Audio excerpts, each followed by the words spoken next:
bihasa sa budget process, akala nila ito ay isang project lang at nauulit. No? So we will turn over the next portion to Secretary Hizon on the update on specifying the 4 red flags. Mr. Chairman, Senator Tulfo, good morning po. Good morning po sa members ng Committee on Finance. Just to again re-emphasize po the statements that we made last Monday, that we are very happy and willing to work with the Committee on Finance in determining potential issues in the submissions for the 2026 budget of the DPWH. Just to recap, Mr. Chairman, as you know, the new senior management of DPWH did not prepare this budget, and this was prepared by the previous top management, and we were given very, very limited time to really clean it up, no? Upon the instructions of the President himself. No? Sabi nga ng Pangulo, hindi kita ginagay dyan para depensahan itong departamento at yung budget na sumite. Ginagay kita dyan para reformahin at baguhin. No, and I think that's what we're trying to do, and we're very, very thankful to the chairman and the committee for flagging these projects in the 2026 submission. And if you recall, Mr. Chairman, you gave us 1 week to justify and validate these projects, which we promptly did by instructing all the implementing units from the regions to the district engineering offices to validate and justify, no, in particular the first and the fourth red flags, particularly on the stationing and also on the validation and justification of the seemingly repetitive projects in the 2026 budget compared to the 2025 budget. So as much as we could, we did that po, and we have a report that we have already submitted formally to the committee and to the Honorable Chairman. So just to summarize, no, for red flag, can we start with 1, please?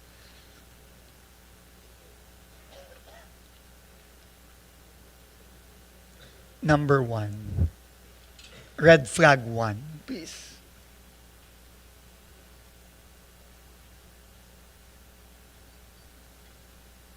Red flag 1. I think there are 2 separate presentations. Mr. Chairman, I think they're preparing it, but if you don't mind, we'll start with red flag 4. Yes, go ahead, No, Secretary, so we can see red flag 4 were projects that were seen by the committee as repeating themselves, exactly the same or very, very similar line items from the 2025 budget. No, there were a total of 946 projects that were identified, amounting to 14.455 billion pesos. No, we are here to report to the committee that as of yesterday, we were able to provide validation and justification of 798 out of the 946 projects, roughly amounting to 66 billion pesos out of the 14.455 billion pesos. And this is broken down per region as follows. No?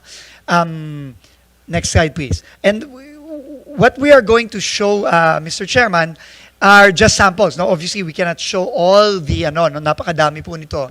No, we just wanted to show you our process, no, para po ma-validate at ma-justify. So simple lang po ang pinagawa namin, Mr. Chairman. Unang-una, pinababa po namin ang mga proyektong to based on geo-tag locations, and pina-validate po natin kung ito bang mga proyektong to ay completed na ba? Because I think that was the fear, no, nating lahat, no, na since kapareho nung 2025 at merong bagong pondo, parang doble-doble, no, umuulit, no. I also wanted to thank and recognize Senator Rodante Marcoleta. Sir, thank you po for being here today. So, and then kukuhanan po ng litrato, no, ng dated at tagged photos para makita po na unang-una sa sarili nating mata, makikita natin na hindi pa tapos yung proyekto, no, at merong continuation. And we have changed the nomenclature of the entries, no, to reflect either a continuation or for completion of the project. So, if we can just go, Mr. Chairman, we identified na lang po one per region, no? But in the submissions, we have included in the annexes individual photos and individual reports for each of the 400 plus, close to 500, close to 700 plus, 798 out of the 946. So for CAR, simulan po natin, no? So for CAR, this is an example of a project that was initially flagged. So you can see po, this is the photo pictures. Meron pong geotag yan at may date, no? Nung kinuhanan ng litrato. No? At ang ginawa po natin, this is a 19.5 million peso project in Kalinga, District Engineering Office. And the next slide will show you the change in the, the next slide will also show you the straight line diagram para sa mga kalye po at mga bridge. Naggumawa na rin po ang ating DEOs ng straight line diagram which shows kung ano po ang pinopondohan for 2026. And in this straight line diagram, it is the, anong kulay? Yung blue. Yung, tama ba? Yung, hindi blue. Yung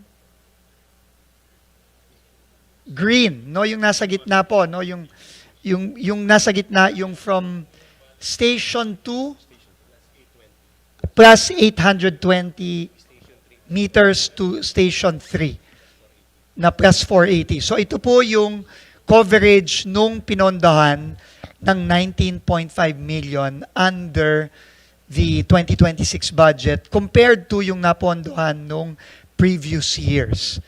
No, nung I think the one beside it, yung parang pinkish color is yung 2025. So, pinapakita lang po yung yung straight line diagram kung ano yung napondohan in the previous years and ano yung pinapapondohan ngayong 2026.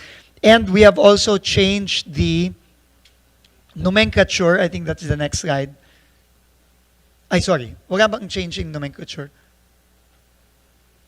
Ito na pala. Ito na po pala yung bagong change in nomenclature, yung project name, Makutay, Green Hills, San Pedro, San Vicente Access Road leading to Elephant Hill, Archaeological Tourism Site, Barangay San Pedro, Rizal, Kalinga, Station 2 plus 820 to Station 3 plus 480. So, dinefine na po ito. I don't know kung anong nangyari dito. I don't know if it's just a question of laziness or kinat and paste lang yung previous submission. But clearly, based on the picture and the straight line diagram, this is a continuation of a ongoing project, of an ongoing road in this case. So ito po yung makikita natin sa ibang mga submissions. And next slide please, let's go to NCR. This is one example in NCR. So again, no, it is these are the pictures of the road that is being continued, no, in this case rehabilitation of road at Asibal and Harmony in Batasan Hills in Quezon City, 25 million pesos. Ito po yung geotag location as well as the picture. We have validated this already based on the picture and the geotagged longitude and latitude. And if we go to the next, I think may straight line diagram dito. Ito din po, no? So, ang gagawin dito is, ito nga yung beginning of the project, which is station, hindi ko mabasa, sorry. Can you see it? 0 plus to station 346, which is roughly 9.5 kilometers na. Sorry, 346 meters lang. no? And with the amount of 250,000. And then the project name has been renamed Rehabilitation of Road at Asibal and Harmony, chainage 0000 to chainage 0 plus 346, Barangay Batasan Hills, Quezon City. Next slide, please. Region 1. Mr. Chairman, it's up to you if you want me to continue all the way to the last region, pero these are really just examples per region. No, but we have submitted all the 746 projects have the information that you see here in these slides. No? Let's have maybe 5 examples Okay. just to see that the department actually put the necessary details in order to identify Yes. the project. Sige po. So again, for Region 1, this is Panshan Viaduct along Manila North Road in Ilocos Norte, Regional Office 1. It's 700 million by now. 700 million. So this is the start. Obviously, it's still not completed, and this is the end. No. Again, these are all geotagged and the photos are detailed. No? And then the next is the straight line diagram, and these are the plans for the Panshan Viaduct along Manila North Road. Kilometer 578 plus 755, 2 Ks 579 plus 295, Ilocos Norte Regional Office Implementing Agency, and this is the plan. No, so binago na rin yung nomenclature, and the plan is clearly outlined there. No? And then maybe we could go to a Visayas, no, and then a Mindanao. No? Any random in Visayas. So this is Region 6. So this is again a road, Barangay Tula-Tula, Barangay Kaluoy, Barangay, I suppose these are several barangays, circumferential road connecting to the public market of Sibalom, in support of the agribusiness industry in Sibalom, Antique. No, this is Antique DEO, 30 million, with the current photos from start to end. This is again, the geotags are there, and then this is the straight line diagram determining the segments that will be built. No? And then also the nomenclature of the entry is different already as well. No? And then we can maybe go to Mindanao for the 5th example. Anywhere in Mindanao. Region 10. So this is in Bukidnon, in Magay-Bagay, construction of road along Junction Magay-Bagay, City Bypass Road, Daguaon Road, Station 000 to plus 0 plus 240, Barangay San Jose. 5 million pesos in Bukidnon First District Engineering Office. And ito po yung, I guess, yung ongoing pictures. It is again, a continuation. Marami dito napansin natin, Mr. Chairman, mga continuation of projects that have already been funded in past budgets. No? Now, obviously, was not sufficient, no, to complete the project. So these are continuations of that. But now, very clearly, in the pictures and in the geotag, and also, next slide, the straight line diagrams as seen here. So these are all the supporting documents that we have furnished. The balance, hindi ho natapos, pero may deadline po tayong binigay. So we are requesting in the letter for time, if we can have more time, but of course, we leave this up to the committee. Kung sabihin nyo po, Mr. Chairman, na hanggang kahapon na lang, then please feel free to remove the other projects, the balance between the 798 and the 946 from the budget. We will leave that up to the committee. So, but if you give us enough time, more time, we will try our best to validate and justify and provide the details similar to what we have provided yesterday. But if not, Mr. Chairman, by all means, tanggalin nyo na lang po, Mr. Chairman, yung mga line item na yan. We leave that up to the committee's prerogative na po, Mr. Chairman. Okay, so That's for the red flag 4, Mr. Chairman. So again, ulitin ko, 798 out of the 946 we have submitted as of yesterday with the corresponding pictures, new nomenclature, and the straight line diagrams, because these are really mostly roads and bridges, Mr. Chairman. Tayo, meron ba kayong nakitang talagang doble, nag-repeat siya based on your analysis? Mr. Chairman, let me find out now. Yung talagang doble. Yung nagawa na and then nag-reappear siya ulit sa 2026 budget.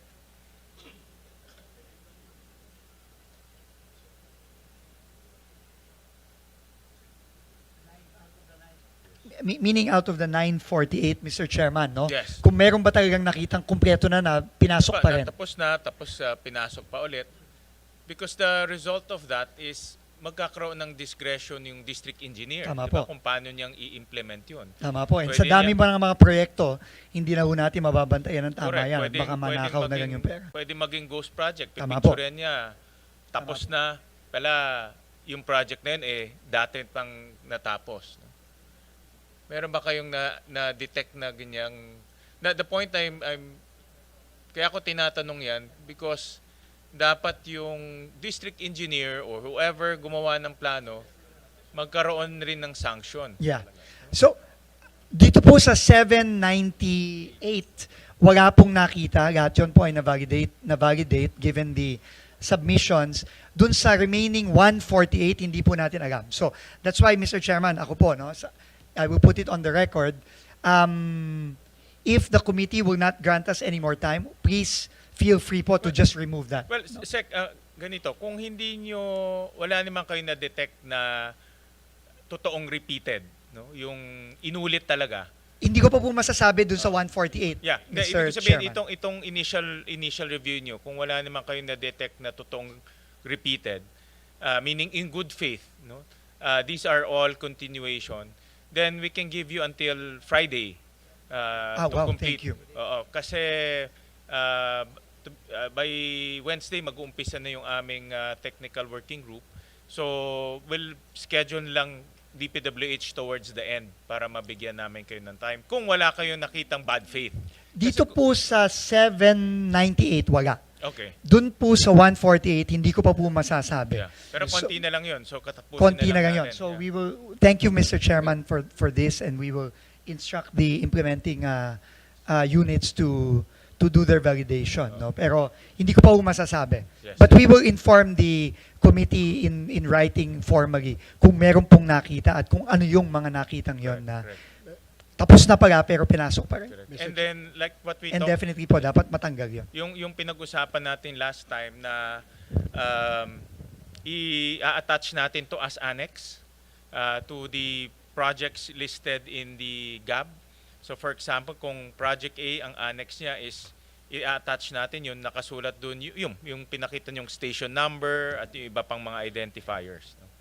Mr. Chairman, I think that would be the most ideal situation para po for efficiency also and for time na i-annex na lang. Anyway, i-refer na lang yung mga projects sa HGAB dun sa annex na yon, no? Para madali naman yun. Correct. And we will also... Kasi may line item naman yes, na. and i-upload rin namin itong mga annexes sa website ng As Senate. So kung nagre-review ka ng budget, makikita, mababangga mo ngayon sa annex yung exact project na Yes yun. po. Oo. That would be ideal. And we will do the same in our transparency portal, Mr. Chairman, as well. Okay. Mr. Opo. Chair? Mr. Chair? Yes, May I- Senator Irwin. I would just like to add, sana, Secretary, ito pong mga sinasabing duplication, could this be yung sinasabi ng mga kababayan natin na nirereklamo na katatapos lang ng project, bubungkalin na naman, sisirain na naman. Common po ito sa mga provinces.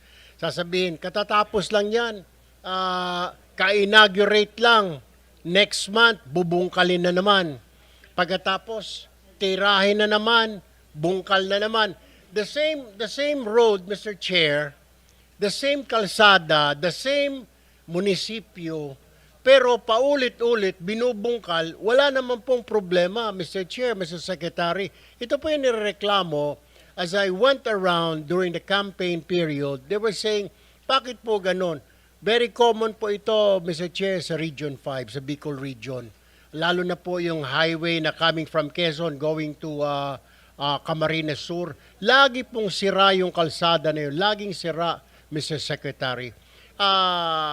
Ito ko kaya yung sinasabing duplication kasi pinondohan mo na, next year uulitin naman dahil binungkal na naman, Mr. Chair, Mr. Secretary. Mr. Chairman, tamang-tama po yung observation ni Senator Tulfo, no? Alam nyo, ito pong rebracking na ito, talagang tayong lahat, no? Talagang matagal na natin rinireklamo ito. That's why po, for the information of the good senator, in the first week of October, naglabas po ako ng memorandum, October 7, naglabas po ako ng memorandum suspending nationwide all rebracking activities. No, until makapaglabas po tayo ng very, very clear guidelines and criteria kung kailan po dapat lang mag-rebracking. No, yun po ay ongoing, Mr. Chairman, pero sa ngayon po, lahat ng rebracking, except for yung halimbawa, inaayos yung linya ng tubig o inaayos yung drainage, pinahinto po natin. No, ngayon po, as for kung ito po bang mga nakitang mga repetitive entries na to is a result of the rebracking. Hindi ko pa po masasabi ngayon, Mr. Chairman. Titignan po natin itong mga project na to kung ito ba talaga nasira dahil binakbak o sinira ulit na hindi naman kailangan. We will have to go deeper into that investigation. But for your information po, Senator, pinahinto na po namin as of October 7 ang lahat ng rebracking activities nationwide muna. That's what I heard nga, Mr. Chair, Mr. Secretary, na sa ilang LGU, mukhang pinatigil na ho ninyo. Pero before your administration, common practice po ito sa DPWH na kaayos lang, ilang buwan pa lang ginagamit, sisirain na. Kaya nagkaka-traffic. Ang isa pa hong katanungan po dito, Mr. Chair, Mr. Secretary, ito pong mukhang intentional kasi po itong ginagawa ho na ito. Ang tanong ko po dyan, Mr. Secretary, anong ginagawa ng auditors po natin? I mean, hinahayaan lang ho ito? I mean, hindi po ba dumadaan sa kanila sa audit ng COA, Commission on Audit, na katatapos lang nito, popondohan na naman natin, what's the problem? Popondohan na naman, parang multi-year siya, Secretary, pero kumpleto naman yung budget. So nakapagtataka, it seems like, Mr. Chairman, there's a collusion between the DPWH district engineers or regional office and the Commission on Audit kasi pinapayagan na pondohan na naman. Imbis na yung pondo na ipopondo mo rito, dalhin mo sa ibang lugar, ikaso mo sinira po yung kalsada eh. Ang pinaka-common practice po dyan, Mr. Chair, Mr. Secretary, yung may drill, dinidrill ka agad yung mga, kasi semento lang, hindi pa nga halos tuyo, dinidrill na naman after few weeks para mapondohan na naman. That's very ironic, Mr. Chair, Mr. Secretary. Yung question ko lamang po, meron po bang pamamaraan now? Have you already established na control para hindi po maulit ito, particularly with the Commission on Audit sa mga regions or district offices na mai-report? Or mahirap po natin kontrolin because there's collusion? Well, before, may collusion po talaga. Mr. Chairman, tama po kayo ulit. No? In fact, napag-usapan yan last hearing. And hindi ko lang po sure kung nandito ang ating COA resident auditor, pero nung nakaraan pong hearing, nagsabi na po tayo at nag-agree po tayo sa proposal ng ating chairman na imbes na post-audit lang, magkaroon na po ng pre-audit. Kasi doon po talaga yan, no? Na kinakailangan bang bakbakin o hindi. No, yun po ang katanungan . No, kasi ngayon po medyo discretionary sa implementing unit, meaning either sa district o sa region, na babakbak na lang na walang klarong guideline at criteria kung dapat bang bakbakin o hindi. So, there are two things po na gusto namin gawin ngayon sa bagong administrasyon sa DPWH. Unang-una, yun nga po, yung pre-audit, malaking pong tulong yan, imbes na post-audit lang. At ikalawa, meron kaming kinakraft po ngayon na siguro sa mga ilang linggo matatapos na clear guidelines. Kailan ba pwedeng o kailan ba dapat mag-rebrack? No? At meron naman po kasing technical at engineering criteria for that, no, kung kailan. Ang problema po, hindi po clear yan ngayon kung kailan dapat at hindi po transparent. Meaning hindi po nakikita ng mga kababayan natin na itong kaling to at hindi nila naiintindihan na kailangan na palang i-reblock. At nakikita lang nila yung mga magagandang kalye, bigla na lang tinitibag at gumagawa ng bago. So those two things po, Mr. Chairman, Senator, we will be implementing, I think, very, very soon po. Thank you, Mr. Chair. Thank you, Secretary. Thank you so much po. Secretary, napakaganda yung tanong ni Senator Erwin kasi kung yung title nga ay generic at may discretion yung district engineer, pwede nga niyang sirain yung ayos na kalsada. Dahil pareho lang yung title kasi generic eh. Hindi mo naman ma-pinpoint kung nasaan yun. Kung kahabaan yun is 10 kilometers, saan doon ang gagawin. No? So, that's why kung wala yung mga technical description, talagang pwede mangyari. Tama po ba, Yusek? Secretary, pwede mangyari talaga dahil may discretion siya na sirain niya yung ayos na kalsada. Pwede po. Hindi lang po pwede. I think nangyayari na po yan in the past. In reality, it's really been happening. No, that's why marami pong reports yung mga kababayan natin mismo. And I'm sure marami pong pinadating kay Senator Tulfo, no, na mga ganito. Kasi nangyayari po talaga. So with itong ginawa nating mayroon ng technical description, hindi na maulit to, Senator Erwin, kasi meron ng technical description. Yes, I trust Secretary Vince Dizon. Kasi sabi ko, I hope hindi na maulit. Sabi ko kasi parang common practice ito before eh. Parang yung mga tao, kahit nung bata pa ko, kaayos lang, sira na naman, sinira na naman, wala namang crack, wala namang kwan. So, hopefully, Mr. Chair, with Secretary Vince Dizon at the helm, sana po matuldukan na ito, Mr. Chairman, Secretary. Opo, Mr. Chairman, you're absolutely right po. And I think yung pong mga reforma na nanggaling na rin sa discussions po natin sa komite, yung pre-audit, na nag-agree naman po ang COA na, no, na pwede tayong mag-pre-audit. Ikagawa, yung pong, ito pong station limits na very transparent po sa line item ng budget na klaro na ito ay ginagawa itong stasyon na to hanggang dito sa stasyon na to. At ikatlo po yung magiging guidelines natin on reblocking na pwede kang mag-reblocking kapag na-fulfill itong criteria na ito. Tingin ko po yung tatlong reforma po yun, tingin ko halos imposible na po siguro nilang madaya pa ito na sa mga susunod na mga taon na susunod na buwan, susunod na taon. Thank you. Before we continue, let me formally recognize the presence of Senator Marcoleta and Senator Lauren Legarda. Opo. So, Mr. Chairman, pwede po ba akong magpagam nga at ako'y kailangan nga pong mag-CR? okay. Nung dumating po si Senator Marcoleta, at the very least kailangan ko ata mag-CR. At the very least naman, sa bigat ng trabaho nyo, Pasensya na po. payagan namin kayo mag-CR at the very least. Opo. To take advantage of the time habang nasa Call of Nature Ay, si salamat po, ma'am. Yes, good morning. Thank you for acknowledging me.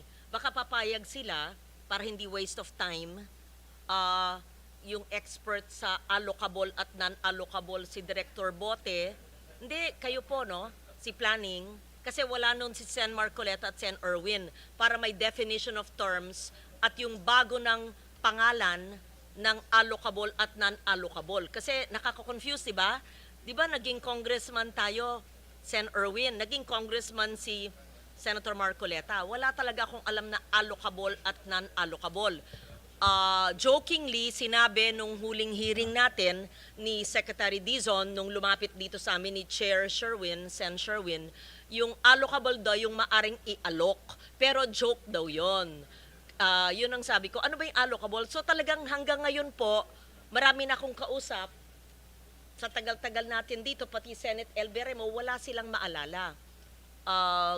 I'm sure our colleagues would want to understand para po may definition of terms. Tapos, yung inyong bagong termino, dahil ayaw nyong gamitin po yung allocable at non-allocable. So, hindi i-allok, mabuti. Bawal i-allok. Ano na po ang tawag? Siguro, district projects and non-district, kung ano po. Sige, Si Director Bote and Yusek may Conte, I- kung sino po yung eksperto. Thank you. I May I don't have... interject, Madam Chair? Thank you Hi, po. Mr. Chair. Go ahead, Senator. In relation to the question of Senator Aligarda, hindi po joke yun. Yung allocable, if you will note, during one of those hearings in the Blue Ribbon Committee, yun pong allocable, inadmit po ni former Secretary Bonoan. Nandun po silang dalawa ni Yusek Cabral nung tinanong po namin yung allocable. Tinanong po namin ano-ano po ba yung mga factors na nakapagdadagdag doon sa mga initial ceilings that have been established nung NEP. So sinabi po nila yung allocable funding, yan daw po ay talagang inahanda nila, particularly in the House of Representatives kasi sila yung mayroong power of the purse, para hindi na molestyahin, well, pardon for the using the word, para hindi na istorbohin yung mga nakalatag sa NEP. Talagang provision po yun na talagang pambibigay dun sa mga members ng House. Inadmit niya po yun. Mahigit pong 300 po talaga ang members ng House of Representatives. Nag-a-average po ng 1 billion ang regular district representative. Average lang po yun, merong mas mataas. Ang party list po ay 150 million, masaya na po sila, except yung mga party list na contractors. At pagkatapos po ng allocable, Mr. Chair, meron pang leadership funding. At dadagdag pa po yung unprogram at saka nga po yung difference na manggagaling po ngayon sa bicameral conference. Nung kinumpute ko po yun, and this is recorded in one of the Blue Ribbon Committee hearings, 1 trillion po talagang naidadagdag sa DPWH pa lang. And 1 trillion pesos, ito po yung sinasabi naming taba, kung yun po ay ibabangga natin sa 6.325 trillion na budget ng 2025, 1 trillion is almost 15%. So, hindi po siya joke. Inamin po yun nung recorded po ito. Thank you, Mr. Chair. Mr. Chair, may I? Go ahead, Senator. So, Senator Marcoleta, do you mean itong allocable na ito, itong leadership pa na ito, suhol o lagay sa mga mambabatas? Can you please specify? Ganun ang naging conclusion doon, Mr. Chair. Kasi nga, sabi ni Secretary Bonoan, para hindi na galawin. Pangsuhol talaga. So, nung pong tinanong ko magkano yun, 450 billion pesos. Pagkatapos yun pong leadership, alam nyo naman po yung leadership sa House, merong speaker, may deputy speaker, merong majority leader, at napakaraming assistant and deputy majority leaders. Isama mo po yung mga chairman at saka vice chairman ng Appropriations Committee. Yun po yung 450 billion. Recorded po ito. At pagkatapos yung leadership, 100 billion yan. Nakarecord po yan. Ang program, 150 billion. At yung difference na po, pagkatapos na ng NEP at saka yung GAA, another 400 billion pesos. Yun po yung 1 trillion na taba na hindi naman kailangan po ng ating DPWH kung tutuusin natin. Salamat po, Mr. Chair. Thank you so much for explaining to me, Senator Marcoleta and Sen. Tulfo. Mr. Chair, kahapon po nag-uusap tayo. Sunday we were both working and we both acknowledged that we received the June or July list of allocable but not the September. So I am told by our staffs, wala pa rin. May we request the September as revised. Maski po hindi na yung words allocable, anyo mo, hindi naman kasalanan na may ceiling. Tama po yung sinabi nyo. Hindi naman forever kailangan humihingi ang congressman or ang mga mayor. Tapos, yung hindi district projects, makinig kasi kayo pag tinatanong ko po. Yes, yung hindi po district projects, yun ang tinatawag na non-allocable. Di ibahin natin ang pangalan, non-district, ganun lang. Wala naman masama doon eh. Alam nyo, first, allow me to commend the President and commend Secretary Dizon for heeding the clamor of both houses of Congress. I do not claim authorship of that idea in bringing down the DUPA. Thank you for that. It was declared by the President on the day that he left for the ASEAN meeting. We truly appreciate your listening to the people and bringing it down. But there are much more reforms to be done.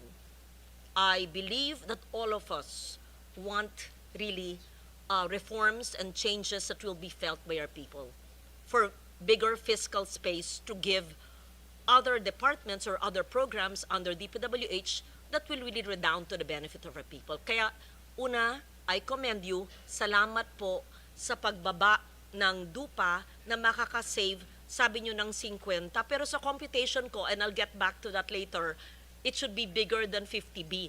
And siguro dapat sagutin nyo yung hiningi ng chair last time, yung natuklasan niyang 271B. At pangatlo, yung sinabi po ng LBRMO staff and the chair staff na wala pa rin po yung September. We don't need the June-July of the previous leadership's allocable and non-allocable. What we need is the 625 billion revised NEP, and then give us ano yung ceiling ng district, ano yung hindi alam ng district. And why do I say this, Mr. Chair? Mahalaga po, kasi di ba nangyayari ngayon, may mga congressman na tatamaan, may mga ibang sa lokal o district engineer na tatamaan, hindi nila alam. Senator Sherwin himself, we were talking yesterday and we were both asking each other, nasa yung malistahan, pareho kaming we were in the dark, wala pa. And then you told me that indeed, in your district, your brother's the mayor, sa inyong Kong, and there are projects you don't know. Then we feared you could be blamed for it, and is that, we were asking each other, yan ba yung allocable? We don't know. So, just to protect everybody who will eventually sign the GAA of 2026, what if kaming lahat dito, tapos pipirma kami, tapos sasabihin natin, pinirmahan nyo, tinanong naman nyo, tanggap nyo yun na may non-allocable, hindi nga Maski po iba na ang tawag natin, gusto lang po namin makita ano yung alam talaga ng congressman, alam ng district engineer, at yung hindi nila alam na maaring alam ng region, na maaring alam ng central na hindi alam ng region. Walang masama po doon in all transparency. Diba? Am I conveying the same message we talked about? Yes. So, wag mo, please, I hope I'm not blamed. Because this, I'm speaking for the team. Kasi nag-usap po kami ng weekend. Yes. Yeah. Thank you. And Mr. Chair, in relation to those comments by Senator Ligarda, I remember we also requested that the DPWH provide us, kasi kung di po ako nagkakamali, kinors ko kay Yusek Ador Canlas, dahil nagbigay po sila ng proposed fiscal year 2026 DPWH infrastructure program based on HGAB. Ito po yung binigay nyo nung nakaraang hearing. Mr. Chair, ang request po natin, kung mabigyan po tayo ng 2025, 2024, and 2023 in the same format. Kasi po ang binigay nila, nakita ko po, is a detailed HGAB. It will not permit easy comparison. Dito po, kung gamitin po natin itong format na to, sinabi ko naman sa ito, Yusek Ador, ang daling ikumpara. Halimbawa po, yung National Capital Region, 26.6 billion, di ba? So makikita natin sa 2025, 24, and 23 kung ano yung latag. Because I remember, sinabi ko kay Secretary Dizon na ang pinaka-importante, mahimay natin din. Kasi ang importante rito yung allocation po ng finite resources ng ating bansa. Region 1, 24 billion, CAR, 17 billion. Sana sa ganitong format din po, napakadali na ikumpara natin yung 4 na taon, madadali po tayo Yun po yung aking request nung nakaraang hearing, kung matatandaan po ninyo. Hindi po yung detalye, mawawala na po tayo doon pagka yung detalye. If you are the one who submitted this format, in the same format sana, HGAB po, hindi po yung NEP. So, kung HGAB, puro HGAB po yon 2023, 24, 25, meron na pong 26. So, tatlong taon na lamang po ang inihingi namin to permit easy reference and comparison. Pwede po. Go ahead, Yusek Conti. Thank you, Mr. Chairman. With the kind permission of the Secretary, I would like to address first the manifestation and comment of Senator Lauren. Ma'am, tama po kayo at nagpapasalamat po kami sa inyong pag-promote and transparency, accountability, and fiscal discipline dito po sa ating budget process. And I'm conferring with Director Bote. Tomorrow morning, we will be submitting as requested, Mr. Chairman, yung pong hinihingi nyo na allocation per district, kasama na po yung allocation in totality per region so that the committee would be properly guided po based po doon sa request po ni Senator Lauren. Yusek, i-ano lang po namin, i-stress lang namin, based on HGAB. Yan, apo. Yung And number po- 2, yung request po ni Senator Marcoleta, we will be furnishing you with the 2023, 2024, and 2025 HGAB following the format submitted Yes, sir. similar to 2026. Yes, sir. Mr. Chair, Chairman. kasi po itong binigay nyo based on GAA kaya medyo hindi comparative. At Yusek Ador, nasabi ko rin sa iyo na pwedeng isama rin yung sa party list. Kasi dito po sa sinabit ninyo itong 2026 based on HGAB, walang party list dito eh. Bakit ko po ini-insist yun? Meron pong party list kasi na contractor congressman. Alam na po ninyo siguro kung sino yung sinasabi ko. Yung pong ordinary party list, masaya na siya sa 150 million allocable. Pero po yung contractor party list, iba po yun. Kaya gusto po naming makita, this is still in relation to the truthful allocation. Dito po nagkakaroon ng problema. Pwede po ba yun? Isasama po natin ang party list. Dito po sa HGAB po ninyo, 2026, wala pang party list. At tama po, Mr. Chairman, because the party list wala ko siyang distrito will try to extract as Opo, much as possible. wala kaming ano, kasi kung ano lang po available. nationwide po kami. Pero Yes, makukuha nyo kung ilan po yung na-allocate per party list. Tama po.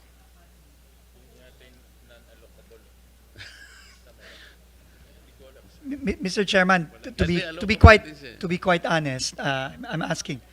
I think ang makakaalam lang daw po according to Sec Bote or would be the Committee on Appropriations in the House. Kung HGAB po ang pinag-uusapan natin. Nahihirapan po kaming kumuha nun eh. Oo Kasi nga po po. kayo, makukuha nyo rin eh. Lahat ng party list, alam po ninyo yung mga projects nila eh. So doon na lamang po natin kunin. We will try our best, but according to our budget staff po, Mr. Chairman, parang medyo bulag ho ata kami doon eh. Bulag ang DPWH kung which party list got this, that got this. Kasi nga ho, there's no district eh. Kasi po kami naniniwala, mas authentic yung makukuha nyo kasi kayo yung nakakaalam ng mga We projects will try nila. our best. Mr. Chairman, we will try our best po. But right now po, parang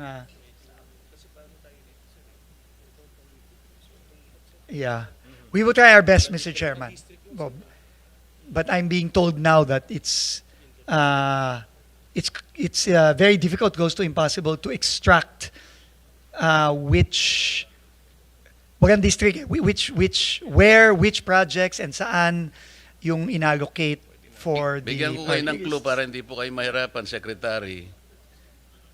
Yung mahihirapan lang kayo, konti lang yun. Kasi yung mga contractor party list, congressmen yun eh. Yun pong ordinary party list lang, kagaya ng Sagip party list, 150 million lang po yun eh. Pero pagka yung malalaking party list po na contractor talaga, yun lang ang pagsikapan ninyong itotal. Doon po makikita yung lopsidedness. Meron pong distortion talaga dyan. Mga contractor po sila eh.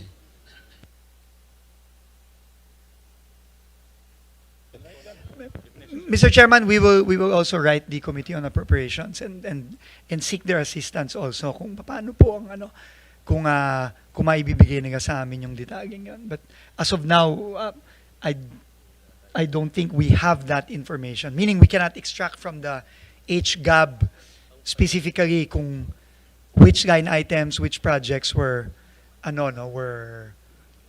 allocated or allotted to a particular party list representative. Sa planning Unlike the district. Sa Unlike the planning districts. service ninyo, Secretary, nakukuha po yun. Sige po. Kasi si Yosek Cabral noon, alam niya lahat yun eh. Sige po, Mr. Chairman. Unfortunately, Yusik Cabral is no Mr. longer in Mr. the Chair? department, but we will try our best. No? Mr. Chair. Senator Tulfo? Yeah, I would just like to ask the planning service sa finance ng DPWH. Ito ba yung sinasabi because walang specific na district yung budget at saka so maaring may naririnig kasi ako nung when I was in the House of Representatives na pwedeng bumili si ganito ng pondo kay ganito. Hihingin ni congressman ganito kay congressman ganito yung pondo. Where in fact, naka-allocate sa district niya, dadalhin sa kabilang district or ibibenta. I know you've heard about that. I mean, Mr. Secretary. We have heard similar stories, Mr. Yes. Mr. Chairman. na yung pondo niya, pwede kong bilihin and dalhin ko, pwede ko ibenta ulit hanggang sa 3 kamay magpapasa-pasa. So, from 20%, nagiging 30, naging 40, Yes. hanggang sa wala nang natira because nga binenta yung pondo. Could it be, ito na nga yung sinasabi ni Senator Marcoleta, yung we have mga heard allocable na ito. we have heard, Mr. Chairman, similar stories, and we've gotten similar information na yung bentahan, bilihan, yung parking, yung sagasa, yung mga ganyang mga terminologies. I think this is actually part of the ongoing investigation by the Independent Commission right now, and we have been asked to submit documentation as well for this. But as to kung itong mga sa party list ay kasama dito, well, it's possible po na kasama yan. Although, like I said po, mukhang hirap kaming at least sa department na i-identify kung magkano yung mga yan, saan yan, kanino ginagay. No, yun po ang medyo, I think we have a bit of a hard time getting all that Mr. details. Chair, Senator Lloyd. salamat po sa inyong sagot, Secretary. Kaya nga, last week pa namin hinihingi yung NEP revised, allocable at non-allocable, maski iba na ang salita, district project at non-district, doon makikita yung kanilang hinihingi. Yung pong tanong nila, doon makikita. Kasi yung hindi po alam ng district engineer, titigman natin. Hindi alam ng congressman, district engineer at mga mayor sa distritong yon, alam dapat ng region. Pag hindi alam ng region, alam dapat ng central. Pag hindi po nila alam lahat, tatapyasin ng Eagle Eye Chairman. Ganun lang po yun, di ba? Mapo. So I think what we're asking for will address the concerns of the other senators. If we are really serious, and I'm Yes. sure you are serious about cleaning up the system. Yes. Ma'am, I think Thank you. there was just a little bit of confusion on the terminologies because in the revised NEP, the new team actually did away completely already with the concept of allocable, non-allocable. No? I think in the letter of Undersecretary Conti, ma'am, Mr. Chairman, to the Honorable Senator, we explained our process, but sabi naman ni ma'am na we will just submit it based on legislative justice para lang makita. Naintindihan ko na po ngayon no yung point ni Senator Loren na all we want is, let's say, X district got this much. We will validate with a congressman or the district office there. To shorten your work, Yes. hindi na kailangan po i-validate. Ito, 625, di ba yung NEP revised? Per district po, yung Magkano? yung sa district ito, yung region or central ito. So, inibalong nyo yung pangalan, hindi lang natin ginagamit allocable Yes. and non-allocable. Kasi, Understood, ma'am. just to simplify, sabi po ni Director Bote, ang allocable, yung ceiling po ng budget ng congressional district, allocable. O sige, ayaw nyo gamitin yun, ayaw din namin. So, tawagin natin district projects. Yung hindi po district projects, tinatawag sa dating leadership ng non-allocable. Ayaw po natin gamitin yon. Di tawagin natin non-district projects. Pag hindi po alam ni district engineer at ni congressman at ng lokal, di region siya o central siya o question mark, sino pa? Di ba? Ganun po. So, district, non-district. So, district, synonymous to allocable. Non-district, synonymous to non-allocable. Yung tinatanong po nila, parking, sagasa, whatever, ay siguro sa non-allocable dati. So, aalamin natin, doon lang natin makikita yung hugis at yung maaring mga tabang pwedeng putulin kung makita natin yung non-allocable synonymous to non-district. Tama ba ho? Thank you. Agree ba? Very Director? clear, ma'am. Nakikita. Now, Director Bote and But you have to Undersecretary. identify for us, hindi lang yung suma total, this district, 1B. Hindi. Lagay nyo, 500 district, 500 previously known as non-allocable, now called non-district. Ganun lang. At for all you know, these are national convergence. Malay mo may highway doon. Malay mo may, ganun lang. Ganun lang. Pero detalya. Oo. Thank you, Mr. Very Chair. clear, Mr. Chairman. Ma'am, very clear po. I was told po by ASEC Bote and Yusek Nick, they can submit this by tomorrow morning. Submit to the committee, Yusek. I think ang punto naman ng mga senators, Secretary Dizon, in the past kasi bigla nilang may lumalabas na project, no?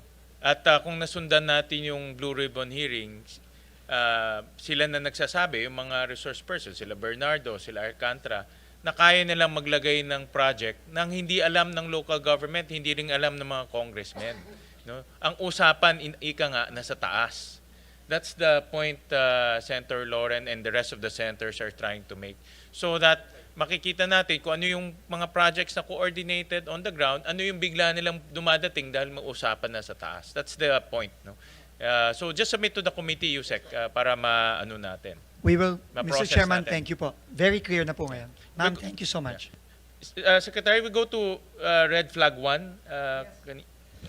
Yes, just again, Mr. Chairman, with your permission, maybe 5 examples na lang po. No? 5 examples lang, no? So just to summarize, next slide please.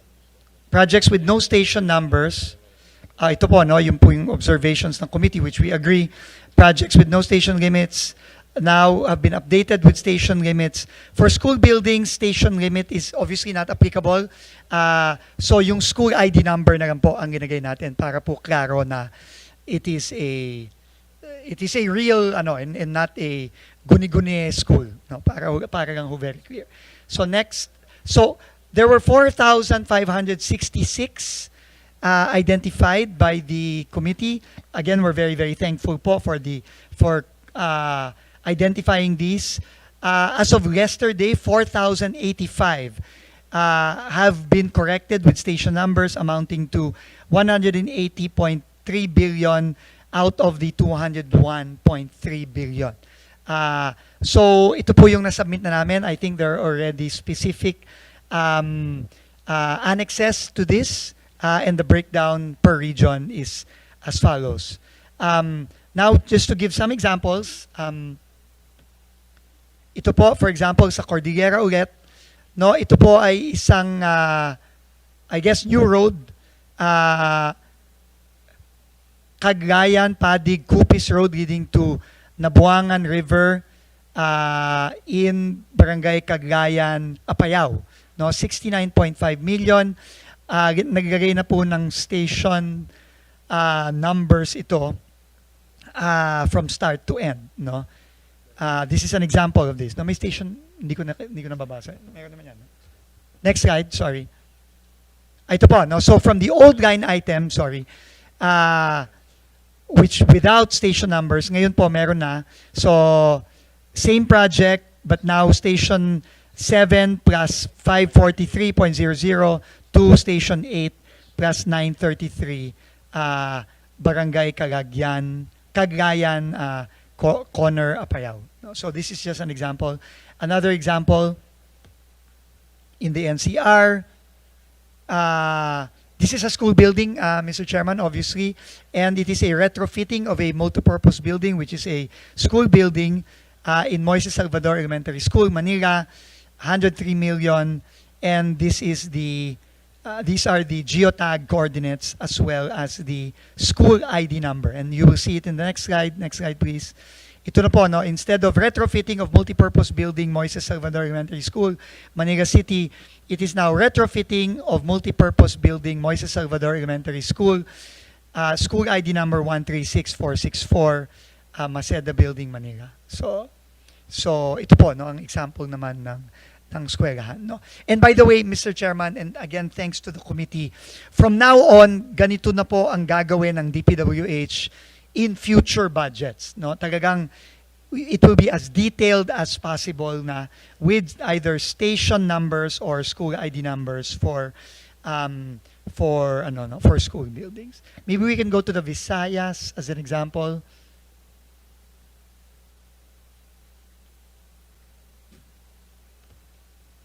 So ito, Capiz, no?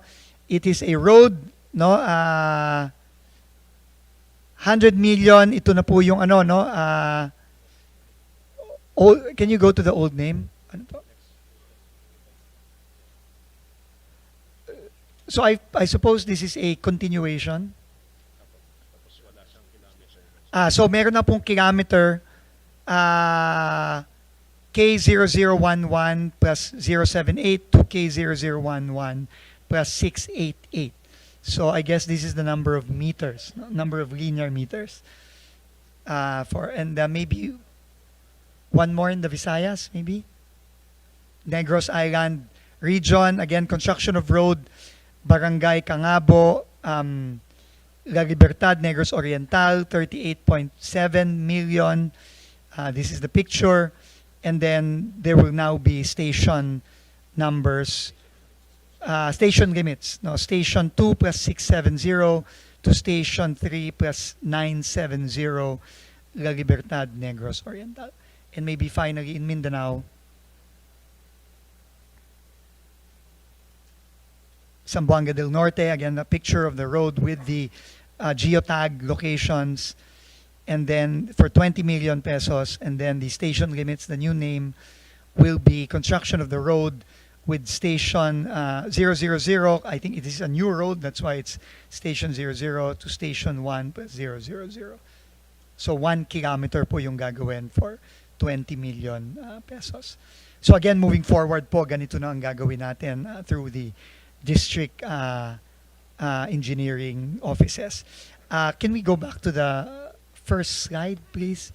Mr. Chairman, again, the second slide, 4,085 have been identified. Out of the 4,566, so almost 500 projects have not yet been identified, totaling roughly about 21 billion pesos. Again, we were requesting for more time, but again, if we are not able to provide, then we would welcome the committee removing these projects that have not been validated and stationed from the HGAB, Mr. Chairman. But similar to the red flag number 4, we hope we can get a little bit more time. But if not, of course, we leave that to the discretion of the committee. Secretary, in your review of these projects, lahat to legitimate projects, meaning itong mga projects merong talagang pagdadaanan yung kalye, meron talagang i-construct na kalye in your review. According to the implementing offices, that is correct, Mr. Chairman. Okay. Then if that's the case, ganun na rin until Friday. Let's give it, kasi konti na lang, no? We're talking about 500 projects eh. Opo, Let's give it until Friday para at least matapos na natin Opo. to. And again po, kung hindi po ma-validate at hindi po mabigyan, then Yes, kung hindi talaga, by remove Friday, them. By all means. tatanggalin na lang natin yun. Maraming salamat po, Mr. Actually, Chairman. because of this hearing and the interventions of our senators, may mga nag-reach out sa amin. Like for example, I'll flash this on the screen, si Congressman Colliantes. Nag-reach out sa amin. Sabi niya, itong tatlong project, doble to, no? Duplicates. So sabi niya sa Committee on Finance, yan. We have, Mr. Chairman, we have also received the same letter from Congressman Colliantes from Batangas. We have also received a similar letter from Congressman Biron of Iloilo, also saying na hindi niya alam yung proyektong yan, so pwedeng pakitanggal na lang. So, and obviously, I mean, we will be, opo. So, buti si Maite. Maybe this is what the point of Senator, which is well taken po. Nag-reach Thank out you, siya Mr. sa Chairman. committee for the committee to consolidate or to remove itong mga project na ito. But this is an example na yung mga congressmen, they themselves on the ground, hindi nila alam na may doble, no, na ganito. At siyempre, baka nangyari ito galing sa central, binaba, hindi nila alam. Kung merong usapan sa taas, madadamay sila. No? So sila nag-reach out sa amin. And then, yes, yeah, go ahead. Sir, Yeah. paano yun? We commend the congressman who wrote you, si Maitet, o anak niya. Pero, paano yun? Bababa naman yung kanilang NEP at GAB. Dapat palitan naman ng tamang project. I-restore naman. Di ba? Mr. Chair, di ba fair lang? Kasi, Hindi na sa kanila, no? But in this sa case, the erata letter. nila. Pwedeng depende na sa i-erata. kanila. Papayag tayo. Mr. Chairman, in fact, I think this is a very, very important point, no, of Senator Regarda, and very, very welcome point, because as you know, I mean, we need to build roads, we need to build bridges, we need to build classrooms. So, if the congressman, for example, Congressman Collantes has a different project in mind, then we can include it as an agency errata, no, to the Committee on Finance. Pag classroom ang gusto, para Sa siguro DepEd po mas siguro less yan. corruption pag classroom. Paano yun? Hindi naman sa inyo. I-erata nyo from your budget, pero kayo magko-construct, pero DepEd budget yun. So how will it be reflected in the GAA pag classroom? Can it be called a multi-purpose tapos gagawing classroom? Pwede ba yun? Legal ba yun? Because ang nagko-construct naman ng classroom, DepEd. DPWH from the DepEd budget, although now may options. So, to be fair to the congressman, ayan. So, parang hindi magalit pa congressman sa akin na binababa namin lahat dito. Kung pinapalitan nila dahil hindi nila alam, yung kanilang NEPGAB, bababa naman for being honest. Why should the honest ones, I'm not saying the others who are not nagsusuplong, hindi honest. Pag ibig sabihin yung eagle eyes, kamukha ng chair, tas isusumbong, mababawasan man mga tao niya. So kung i-compute po yung per capita sa kaniyang distrito, liliit, parang disincentive ito, hindi na ako magsumbong, bababa ang NEP at GAB ng distrito ko, ang dadaling ko sa distrito, konti. That's not being trapo, ha? That's not being corrupt, ha? Because people really look at the benefits per capita ng representante na tinutulong sa distrito. So siguro naman po, sa mga valid na proyekto, gaya ng classroom, multipurpose pwedeng classroom, pwedeng palitan dahil sa hindi alam. Kung papayag yung chair, that's my simple question. What is the legal way of doing an errata of a valid project? Thank you. Paano po yun? Yeah. I think ang process is we can amend, but we need to know kung anong exactly i-amend natin kasi yung need on the ground mas kabisado ng congressmen and LGU yan no? So we need to get guidance from the congressman or the LGU pagdating sa ganyan. May mga Tama si Chair, hindi raw errata, sabi ni Attorney Doblon at ni DG Irene, amendment, pero hindi siya individual. It's an institutional amendment because of all these changes now. It's not just one district, 2, 3. It's really districts na nakakita ng flags or bumaba ang kalang NEPGAB not on their own doing. Let's say nagsimula ang NEP sa 3, naging 1 kasi maraming nagtakbuhan na daga na natakot sa district or kasi natanggal yung flood control, i-institutional amendment. Kamukha yung kay Maitet na distrito, siya ang nagsabi sa chair, wag naman parusahan na nawalan yung mga tao niya, papalitan, let's say, ng classroom or whatever na valid. Tama, amendment. O sige, sige. I just wanted to manifest that. Thank you, Mr. Chair, if I may po, I think, bottom line no, para maintindihan po tayo ng mga kababayan natin, I think all we all want is to make sure that the projects are beneficial to the communities and the districts. I think without these projects becoming ghost projects or substandard projects or projects na pinagkakakitaan lang, I think that is the objective of everybody. And we fully appreciate po the suggestions of the committees, the projects that have been pointed out by the committee. And we will work po on the proper mechanism by which we can correct all these all these problems that we have, that the committee has pointed out, that some congressmen have pointed out, so we can really have a budget that will really be beneficial to the districts and the communities at hindi na nanakawin po.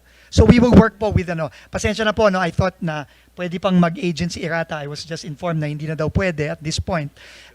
But we will work with the Committee on Finance po for the appropriate institutional amendments that need to be made to make sure na maayos po itong budget ng DPWH ng 2026. Thank you very much, Mr. Chairman. Thank you, Senator Secretary. Loren. Meron din akong example na baliktad naman, no? Si Mayor Biazon reached out to us. Ito kasi na-point out namin sa Muntinlupa. On the same year, may construction, 10 million, and then on the same year, may rehab. Teka, Carla, on the same year, may rehab, no, sa Muntinlupa. But he explained to us that this barangay, itong barangay Putulan, malaki ito. In fact, yung 30.3 million, 5 project pala ito in different areas. These are legitimate projects. Balik. These are legitimate projects. No? Hindi siya ghost project. Meron talaga siyang mga lugar. Ang problema nga, dahil generic yung entry, no, hindi natin malaman ngayon na 5 project pala ito. No? So, kawawa naman yung LGU, na-accuse siya ngayon na, or kawawa naman yung congressman or LGU, na-accuse siya na mali itong project, pero sa totoo, beneficial pala sa tao nila, no? Dahil 5 project to. So, may maraming ganitong project na pag ganitong malalaking barangay, I suggest, i-granular pa natin, identify yung kalsada. Diba? I-specify natin yung kalsada para hindi naman ma-accuse yung local government or yung congressman na itong project na ito ay hindi tama. No? Yeah. Mr. Chairman, ito nga po, no, and first time ko pong nakita itong complexities ng DPWH budget. No? And tama po kayo, no? And I think the key here to ensure transparency and to ensure that natama yung mga proyektong may implement is really to go very, very granular. Ang napansin po kasi natin dito, dahil nga siguro napakahaba na ng budget ng DPWH, I think this is over 700 pages in the GAA, no, nagiging generic po ang line items. When in fact, dapat mas granular, mas specific.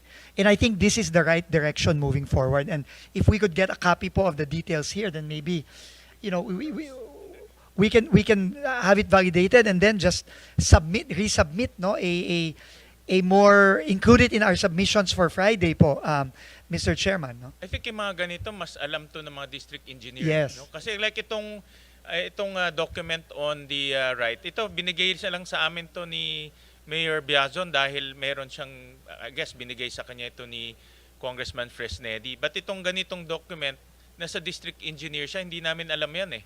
Nasa JA, basta nakita namin sa JA is rehabilitation of multipurpose building. Yun lang. Hindi namin alam na 5 project pala ito. We'll request the district engineer kung mayroong mga ganito na legitimate naman, no, valid naman yung project, i-breakdown na nila, no, by street para granular yung ating description. No? Thank you po. And Mr. Chairman, we will also need your help as well, maybe with the Department of Budget and Management, because there will also be some need for some readjustments with the budget nomenclature, no, yung how the line items are described and named. Kasi po minsan doon din masyadong generic din po ata yung nomenclature ng DBM, and I think we need to be more granular and specific, and that needs to be allowed po in maybe starting this budget i-allow na, no, para ho mas klaro sa ating mga kababayan, no. Thank you very Secretary, much. itong gamitin natin itong nangyayari as a rude awakening for all of us to reform even our budget nomenclature, our budget process, even the way we craft the budget itself. No? And this is where kami dito sa Senado, yun rin gusto rin namin maayos, na pagdating sa budget, walang room for discretion. Implement lang. Pag in-approve yung budget, ang department implement lang ng tama, hindi implement ng mali, implement ng tama. So yun ang aming ginagawa ngayon, linalagyan na namin ng detalye para wala ng room ang mga corrupt officials na paglaruan yung generic titles. So ito yun ang ginagawa namin ngayon sa Senado. We agree po 100%, Mr. Chairman. Thank you po. Question lang, a little tweaking of the allocable. I am told in some districts, pati ang district office implements non-allocables. Kaya nga naguguluhan ako, kala ko pag i-define natin yung non-allocable na above the district, pero meron din daw ibang distrito na ang tawag sa project ay non-allocable. So na-confuse na naman ako. Baka Senator Marcoleta can help me explain. Anong ibig Yes. sabihin nun? Yes, thank you. Senator Dizon. Mr. Chairman, Secretary Dizon. thank you very much to Senator Lauren again. I mean, her wisdom through the years really shows. Because that is exactly one question I asked also when I came in. Bakit may mga, halimbawa, kasi di ba may thresholds of authority ang mga district at regions, no? 150 sa district, 400 sa region, binaba na po natin yan, kinagahati na po natin yan. Pero apparently, the secretary can delegate authority, even if it is above. Say, the region is 400 only, but the project is 500 million, 500. The secretary po pala can delegate authority via an order to the region, even if it is above na the threshold. No? So pwede po palang gawin yon. So I think that is what has happened.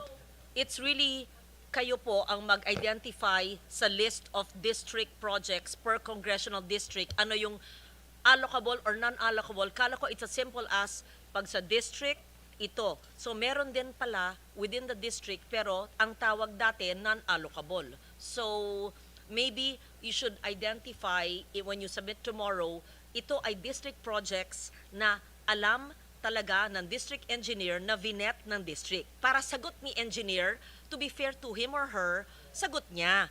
Pero ito, ini-implement sa district, hindi niya alam. Binigay ng region o ng central, care of. Kanino? Para, ano naman siya, kawawa naman yung mga, tapos kung may nag-park doon, kung ano man ang tawag niyong salitang yon, kawawa naman kung maputukan siya later on, kung substandard, tas ay, hindi ko po alam yan, pinakausap sa central, kawawa naman yung DE, di ba? Sige. Absolutely correct, Mr. Chairman, ma'am. We will do that. Senator Marcoleta. Pwedeng magtanong ng paiba naman. Mr. Chair, gusto kong tanungin sana ang ating secretary kasi noong September 11, 2025, kayo po ay nag-file ng criminal complaints doon sa 20 opisyales ng DPWH, DEO, First District ng Bulacan. Tama po. At noong September 19, 2025, sa order po ng ating then acting Ombudsman Dante Vargas, 16 of them were placed under suspension. Ano po ang status ngayon ng mga yun? Mr. Chairman, yung pong 16 na yon, suspendido pa din, but we have already initiated dismissal proceedings dun po sa 16. Yung po kasing 4, na-dismiss na po yon. Si Alcantara, si 20 po kasi yung opisyales na yon, no? Na nakasuhan sa unang kasong final natin before the Ombudsman for the First District of Bulacan. Yung pong 4, si Alcantara, Hernandez, Mendoza, Duya, ay 2 Mendoza, Alcantara and Hernandez ay na-dismiss na po. Yung pong 16 ay suspended, pero ongoing na po ang kanilang dismissal proceedings under civil service rules. Kaya ako po tinanong yun, Mr. Chair. Noon po kasing September 17, 2025, the acting Ombudsman Dante Vargas issued an office order na ang nangyari po, lahat po ng criminal or administrative complaints that were filed within 10 days prior to that order, meaning to say, magsisimula ng September 7 to 16, mawawala yung docket number. Ang epekto po noon, dalawa po ang epekto. Halimbawa po, yung September 15, 2025, wala pong connection ng DPWH dito. Kaya ko lang nabanggit yung September 15, 2025 complaint. Ito po'y kasali doon sa 10 days na inalisan po ng docket number prior to September 17.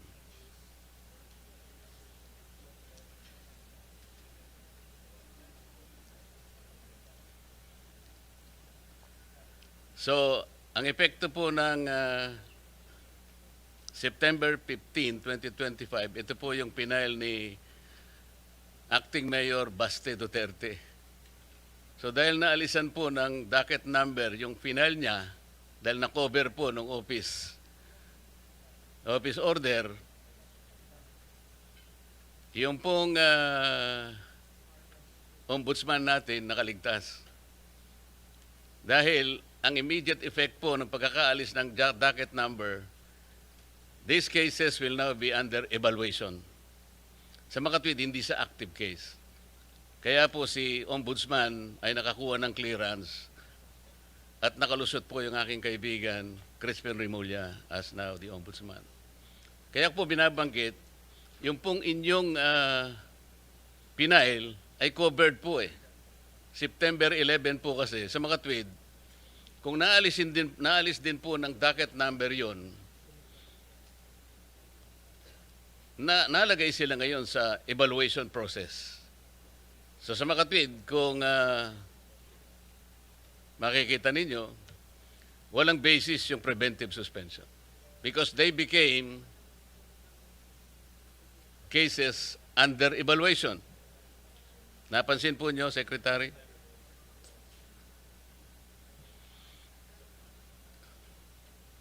While it benefited the Ombudsman, the applicant Ombudsman at the time, hindi po nagkabisa yung suspension ninyo.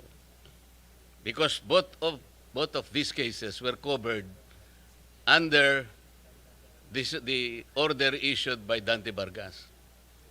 So may nagsasabi nga, Mr. Chair, kapag ikaw ay nanalangin para umulan, kinakailangan ay pagtiyagaan mo yung putik na idudulot nito. So, nasaan po ngayon yung suspension? Opo. So hindi pa, right now po, ang immediate po kasi naming naging action, pagka-file namin ng kaso, ay ito nga po, no?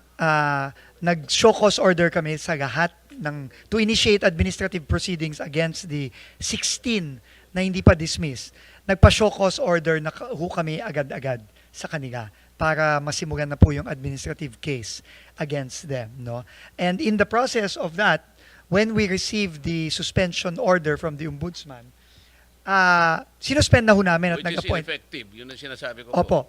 Pero right now po, hindi naman po ginif. So right now, they are all suspended. No? At ongoing na po yung administrative process against them. So for all intents po sa amin, at least sa administrative case, tuloy-tuloy lang po kami, Mr. Chairman.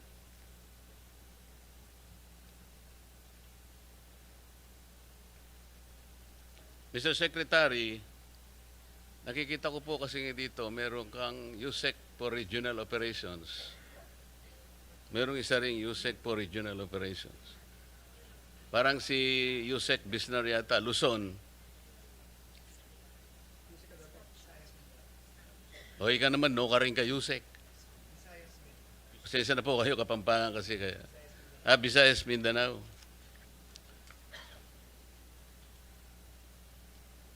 Pero, Mr. Secretary, yung DPWH Undersecretary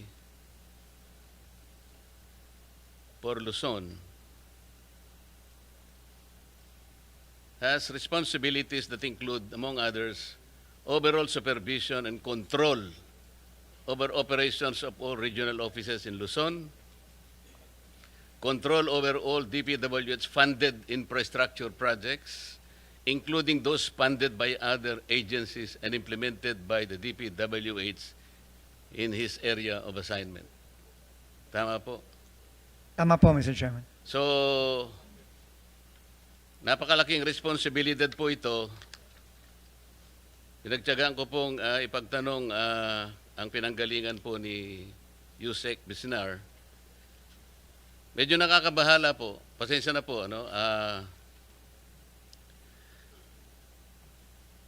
Noon pong August 15, 1998, Yusek Bisnar, hanggang October 4, 2000,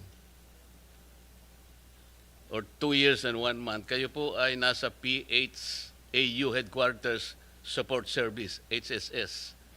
Ang ibig palang sabihin ng PHAU, ito po yung Personnel Holding and Accounting Unit na nakakabahala po ang kalagayan sapagkat ito po pala ay mga police personnel assigned to PHAU for various reasons, including secondment to other agencies, those on study leave, or those under floating status, such as personnel with pending criminal investigation, etc., etc.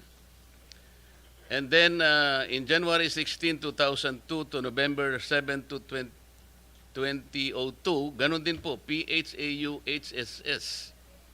Ganun din po sa November 8, 2002 to 2003, 4 months ito.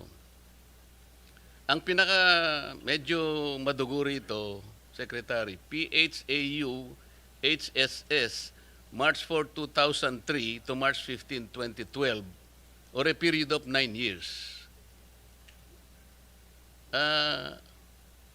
Ano po ang, bakit po kayo naka-float ng ganito katagal pong panahon?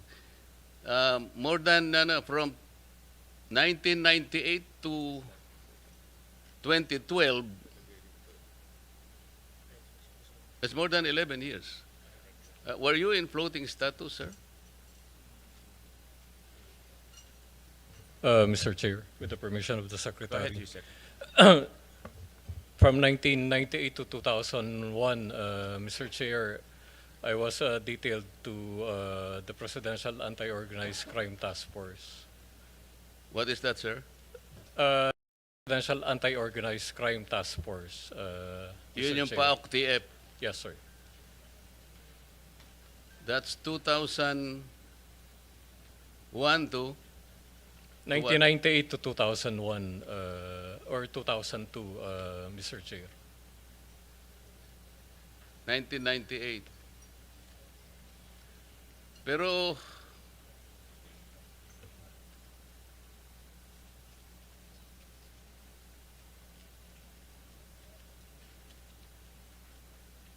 nagkaroon po kayo ng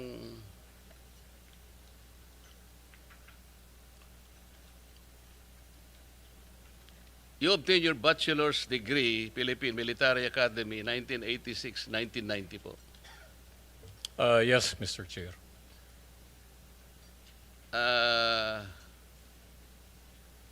Meron kayong Doctor of Veterinary Medicine, University of the Philippines, Los Baños, 1986 to 1985 to 86. I attended the Did you finish the this? program. Apparently, parang hindi nyo naman nakumpleto. Tama? It's only for 1 year, 1 year. Mr. Chair. And then, meron kayong associate degree in nursing in Houston Community College System in the United States. Yes, Mr. Chair. Did you complete this? Yes, Mr. Chair. And then, meron kayong Master in Management, Philippine Christian University, 2014. Nakompleto nyo ito. Yes, Mr. Chair. Did you complete it? Yes, Mr. Chair. I'm not sure of the exact- Masteral degree, you completed it in 1 year? It's a master's program offered by the PCU, Mr. Chair. So it's not a degree, it's a program. Nakasulat po kasi sa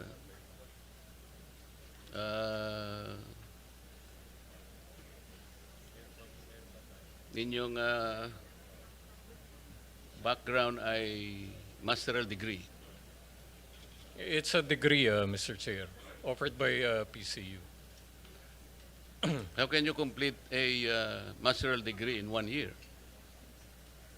It's in tandem with the officers senior executive course that they offered. There are a lot of us who graduated from that program, Mr. Chair. Mr. Secretary, kasi yung concern lang naman dito, palagi siyang nasa PHAU, HSS. Parang hindi naman ibig sabihin ay walang makikita talaga. Ano ba yung nangyari within let's say 11 to 12 years na palagi siyang nasa PHAU? Meron pang PHAU Directorate for Personnel and Records Management. So this is clerical. This is something clerical. Ngayon po ay without belittling the capacity, hindi ko po siya kilala. I'm only basing on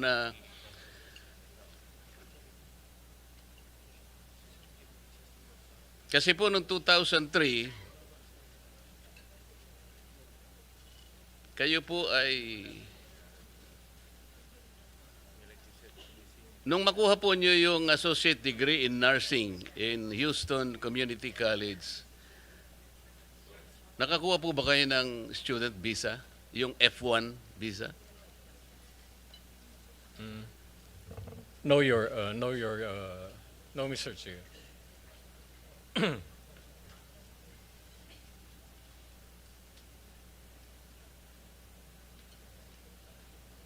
Naging immigrant kayo?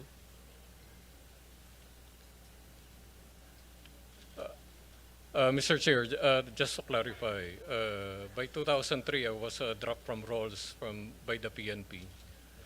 And prior to that, I applied for study leave and emergency leave. Did to you the apply US. for citizenship or did you become immigrant? I did not apply for citizenship. Pero naging Mr. Chair. immigrant kayo? Yes, sir, Your Honor. But citizenship is a requirement for PNP members under Republic Act 6975. You know that, sir. Yes, Your Honor. So kung wala po kayong F1 visa, paano kayo nakapag-aral sa Houston University Community College? When I was already dropped from roles by the PNP in 2003, sir, that's the only time that I applied, Your Honor. Or immigrant status? Yes, Your Honor. So, Mr. Secretary, kaya ko lang po tinatanong to, hindi po kasi malinaw ano po yung nangyari kay Yusek kasi PHAU parang meron siyang negative impression na floating status, parang may nakagawa siya ng kasalanan. Dito po kasi doon po nung 2003, Yusek, meron po kasing report na you were dropped from the rolls and then it was instead modified to 30-day suspension. Sabi niyo, you were dropped from the rolls. It was eventually modified, Your Honor. What is this hurling profanities at CIDG officers in April 2022? Meron po kasing report na ganito. May I be clarified, Your Honor? According to the limited information available online, then Police Major General Bisnar parked his vehicle in the CIDG National Capital Region Field Unit compound and confronted the guard on duty, claiming the compound gate encroached on the pedestrian lane. Mga ganon. Do you recall that? Yes, Your Honor.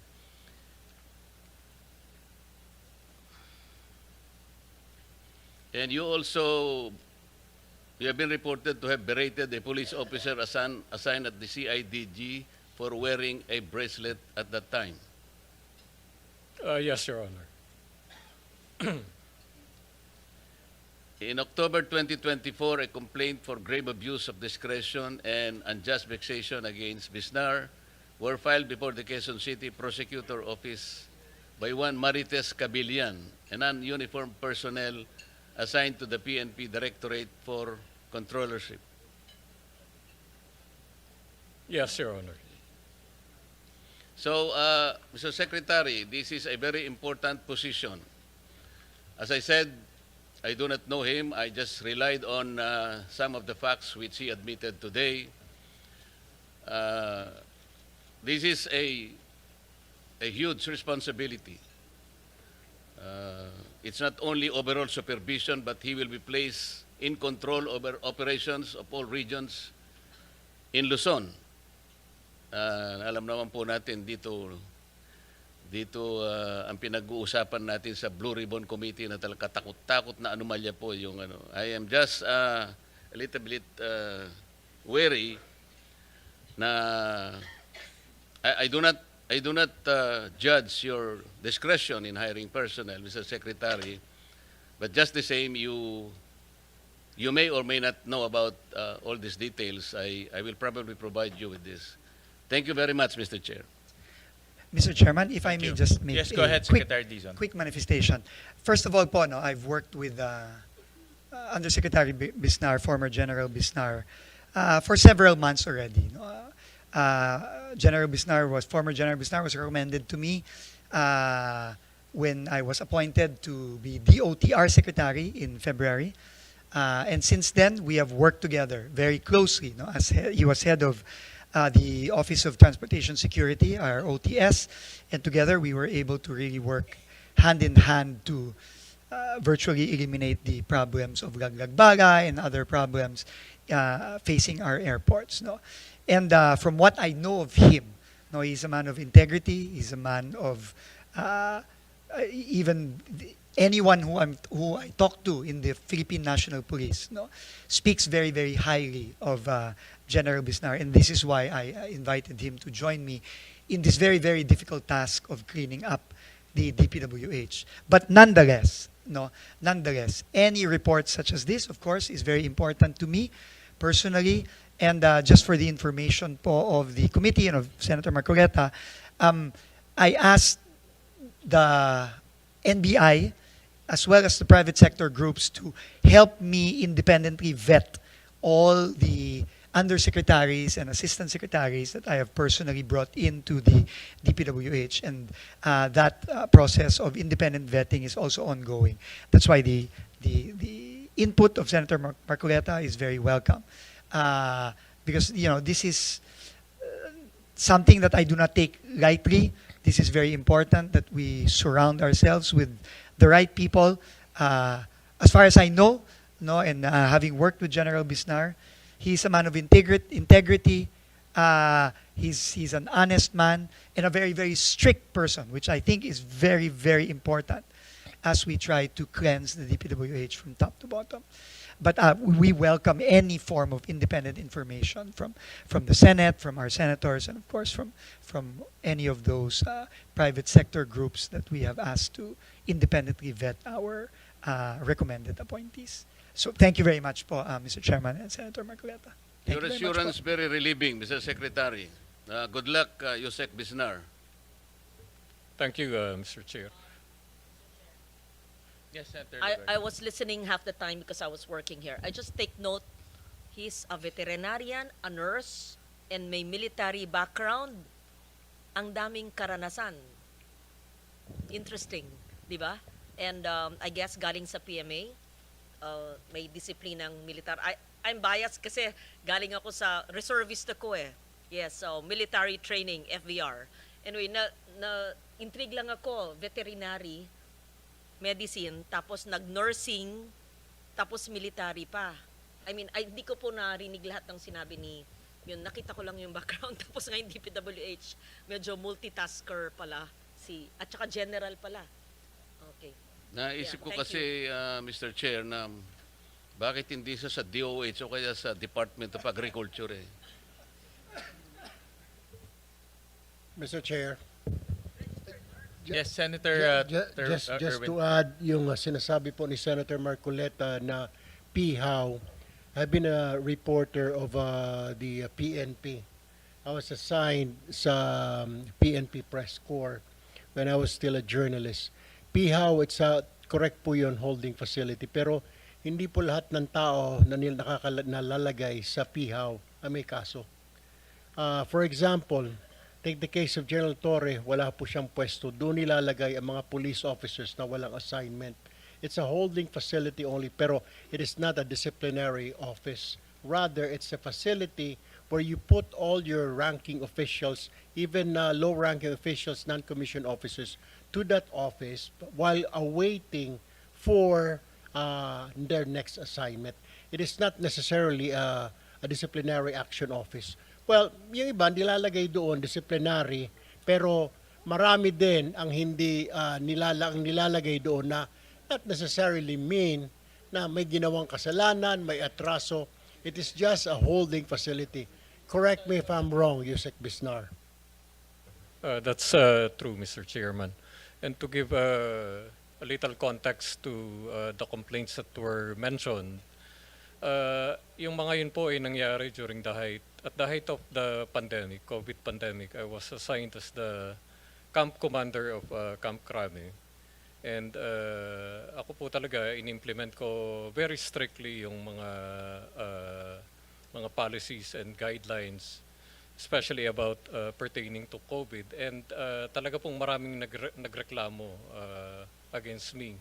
Pero ang choice ko po noon is maging lenient pero maraming magkasakit at mamatay, or sundin ko po yung guidance sa Chief PNP at ng task force at that time at makapag-save ng buhay.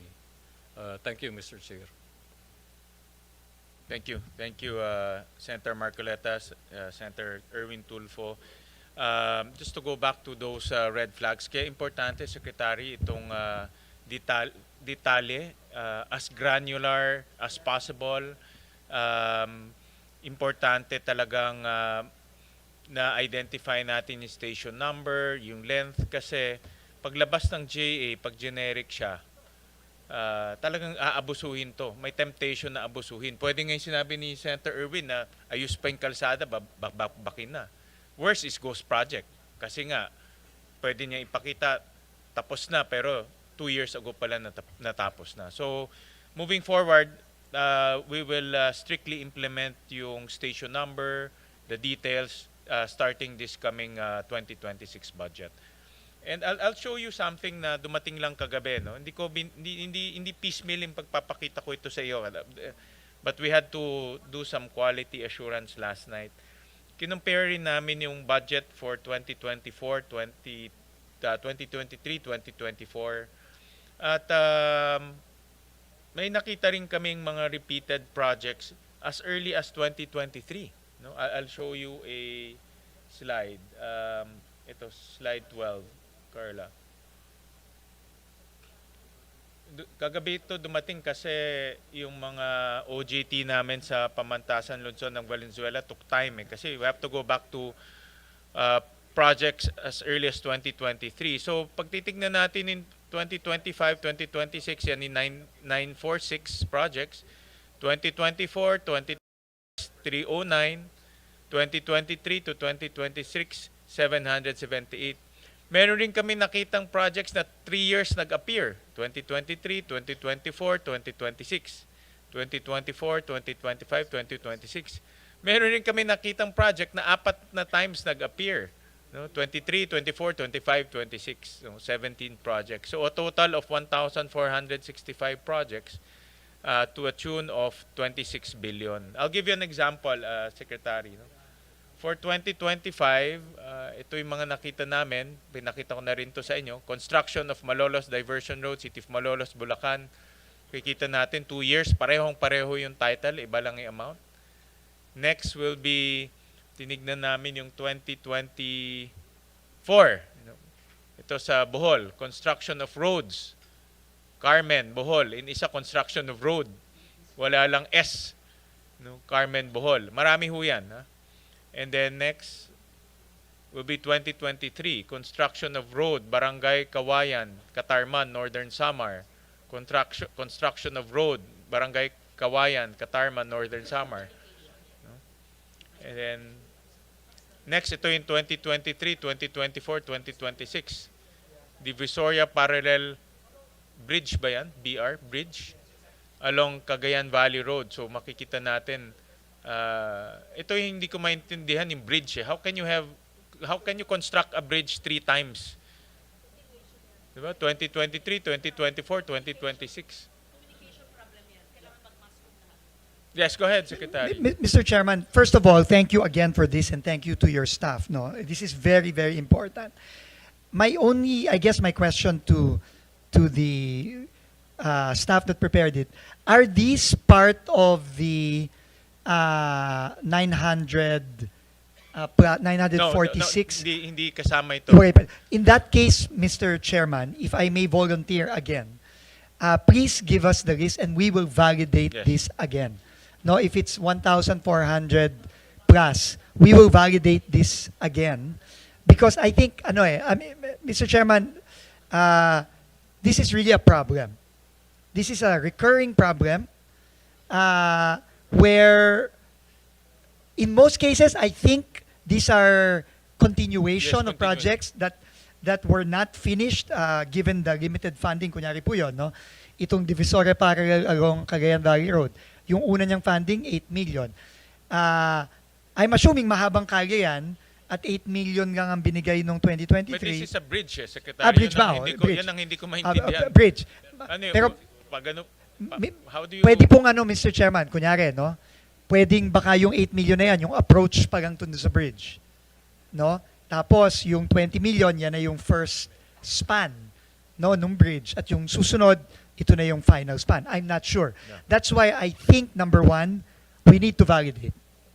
And the district offices, the regional offices, need to validate and justify this, similar to what they did with the 700 plus. No? Hindi po natin dapat pagampasin yan ng ganyan lang. No? Kailangan i-validate yan. Kung ma-validate, okay. Kung hindi ma-validate, wala tayong choice po. We have to, as Senator Marcoleta said last time, act on the side of caution and remove them. So, Mr. Chairman, I think moving forward with this budget, dapat talaga detalyado. Tama po si Senator Ligarda. This is a communication problem because it is not the same project. It is a continuation of the same project. And that needs to be reflected in the line item, which clearly it is not. Yep. Mr. Chair. Yes, Senator Irwin. One quick question lang po kay Secretary Vince Dizon. Malaki pong tinapyas doon sa budget ninyo, lalo na po sa flood control. Pero my question is, well, I wasn't here during the first hearing. Ano po magiging impact nito sa infrastructure? So are we looking at wala na tayong totally flood control? May mga problema pa rin po tayo sa baha. So are we not going to deal with our floods in the future, next year? Hahayaan na lang nating bumaha ang buong Pilipinas? How will you handle this? Malaki-laki po ang tinapyas eh. 250 billion po. 255 billion po eh. So, paano ho ito, Mr. Secretary, Mr. Chair? A very, very important observation, Mr. Chairman, by Senator Tulfo. Unang-una po, meron pong naiwan na 15.7 billion na flood control for foreign assisted projects. Ito po yung mga pundado ng mga tanyag na partners natin tulad ng ADB, ng World Bank, ng Japan. No, yan po talaga naman pong makakasiguro tayo na hindi mananakaw yung pondong yan at maayos po ang pagkagawa ng mga flood control projects na yan. Pero ang very important po is na sinabi po ng ating Pangulo, dahil po na siniwalat niya at nakita nating lahat na napakalaking pagnanakaw po dito sa mga locally funded flood control projects. Ang sabi po ng Pangulo sa akin at sinabi din niya po ito sa Kongreso na, teka, stop muna tayo. Pero hindi po ibig sabihin nun na wala po tayong gagawin. No? In the next few weeks po, meron tayong i-implement na malaking flood mitigation program together with other agencies of government and local government units. No, ito po ay ang massive clearing ng ating mga waterways, hindi lamang sa Greater Metro Manila area, kasama na ang Bulacan, kundi sa lahat ng mga major cities po natin and flood-prone areas sa buong bansa. No, Yung na-discover yung Mr. Chair, Secretary, na flood control na binawas ho ninyo, does this mean na hindi sila importante? I mean, does this mean na itong flood control na tinanggal ng Pangulo, it's not really important, ito ay gawa-gawa lang, kaya tinanggal at wala naman magiging epekto kung tanggalin ng Pangulo ngayon, alisin natin itong pondo 255 billion na naka-allocate for flood control. They're not really necessary. Is that what it is? Unang-una po, no, I think ang naging desisyon ng Pangulo para maiwasan na ang muling pagnanakaw ng scale Kaya na nga, ganito. Mr. Secretary, my point is, so nakikita ho ninyo, ni-review ninyo ito, was this your recommendation to the palace? Sir, alisin natin ito kasi parang mukhang may kikita lang dito sa 255 billion. Was it your recommendation? Opo, to be quite frank about it, yes. Kasi nga po, marami, if not halos lahat po siguro, ng mga iniimbestigahan natin from the past. No? Unang-una, hindi na plano ng tama. And I think, I'm happy to see Undersecretary C.P. David here of the DNR. I think he can bear us out on that. No? Na marami sa mga flood control projects, halimbawa po, itong mga revetment, no, yung mga pagtatayo ng mga dike, no, hindi lang ho sa hindi nakatulong, I think in some cases, nakasama pa. No, yun din po ang naririnig namin. Halimbawa, dito po sa mga reklamo ng ating LGUs tulad ni Mayor Joy Belmonte sa Quezon City na hindi lang sa walang epekto, walang magandang dinulot, nakasama pa, no, sa mga areas na dating hindi naman tinayuan nitong mga so-called flood control projects. So, tingin ko po, ang sabi po ng Pangulo, una, hintuin muna natin yung pagnanakaw kasi mukhang ginamit lang to para sa maanumalyang rason. At ikalawa, planuhin na natin ng mabuti. Kaya po ngayon, kami po nakikipag-usap na po ngayon sa DNR, sa UP, sa Project NOAA, sa iba't ibang mga tanyag na ahensya na dayuhan tulad ng ADB at World Bank at JICA para po maplano na natin mabuti. Kaya po sa susunod na taon, kapag obviously kailangan na nating mag-invest muli ng malakihang pondo para sa flood control, ito po ay yung tama ng flood control. So what you're saying is, Mr. Chair, Secretary, yung flood control ng National Flood Control Program, hindi flood control ni congressman, hindi flood control ni politiko, kundi Tama it's po. a National Flood Control Program wherein totoo. Tama Wherein talagang it will resolve our flooding here in our country. Hindi yung re-resolve lang doon sa isang lugar at may kumita, pero this one is national in Yes, nature. tama po kayo. National at properly planned flood control mitigation program. Tama po kayo, Senator. Thank you, Mr. Chair. Thank you. Just to thank you for the intervention, Senator.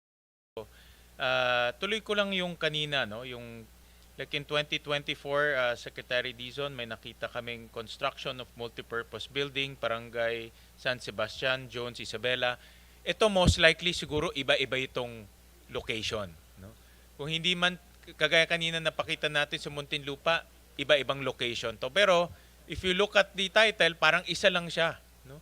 Kaya hindi rin fair doon sa LGU at sa congressman dahil baka ma-accuse siya na isang one and the same lang at paulit-ulit lang yung project.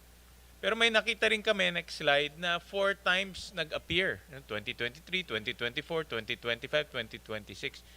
Kagaya ho yan, construction of multipurpose building, Barangay Lapasan, Cagayan de Oro City, Misamis Oriental. Ako, ang suspecho ko dito parang sa Muntinlupa ulit. Baka iba-iba ho yan.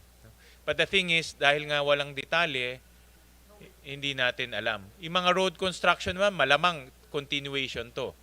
No? Kagaya to construction road in Barangay Kawasan, Alugisan, Cebu. No?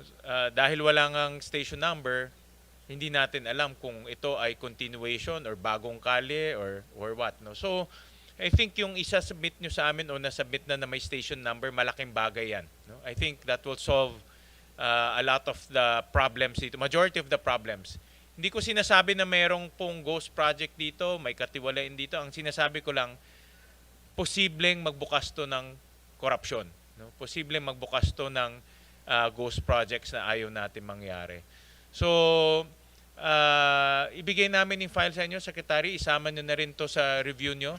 Yes po. Please, Senator, and again, we want to thank you for your efforts here. Kasi, I mean, clearly, this has been going on for a long time already.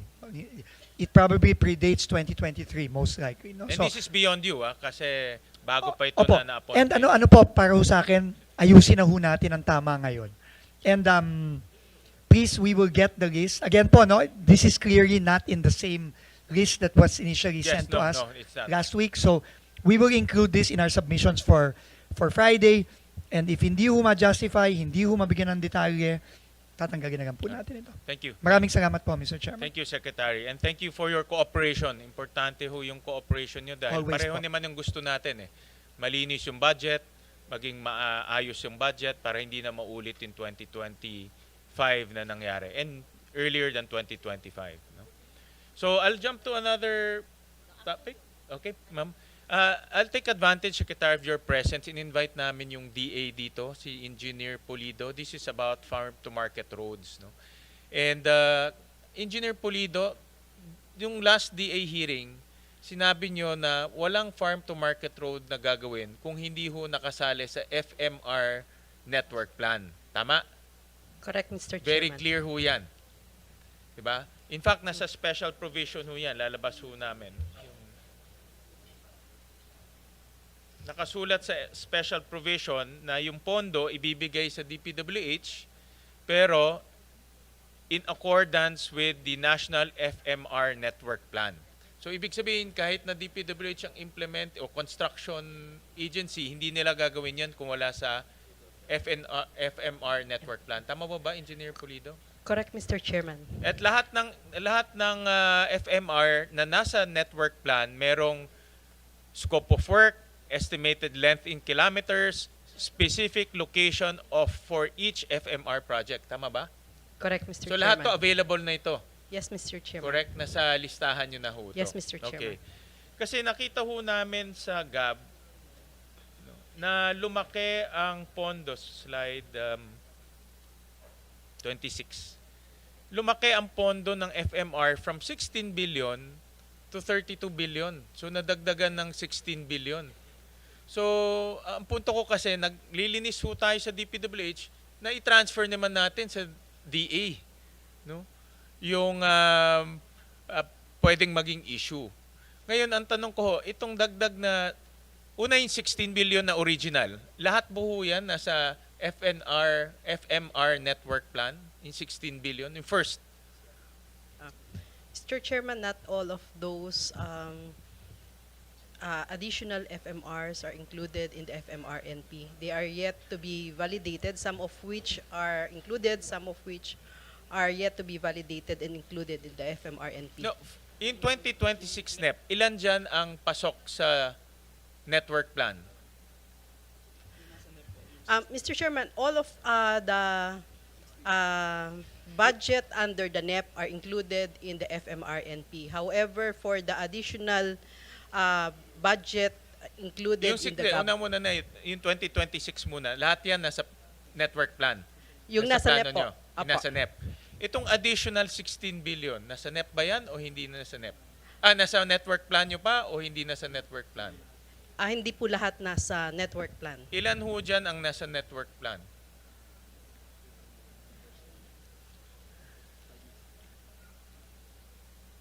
Kasi ang iniiwasan ho natin ngayon yung mga FMR na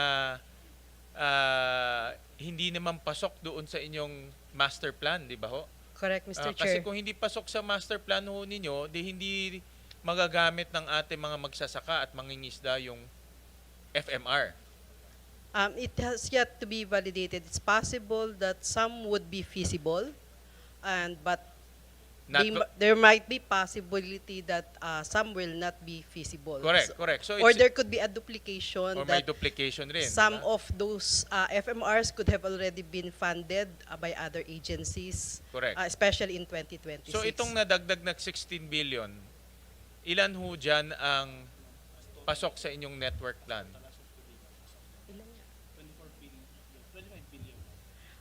As of today po, sa 32 billion po ay the validated are already around 24 billion. Sa 32 billion, 24 billion po ang nasa network plan. 24 billion ang nasa network plan.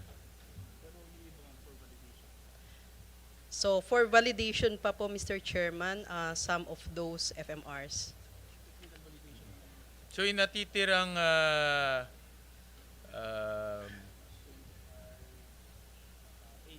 8 billion, wala to sa network plan. Wala pa po. We still Hindi, have wala to pa, wala pa o wala? Wala pa po ngayon sa network plan. So kung wala siya sa network plan, dapat hindi gawin. Mr. Chairman, we have to take also note na nag-evolve po yung network plan, meaning we have targeted that... Yeah, but not, for purposes of budgeting, hindi pwedeng moving target eh. Okay. Diba? Hindi pwedeng moving target. Okay yung prospective. Pero pag maglalagay ka ng pondo, hindi pwedeng maglagay ng pondo tsaka tayo gumawa ng master plan. Parang po. sinushoot mo yung master plan sa pondo eh. Correct po. Pondo is-shoot sa master plan, di ba? Correct po. And marami pa po tayong nasa master plan that has yet to be funded. Correct. So, ang tanong ko nga, dito sa 32 billion, ilan ho dito ang pumasok na sa, o ilan dito ang hindi pasok sa master plan nyo ngayon? Around 8 billion So, po, sir. 11, 8 billion. So, yun ang tanong ko nga kasi, yan ang magiging dilemma rin ng DPWH. Once tinuloy natin yung special provision, hindi nila i-implement in 8 billion. Correct, sir.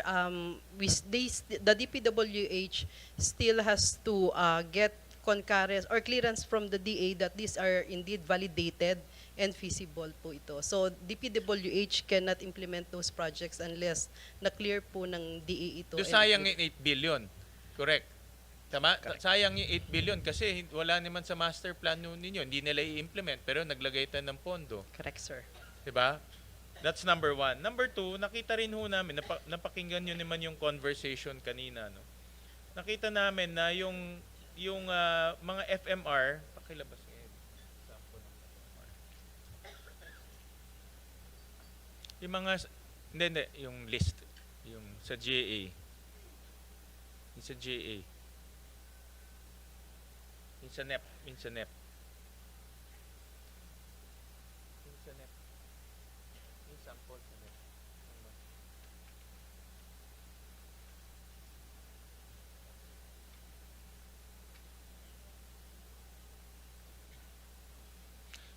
Ito pala sa GAB. Yung mga FMR ninyo, nakita ko na ganun rin, very generic yung pangalan. Pero under sa special provisions, dapat meron ng location, may length, may specific location, may work program. So ibig sabihin pwede ring ilagay yung station number.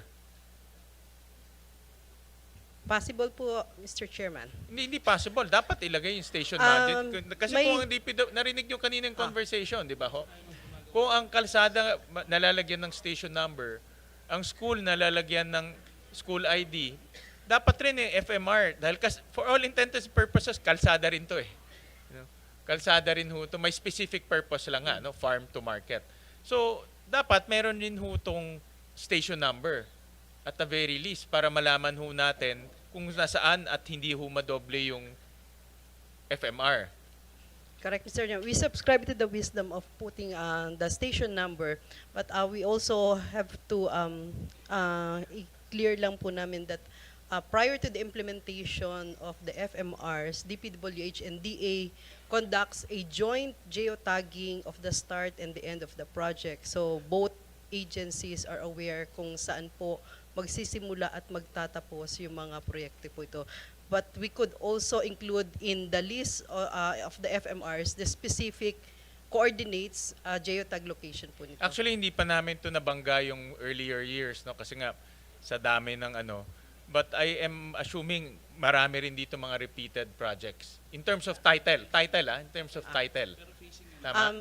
Mr. I'm Chairman, not saying repeated as in naulit ginawa yung project, but repeated in terms of title. Yung nakita natin sa DPWH. No? yes, correct, Mr. Chairman. But instead of putting a generic name, we put phase 1 and phase 2 kasi it's possible po na the entire need is 2 kilometers yet the fund allocated is only for 1 kilometer. So we put phase 1 and if case there would be an additional funding for the following year, we put phase 2 on it. Pero itong mga ito, meron na itong location, may length, at meron ng work program.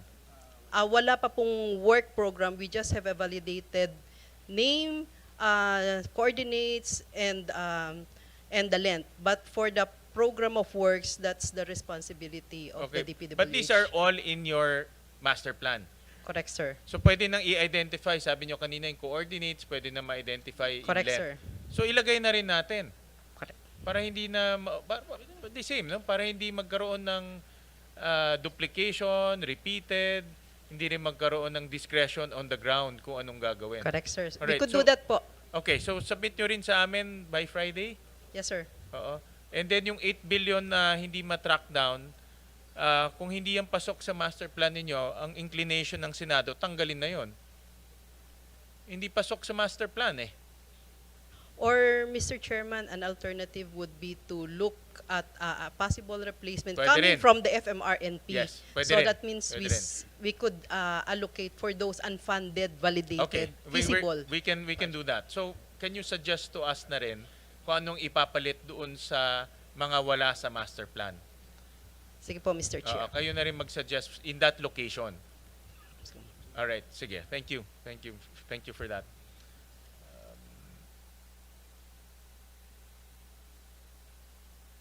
You recognize Senator Lauren? Yeah. Before we proceed with my questions, Mr. Chair, I think you were in the DNR hearing. Yes, I'm glad that Senator JV is also here. I think you were there in the DNR hearing. And Undersecretary Carlos Primo David mentioned about DNR studies on flood control because I asked him about it. And can I have the... Yeah, I mean, it's now. Can you please briefly explain what you explained in the hearing and not to pit you against another department? Oh, huwag ka mahiya yung sinabi nyo. Sabihin ko rin totoo, hindi po kami pinakikinggan ng DPWH. In so many words, right? Did you say that or is it my own words? You said there was a plan, you presented it to DPWH, and I said, so what happened? Kasi hindi dapat scientific, nature-based, science-based ang construction. Hindi naman lahat kailangan semento, iba nature-based. But I'll go to that later. But you said that DNR had a plan because I put all the water agencies together and I was asking them one by one. It took us the whole day. Anyway, and you said you had a plan, not you personally, the department submitted to DPWH, but it was not heeded. Am I accurate in my remembering what happened a few weeks ago? Undersecretary David. Mr. Chair. That was in the context of a meeting I had in 2024 with officials of the DPWH, wherein we were planning for convergence projects. And these are projects that have multiple benefits for flooding, for water supply, irrigation, and so on. DNR and NIA submitted a list of convergence projects to DPWH, but they were not considered during that time. Pakipaliwanag po, DNR, NIA, and all the water agencies, should there not be clear coordination between the water agencies and should there not be environment impact assessment for all the flood mitigation measures? Should there not be ECCs granted for all the flood control projects, whether it's a dike, a revetment, and to be fair, as a climate adaptation advocate for 3 decades now, flood mitigation, flood control is a climate adaptation measure. But hindi naman kailangan puro semento. Ay may nature-based solutions, the others naman are infrastructure. So hindi natin minamasama ang flood control na tama yung paggawa. So kindly explain, and do you have a short, I don't know if you have the time for a presentation, but Mr. Chair, I have a 15-minute mahaba. presentation. It's 2 pages long, so baka iklihan ko na lang. Chair, wag na 15 minutes, 5 sige. minutes. O, Bilisan ko na lang. Ganun mo lang. Pakita mo Sige. lang, and then we just want to know from the agency, DPWH, if indeed you received it and what happened, and maybe I'm wrong, maybe there shouldn't be coordination, maybe you should stand alone and ignore DNR, but in my mind and in my work for decades, I know that infrastructure must take into consideration the natural ecosystem around it. You just don't build a dike without knowing where the water goes. And we cannot fight the water. Kailangan may mga small water impounding, kailangan may mga rain gardens, kailangan may yung pababa, yung sinasabi ni Sec Babe Singson. Oo, so yes, Sec Dizon. Mr. Chair, I'm sorry to my friend, Undersecretary CP, but Senator Gigarda, Mr. Chair, is absolutely correct. And just to emphasize, for the projects that we have visited and investigated, wala pong ni isang flood control project na may ECC. Wala. Ni isa.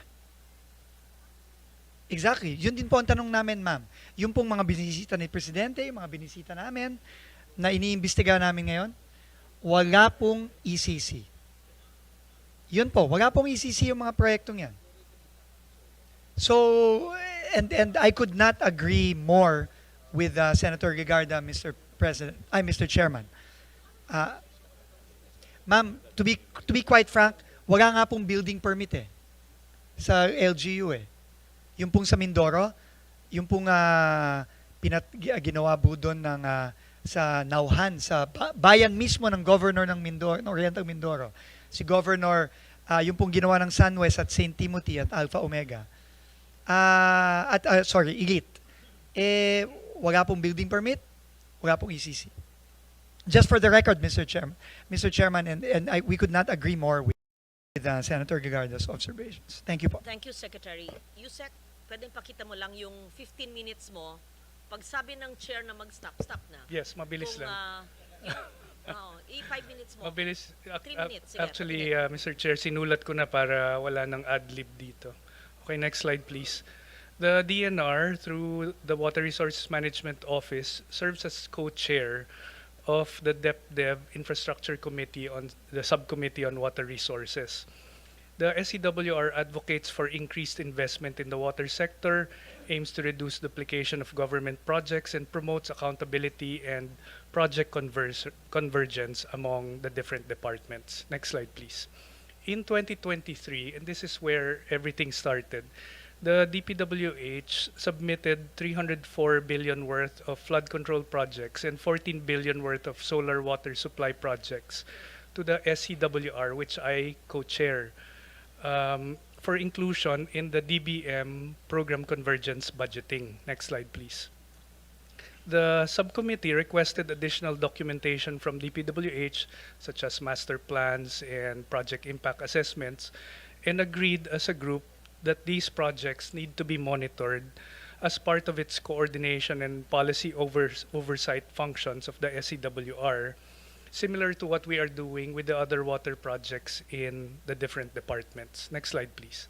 And so in the beginning of 2024, we started monitoring the flood control projects using DNR regional personnel supported by satellite technology, and this is one tool that I'm promoting that DPWH and other agencies need to utilize.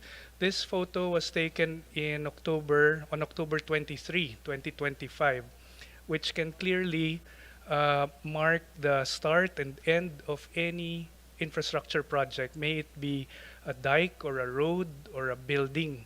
And in terms of identification, it is very, very easy.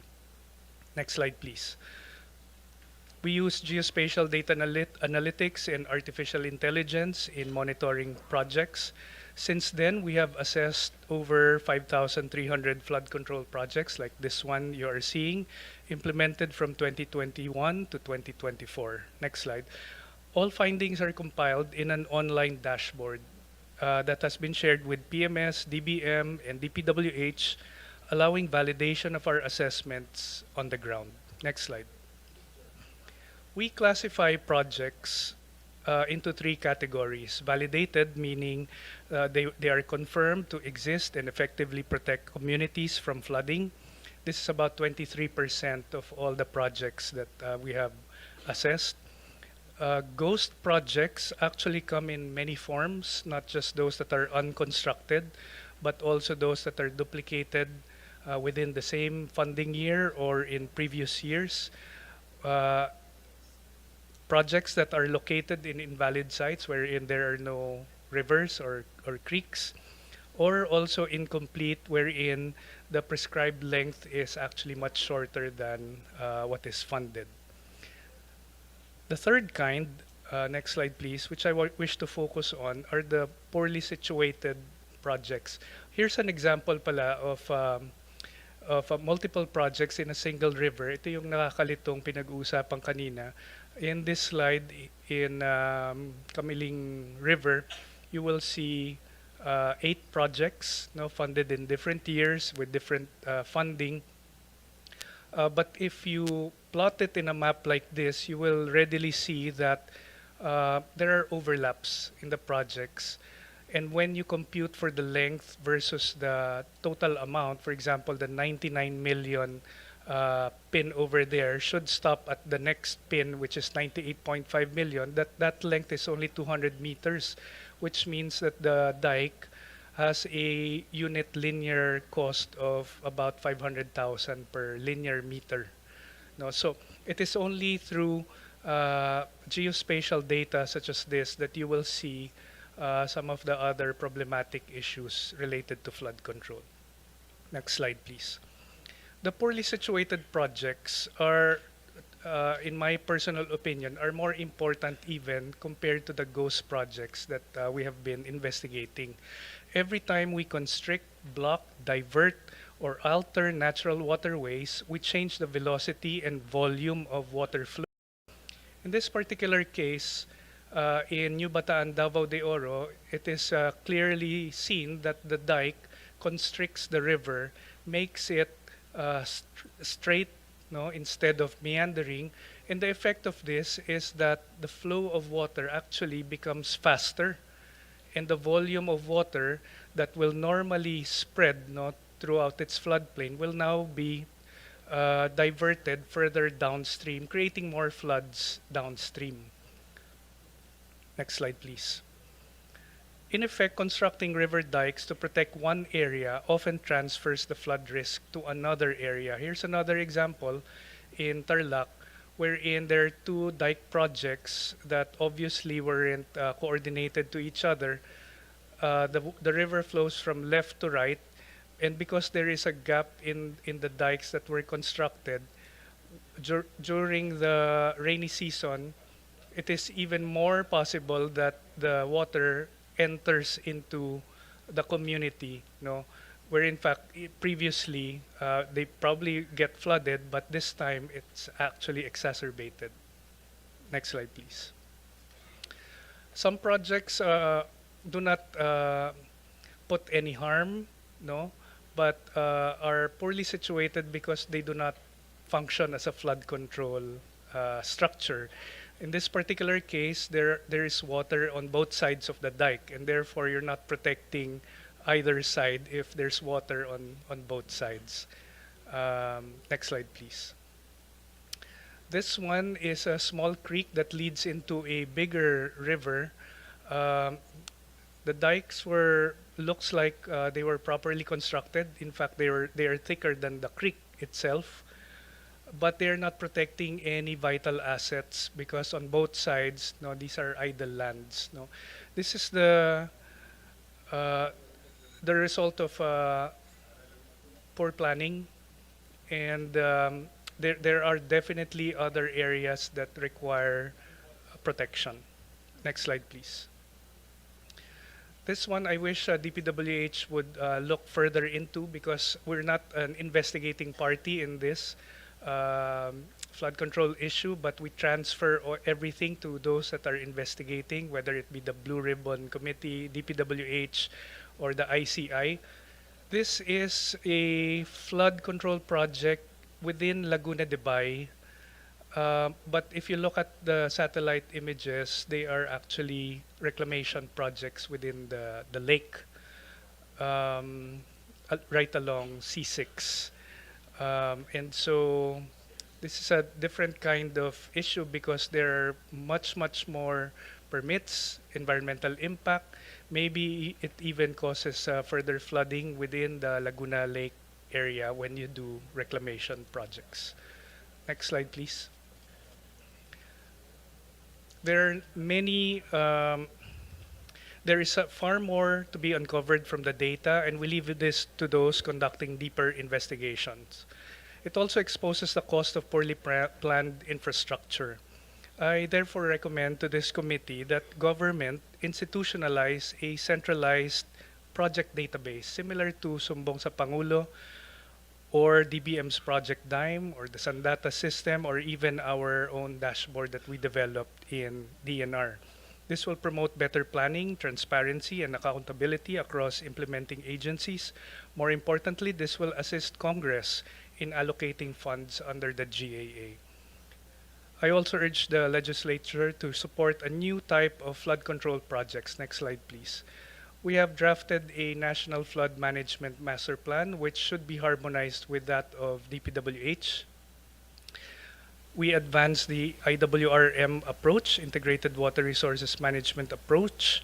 We recognize water as a vital national asset, one that includes even floodwaters, which when harnessed, can be used for water supply, irrigation, hydropower, aquaculture, and other productive uses. The principles are very simple. Nature-based, protect our watersheds, keep our waterways clear, create natural flood buffers. Instead of diverting water into the ocean, we should impound using man-made lakes, reservoirs, aquifer infiltration, dams, and underground cisterns. Land use planning cannot be highlighted enough. Development away from flood-prone areas, promote open spaces, and effective LGU policies. And therefore, gray infrastructure is a vital component of this strategy, but it should be cost-effective, properly placed, and that maintenance is built in. Next slide, please.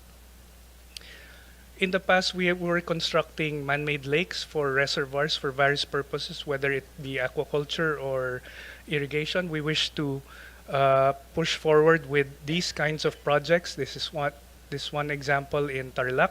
Next slide, please. This is a proposed man-made lake in Angat River that will reduce the flooding in the Bulacan area, such as Kalumpit. Next slide, please.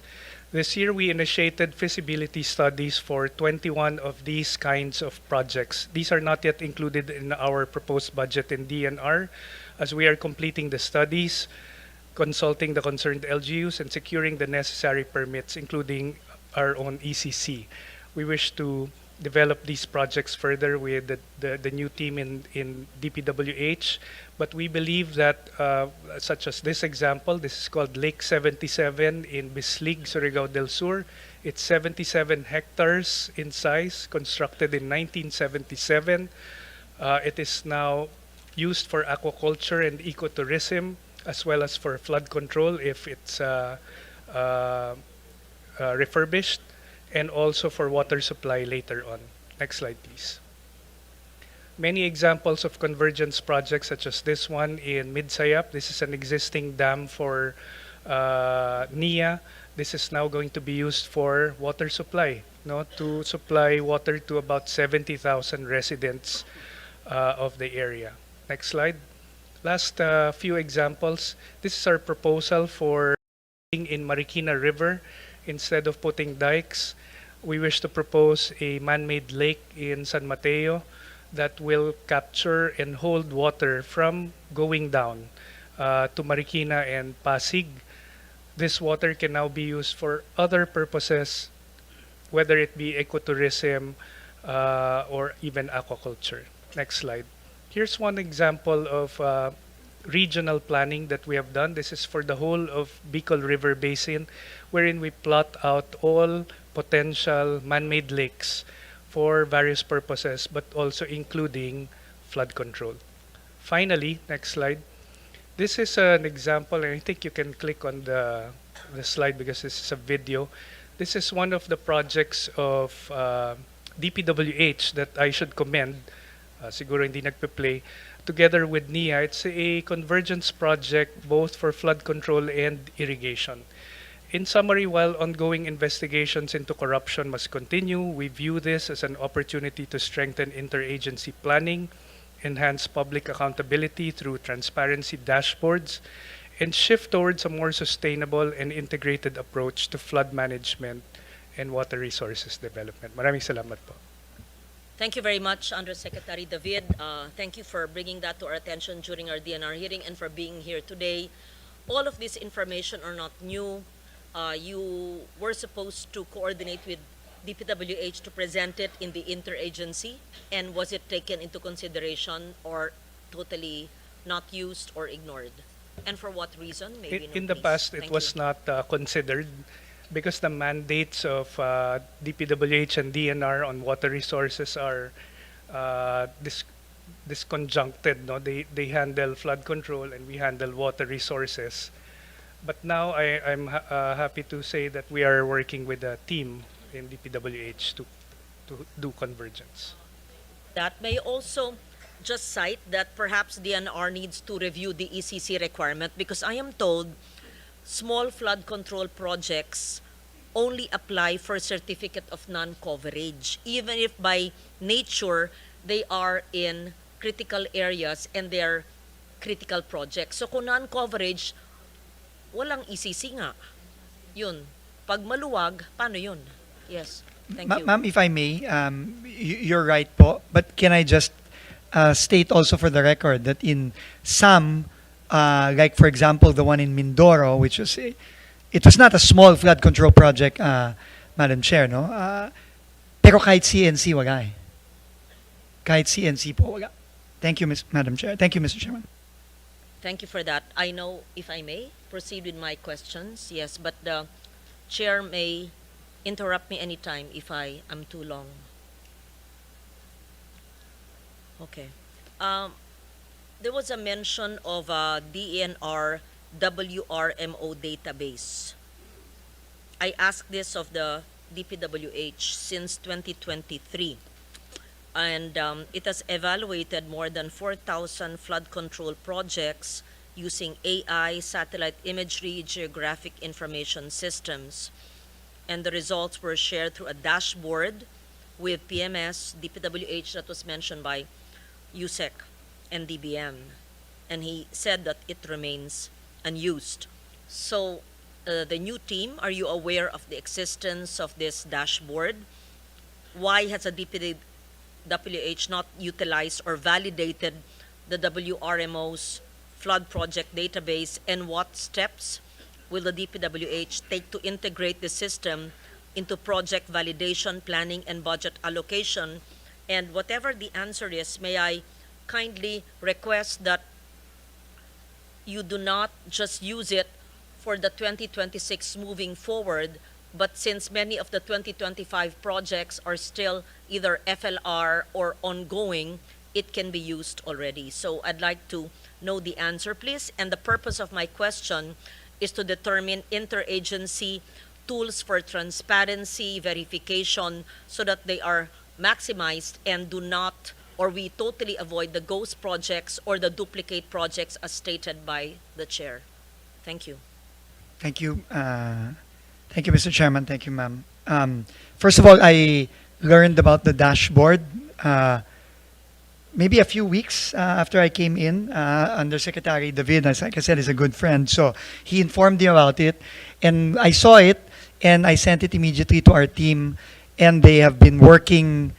The technical groups have been working since. No? And in fact, tomorrow, with our new OIC for, on Wednesday, for a new, they will already start presenting recommendations on how to use the data, both in terms of planning moving forward, but also, and I think I made this very clear to the team when I first learned about the findings of the DNR and the WRMO, that we have to apply what the DNR has learned about these flood control projects, even for projects that have already been completed.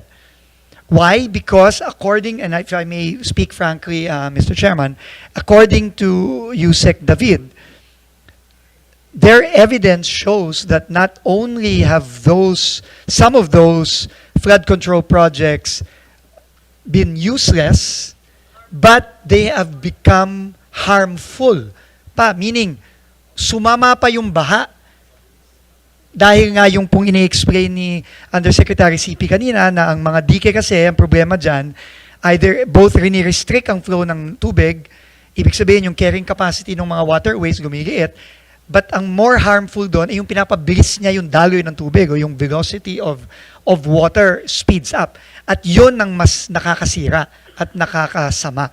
So, why did I ask for that? Because we are already thinking ahead that with enough data and with enough evidence, maybe we might even need to dismantle some of those flood control projects because of their net harmful effects to the communities and the environment. So, ma'am, that is the purpose. But this is a very, how should I say, it's a very meticulous process, and it's also a very sensitive process because there are COA issues involved, and alam naman po natin, there are COA rules where you cannot just demolish a project that was built after a certain within a certain period. So there are complexities to this, but we first need to look at the evidence.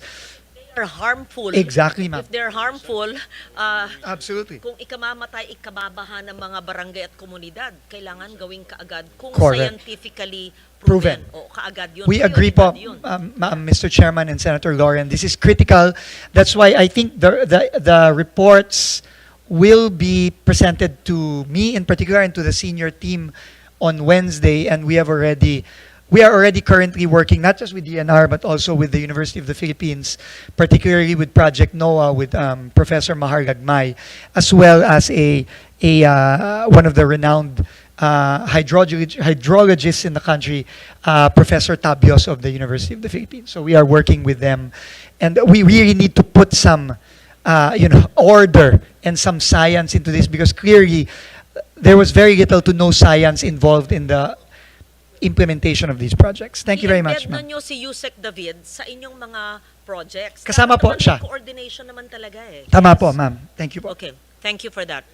WRMO's evaluation shows that 42% of the projects reviewed were unconstructed, duplicated, or already existing, yet some were declared completed and paid for. So may I know, how are these projects cleared for payment and certification despite being absent or duplicated? And can we use the systems to demand project completion, case building, and or restitution? So the purpose of this question is to assess the adequacy of DPWH project validation and internal audit mechanisms so that we can prevent the continued misuse of public funds. The accountability of duplicated projects, although you somehow answer that, but can you kindly assure us of the use of the evaluation of WRMO? We assure you, Madam Senator, and we assure the committee that from here on, the DPWH will work very, very closely with the DNR and specifically the WRMO, because we are in total agreement. In fact, the project that was the last slide of Yusek David, the project in Claveria, the Union water impounding joint project of DPWH, was in fact visited by the President 2 weeks ago, and we consider it one of the more successful, not only flood control, but water impounding and irrigation in one. And we feel that with the help of the other experts, we can really guide and plan our flood mitigation program towards these types of projects and no longer those that we have seen in the past couple of years. Thank you very much, ma'am. Thank you for that. I now go, Mr. Chair, to the fragmented flood management and the basin-based planning.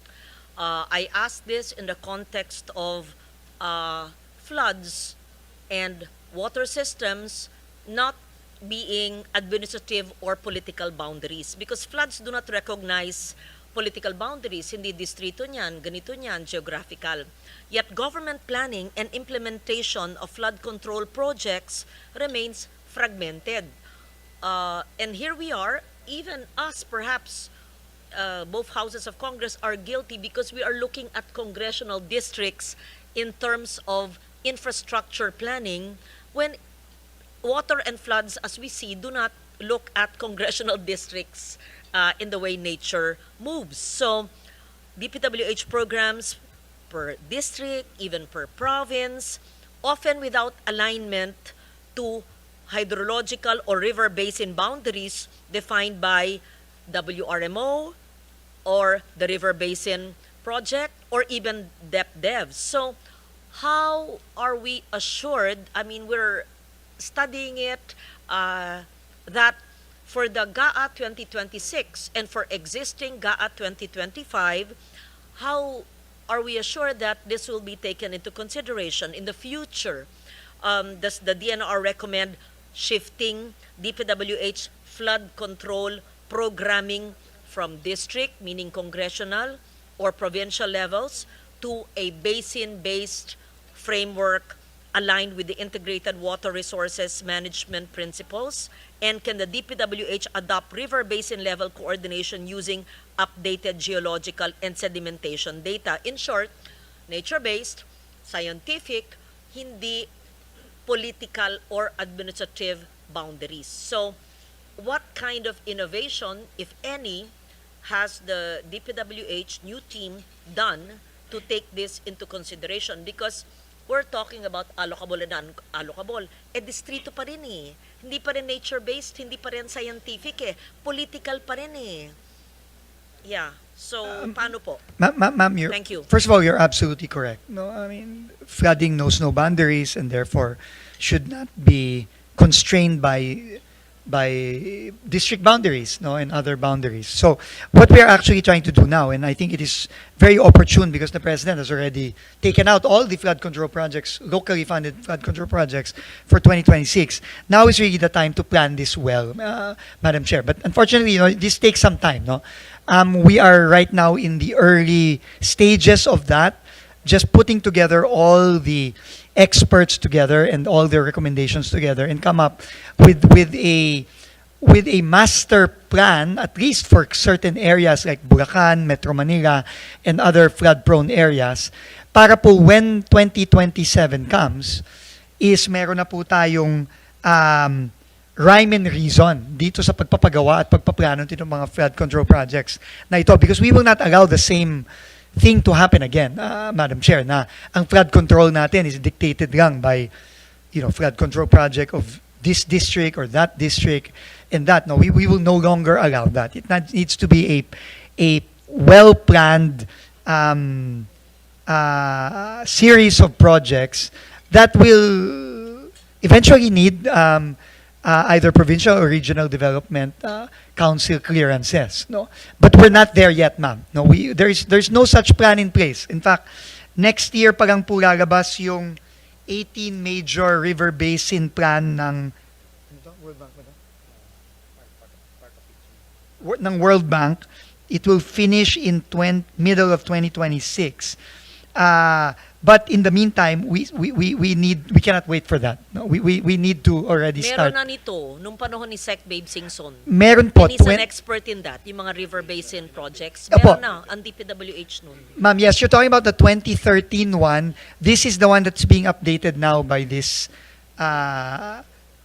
major river basin master plan, which will be completed next year. But like I said po, ma'am, we will not wait for this. We will continue working with the DNR because, I mean, pwede na naman tayo magsimula po ngayon pa lang. There's enough data and there are enough this that we can work on already now.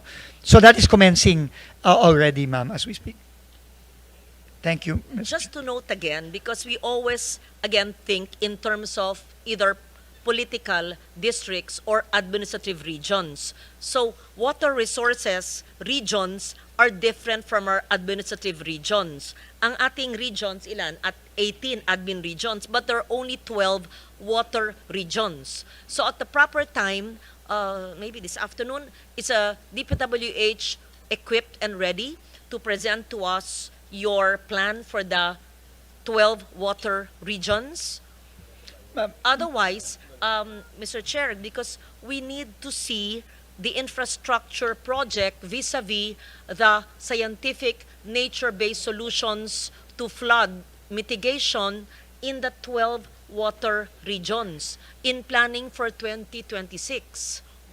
Kasi how can we approve a budget na base pa sa lumang intindi na kailangan congressional district ang pagplano ng flood control kung hindi natin binabago ngayon ayon sa pagdaloy ng tubig ayon sa 12 water regions at hindi sa 18 administrative regions at hindi ayon sa congressional district. Ang baha naman hindi sinasabi, dito lang ako sa distritong baha, hindi naman ganoon eh. Kaya lang yun ang planning nga eh. So dapat parang baguhin ngayon, hindi pang 2027. In the meantime, sa 1.5 years ay lulubog tayo. Ma'am, unang-una po, tinanong ko lang po yung mga kasamahan ko dito, wala po tayong konkretong plano. Wala pa.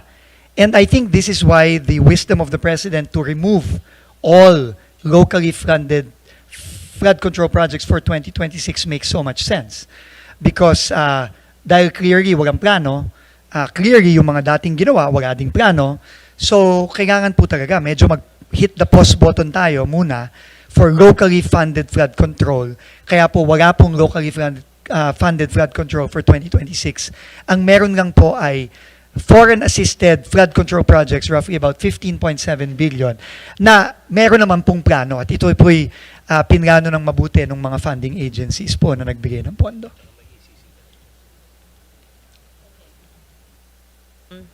I appreciate your honesty and your candor na wala pa. Pero siguro naman po, pwede niyong i-backtrack yung ginawa noong 2013. I remember it was in the same room. I asked Sec Singson. He had a study, he had plans, and then nag-end na yung term ng Aquino administration. But meron tayong basihan, hindi naman nagbabago. Nagiging worse lang ang sitwasyon ng kalikasan eh. So you can use whatever he had then, right? Yes, yes. Absolutely, ma'am. Thank you po. Okay, so I actually have so much question about that, but I don't want to belabor that point. I now go to the lack of detail which the chair earlier cited. To be fair to those LGUs you mentioned, perhaps it's a miscommunication or lack of communication. Maybe all DPWH people, while they are engineers, should learn how to communicate clearly, in detail, and correctly. Meron lang maling, may grammar. DNR yun. Far faster. Faster lang. No, more faster. Faster lang. Okay, ang gobyerno kailangan matuto ng grammar at saka accuracy. Okay. So, the lack of detail and transparency in the nomenclature of DPWH projects. A close reading, may hearing sa kabila? Okay, ingay ah. Yeah. A close reading of the 2026 DPWH infrastructure program shows that many listed projects are described in vague, generic terms. For instance, construction of multi-purpose buildings, rehabilitation of roads, or construction of flood mitigation structures with no accompanying details such as location, coordinates, project length in kilometers, technical specifications, implementing unit or scope of works. Kindly correct me if I'm wrong, dapat bang kasama ito?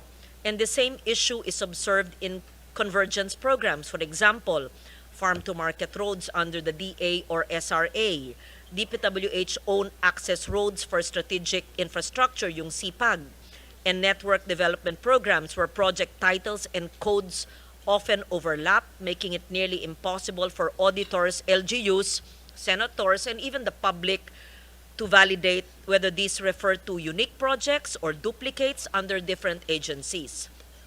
Moreover, many project entries contain alphanumeric codes. Example, K0107 plus 000-K0107 plus 511.96. Siyempre, naintindihan nyo, pero paano maiintindihan ng mga nag-approve ng pondo? To us, it may seem unintelligible to non-engineers and are not linked to publicly available reference maps, depriving our citizens of the ability to track implementation or validate site completion. So this creates an opaque budget environment where even Congress, both houses, and even COA and civil society cannot easily distinguish between legitimate or questionable projects. So if this continues, transparency measures like the Budget Transparency Portal or even open data, government data will have limited value as the entries themselves are unverifiable at the project level. So may I know from DPWH, because this is in our NEP revised, yun pa rin ang ginagamit eh. So there are no changes. In short, parang we're depriving the public and non-engineers of understanding either through incomplete or unintelligible data.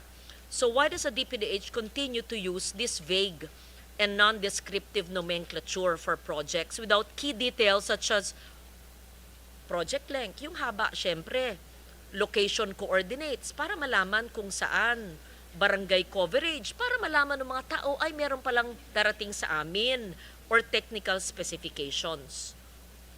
Would the department support the rationalization of project labeling and budget entries requiring every line item to include measurable and verifiable information?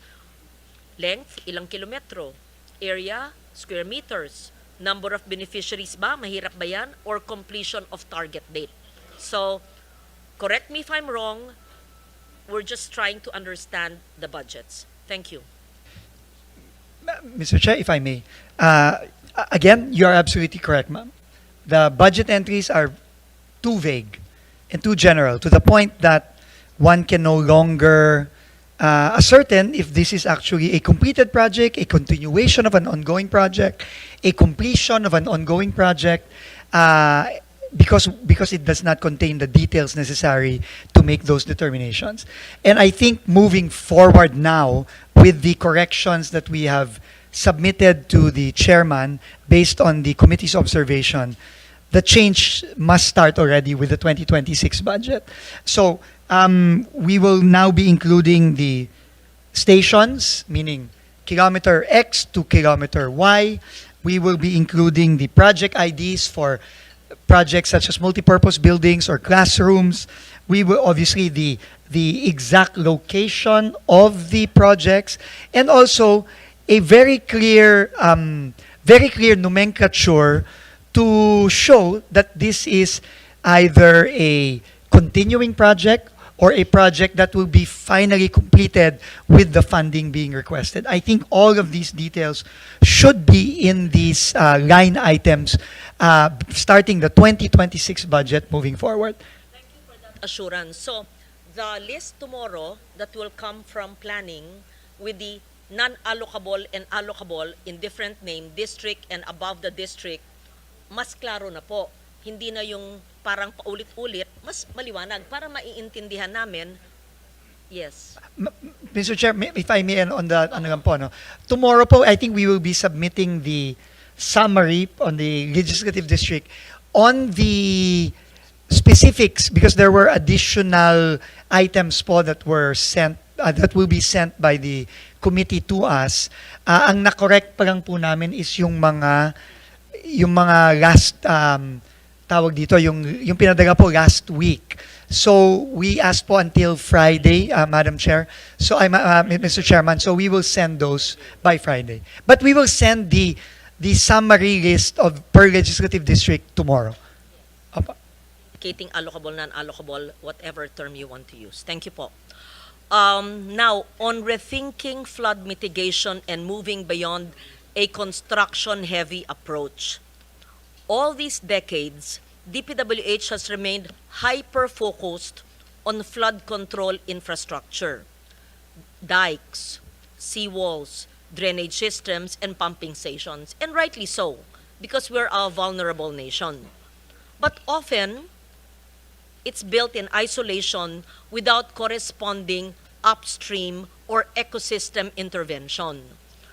Because nga, nakafocus sa admin regions or congressional districts.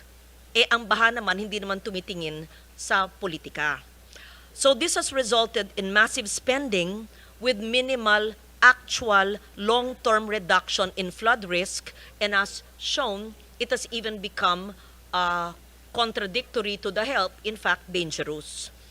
So while some projects, to be fair, have provided some relief, others have worsened flooding, as shown in the studies. Flooding downstream, it has degraded water systems, it has caused displacement of communities. This has led our experts, including those from DNR, from DepDev, from the Infrastructure Committee of NEDA, to call for a shift towards integrated nature-based and ridge-to-reef flood management approaches. So the DNR has nature-based solutions. What are these? Wetland restoration, mangrove reforestation, watershed rehabilitation, sediment retention in uplands as cheaper, cost-effective, resilient alternatives to hard or gray infrastructure. But the DPWH current planning and budget frameworks still, engineers kayo, naintindihan ko po, remain heavily skewed towards construction-based outputs, reflecting both the bureaucratic inertia and in some cases, sorry to say, perverse incentives tied to high-value civil work contracts. I'll use it in those terms. So, construction-heavy, hindi ko pa nararamdaman, as of now, not to blame anyone, yung nature-based solutions. Mas gusto ko pong makita, kasi, hindi pwedeng puro, parang yung ginagawa ng Singapore, alam ni Sec Dizon yan, they work with nature in their dike system. Hindi palaging tayo ng mga dike, or even let's say the polder system of the Netherlands. So ayon sana sa gusto kong maramdaman po yun, hindi ko pa nakikita sa inyong budget. So given what's happening now and the department's bias for flood control infrastructure, not just as a technical choice but as a structural weakness, so I want to know, how do we integrate this nature-based solutions into our flood, not just flood mitigation infrastructure na ziniro natin, tinanggal yung 255, in everything, even in roadside ditches, even in even in FMRs, for example. So gusto ko po makita na mawala yung current infrastructure bias na maaring iba ay substandard, hindi ko linalahat po, pero gusto ko makita po yung watershed-based flood mitigation approaches na binanggit. I can go on, but that's something, part of the change. Kasi madaling tanggalin na yung flood control. Hindi. Yung nananatili, paano natin i-incorporate yung ganitong mga filosofiya po? Yes, thank you. Yes, again, Mr. Chairman, the Senator is spot on in her observations. I think the main problem is there has been very, very little effort exerted towards really master planning these various systems. Flood control is one. The network of farm-to-market roads is another. network of bridges and roads is another. I think that is the main weakness, Mr. Chairman, no? And that's why I think taking this time to be able to plan and work well with DNR, other agencies such as the ADB and the World Bank and JICA, as well as our own universities here like UP, we really need to come up with an integrated water resource management system plan, which is currently non-existent, ma'am, no? Just to put it bluntly. No? Wala po yan eh. And the nature-based solutions must be part of that. No, and you're absolutely right, Mr. Chairman. It is really not in the current program right now.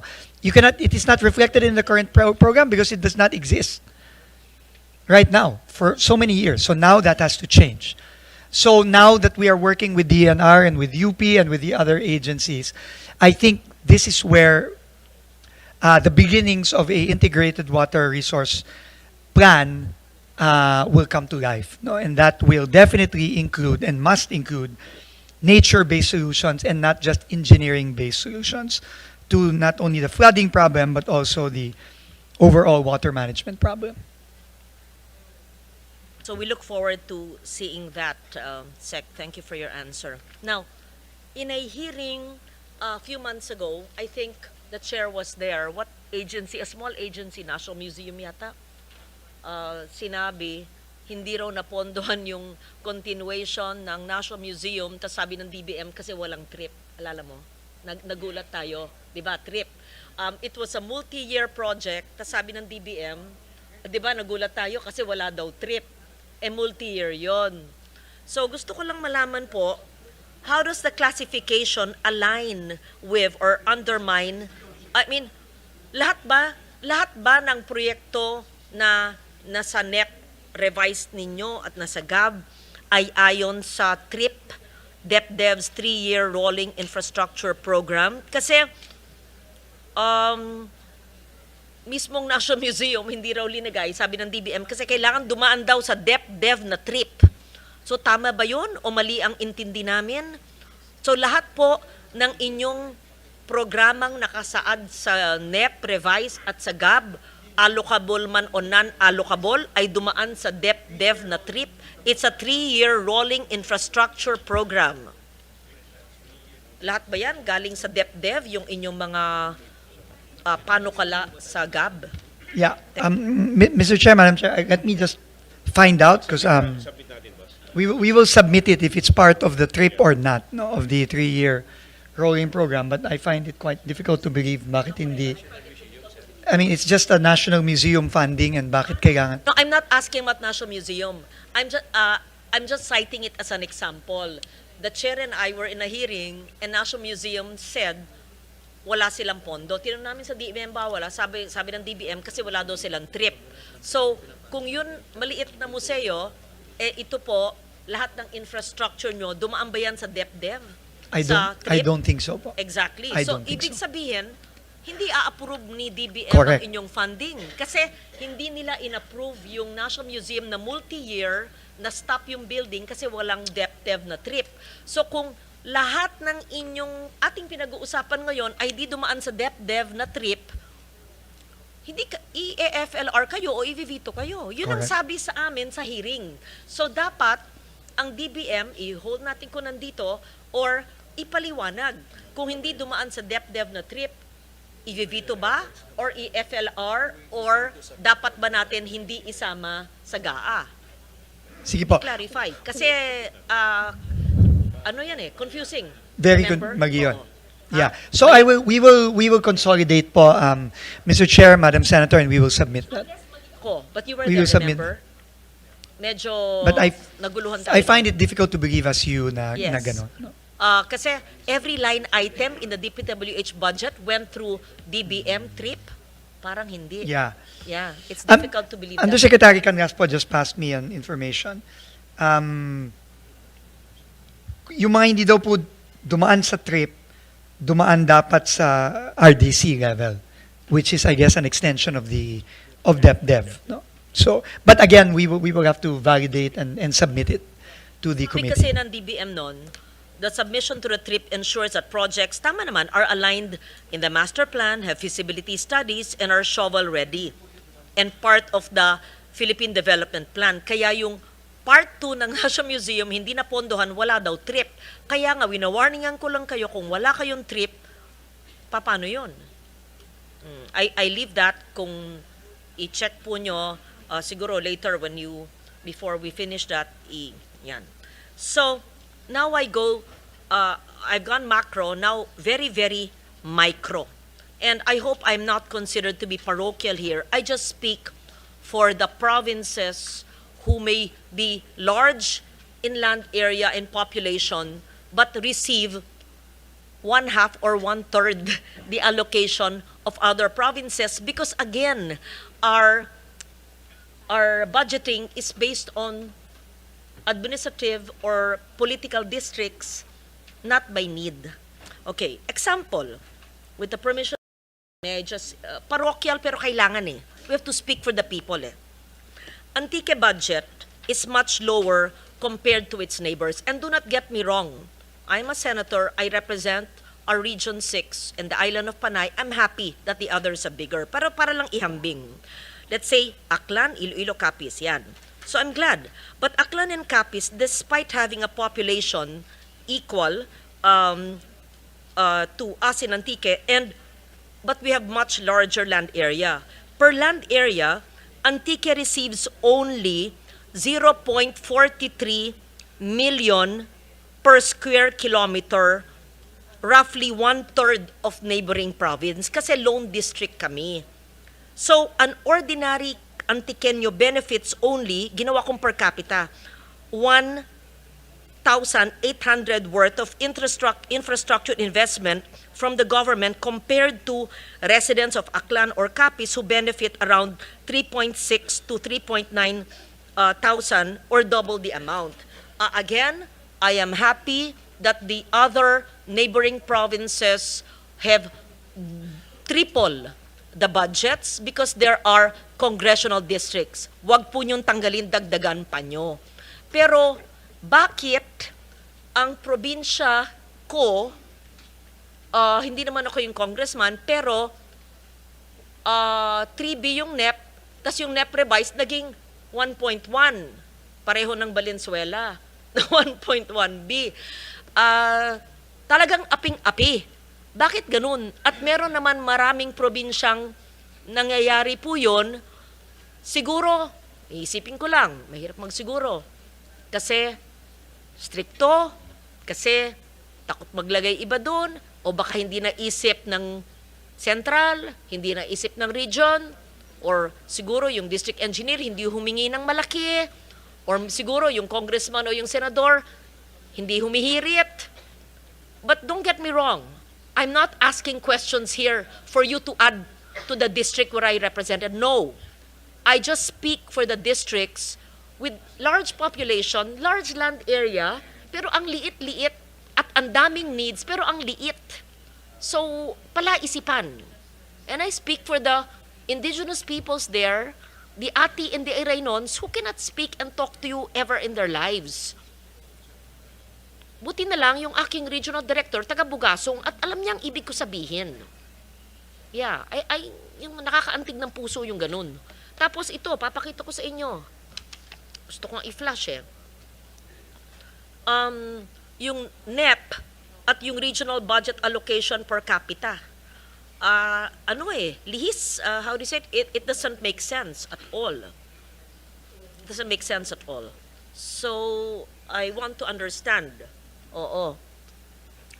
Di ba usually sa NEP, tapos sa GAB lumalaki, pagdating ng Senado, kami nahubaran. Binagsak talaga. Nagalit talaga sa akin ng DPWH, tinanggal lahat. Yun. Sige, thank you. Yeah, Mr. Chair, again, and I said this the last time, the last hearing. I think there is really an inherent flaw in the current formula that is being used, to allocate resources, limited resources, to various districts, and clearly this is seen in the budget now in 2026. No, unfortunately, the new team had no role in the preparation of this budget. But we do see the inherent flaws. In fact, Sorry, hindi po. Nagbago po yung numero sa NEP revised under your term already. yes, I understand, ma'am. But Hinubaran yung aming mga distrito, yung yes, akin. yes, I think na ang mostly tingin ko ang tumama po doon are the locally flood control. No, pero tama po kayo dun sa inyong observation kanina na kung tinanggalan ang isang area ng halimbawa flood control, dapat yon ay pinalitan ng equally if not even more important na mga proyekto. Tama po yon. And ano po, no? And I think that can still be done given the potential for possibility for institutional and committee amendments. No, we can still do that. But I think what I was saying about the formula, yung pong unang pagpasok pa lang sa NEP, yun po ay pinagbasehan ng isang formula na frankly, kahit kami pong mga nasa bagong team, hindi po talaga namin maintindihan.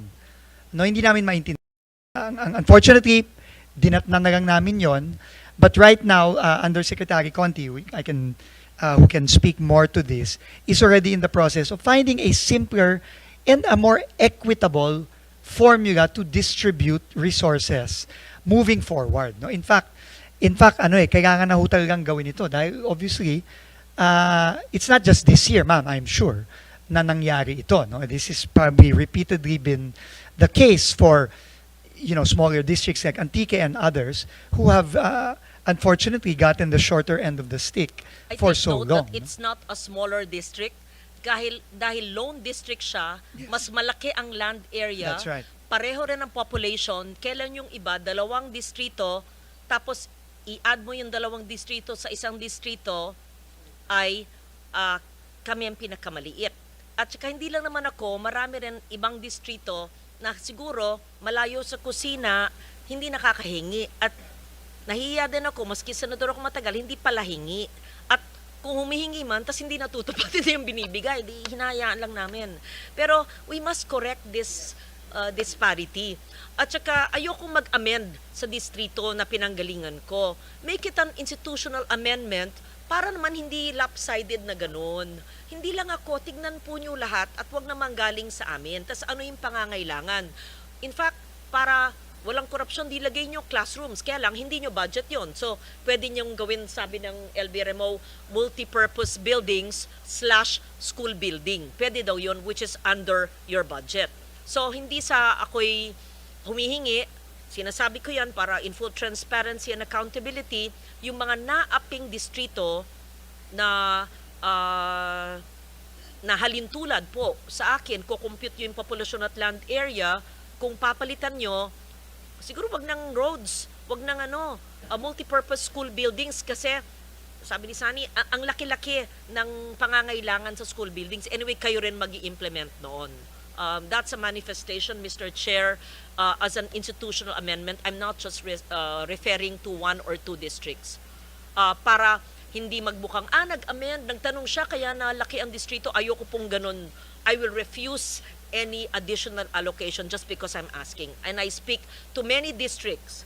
Nahiya lang yung ibang congressman. At saka wag natin titingin kasi yung need according to political boundaries. May I Mr. Chair, you are absolutely correct. And I guess we will do 2 things, ma'am. First of all, we will work with the committee to find a way to more equitably provide for the needs of the districts via institutional amendments. And second, we are already in the process of fixing this clearly non-responsive and ineffectual formula that has been used for so long into something that, as you correctly pointed out, needs-based. Yung kung sino po ang mas nangangailangan, dapat yun po ang mas may nakukuhang pondo galing sa national government. Thank you, ma'am. And wag po kayo hihingi sana ng karagdagang pondo within your agency.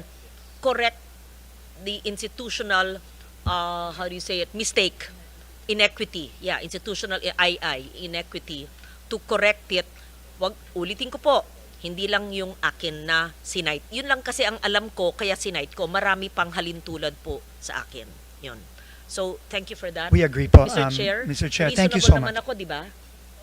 O naman, ayun yun. O naman. Sige, maybe LBRMO can work together with the staff of the chair. Oo.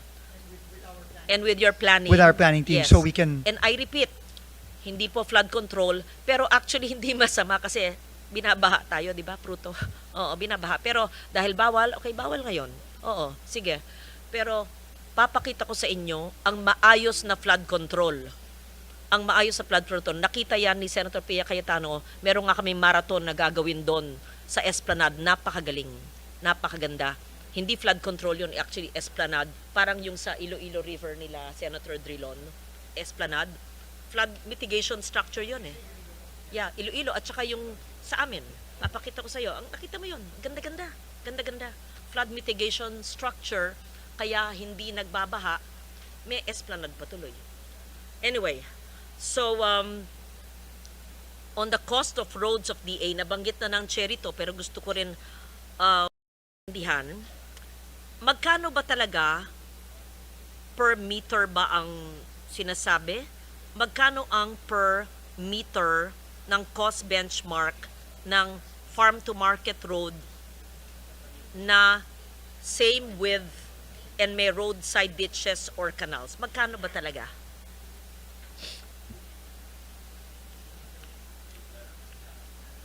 Mr. Chair, Madam Yes. Senator, may I just ask our OIC Undersecretary, Yes. Okay. Engineer Esquivel Our to very respond? engineer. Opo. I'd like to learn from her. Ay, good Apo. afternoon po. Based on the July 2025 rates po, we're ranging from 18,000 to 26,000 per meter. Bakit pag DPWH, ang taas sa notes ko nga 15,000 eh. Pero sabi ni sa hearing nga sa'yo, ni DA, Sec Laurel, Iba, ranging. sa kanila, sa kanilang measurement, 10,000 per meter is sufficient.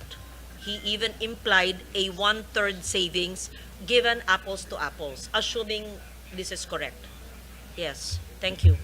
Mr. Chair, Madam Senator, I think it's important to note that, as correctly pointed out by Senator Lauren earlier, the President already directed us to bring down the cost of materials. So, in all likelihood, that number is going to go down significantly.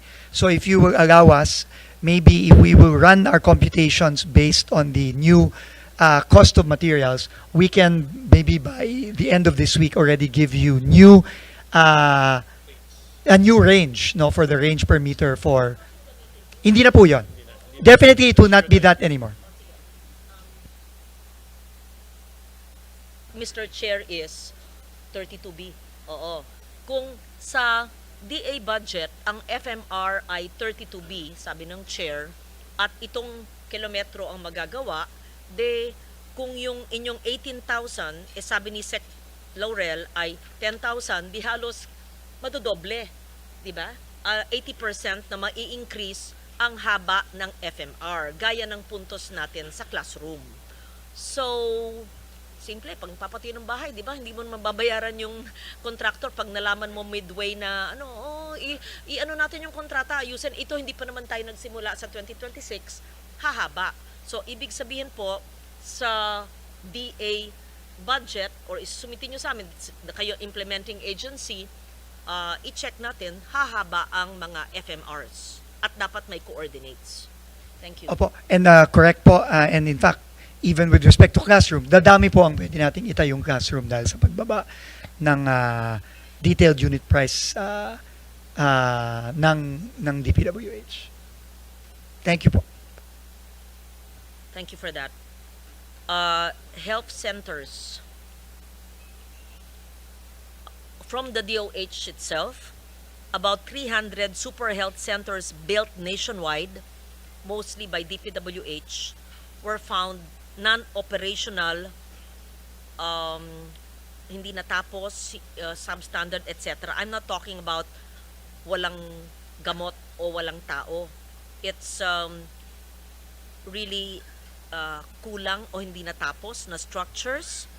And second, maaring may mga natapos pero wala naman utilities or staffing na hindi po nyo problema, but when you build, do you coordinate with the LGU or with DOH to ensure that, okay, you will build, may nag-request na politiko, pero wala naman provision ang DOH for staffing or for utilities. So, do you just build blind? O basta build kami without coordinating with the agency na may kapasidad sila for staffing? Thank you. Right now po, ma'am, I mean, there is coordination, but the coordination with the local governments for these projects with DepEd or with DOH is being done by the lead agency, in this case, the DOH. No? But you're absolutely right. I think that needs room for improvement. No? Because clearly, marami pong mga sitwasyon ngayon na nakita na natin na more coordination is needed. No? Dahil nga po, yung areas na nakatayo na yung building pero wala pang kuryente, nakatayo na yung building pero wala pa ring tubig.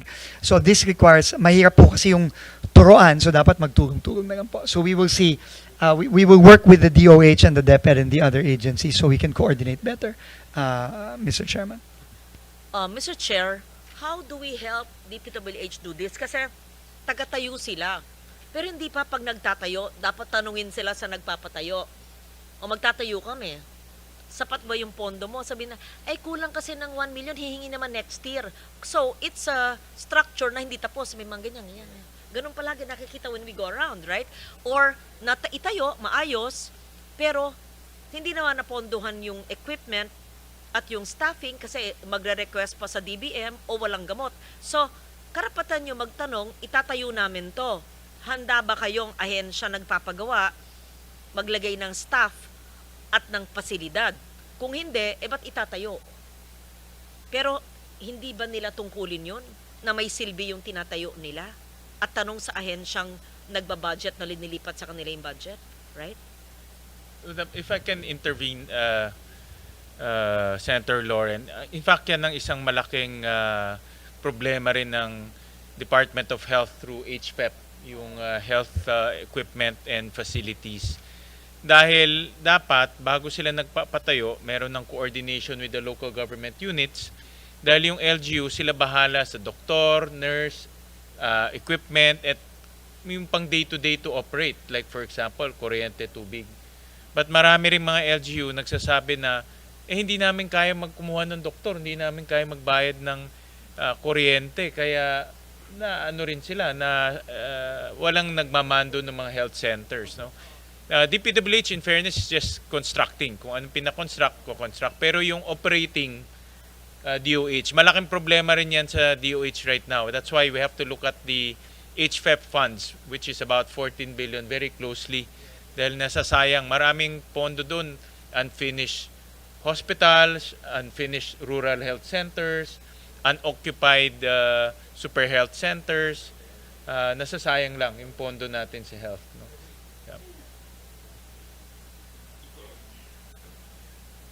So how do we deal with that? Is it the DOH sole responsibility? Or before they build, they must ensure that the agency asking them to build has the capacity to operate it, so it's not like a white elephant that was built? Elephant ho talaga, ma'am. Admittedly, nangyari. So, this coming 2026, ang iniisip ko to move forward with the HFEP, wala mo ng mga new super health centers, new rural health centers. Tapusin na muna natin lahat ng mga uncompleted.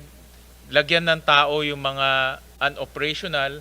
At yung mga hospitals, marami ho tayong, we approve here in the Senate yung mga hospitals, diba? Expansion and newly created.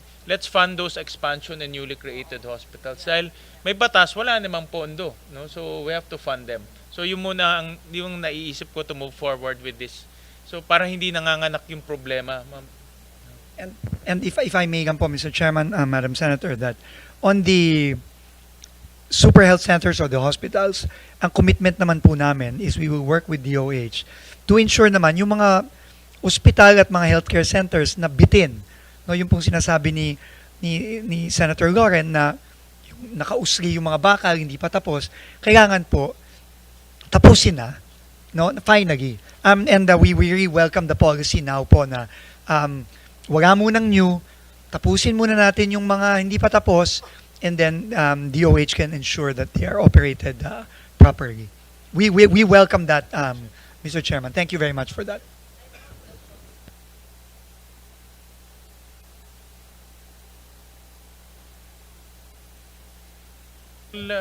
Ako muna, ma'am. I just have just one question lang.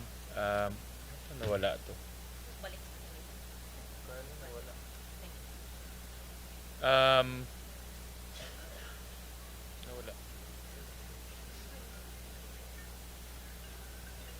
Anyways, can you flash yung news report ni Presidente?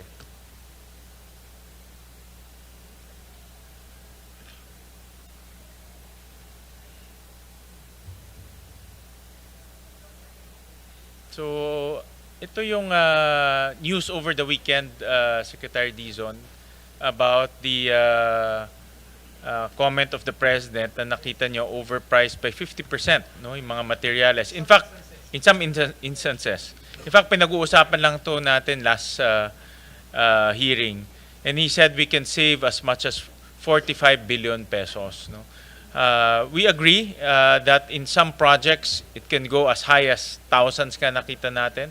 Pero may mga projects rin na mababa. Maraming projects actually, in fairness to the different engineering offices, mababa siya or justified. No, so, ang way forward na naisip natin dito is to submit to us yung materials cost, no? And from there, we will use that as a basis to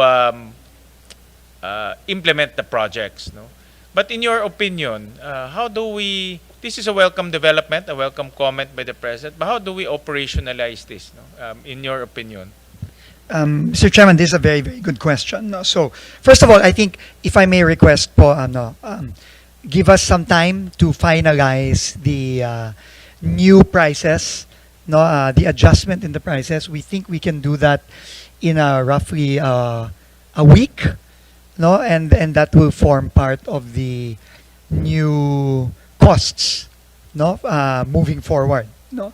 Now, in terms of operationalizing it sa budget, no, 2026 po muna siguro tayo, no.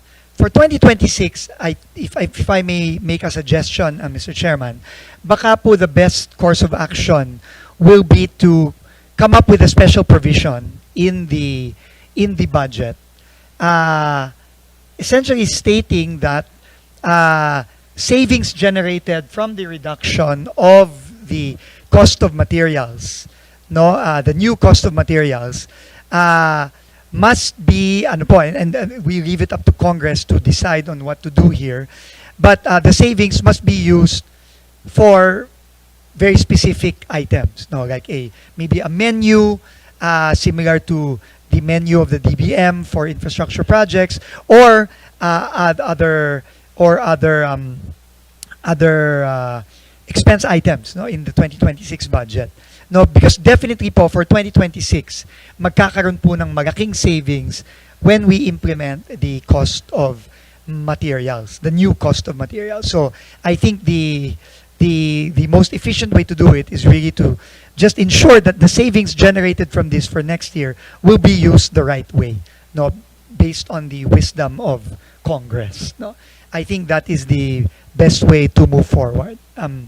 Now, for 2025 po, no, because there are still, I think, projects that will undergo procurement. No, what we will be doing is we will also be applying the same change in cost to these projects, which will have a natural adjustment in the ABC, no, in the approved budget of the contract. No, and that again will be generated as savings for 2025. So that is just our initial proposal, but we leave it up to the wisdom of Congress, Mr. Chairman. Because we want to, ito yung pinag-uusapan natin, Senator Lauren, no? And we want to reflect that savings hopefully in the budget so that we can utilize that funds for other purposes, no? Para magamit rin natin to build more schools or build infrastructure projects. So we want to capture that. Estimate nga ni Presidente 45, no? Estimate nga namin is around 70 to 80 billion, no? But more or less nasa ganun na range na siya. So that's what we want to capture. The last time we talked, you will submit to us an updated DUPA. No? We will submit an updated CMPD. CMPD and Yes, CMPD also. CMPD, which translates to the new DUPA. Okay. So we Okay. will be submitting that. Kaya ba natin ang Biyernes?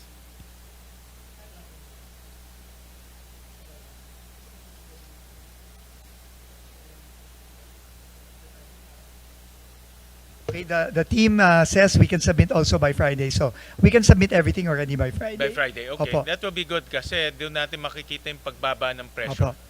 Opo. And then yun ang gagamitin namin as a basis to capture that savings. The savings. No? And ma-estimate na rin po, no, yung magiging savings We're generated. open kami, Secretary, kung meron kayong suggested language on the special provision. Because I can see that is you're very open in using those savings. So we're very open if you have any suggestion to that. We can work together on that. No? Sige po, we will in our cover letter we will provide Yeah. suggested language to that effect, Basta Mr. Chairman. ang concept natin, magamit yung savings, whether Yes. it's 45 or 70 or 80, makapture natin yun, Opo. magamit sa iba. Tama po. Alright, thank you. Thank you very much, Mr. Chairman.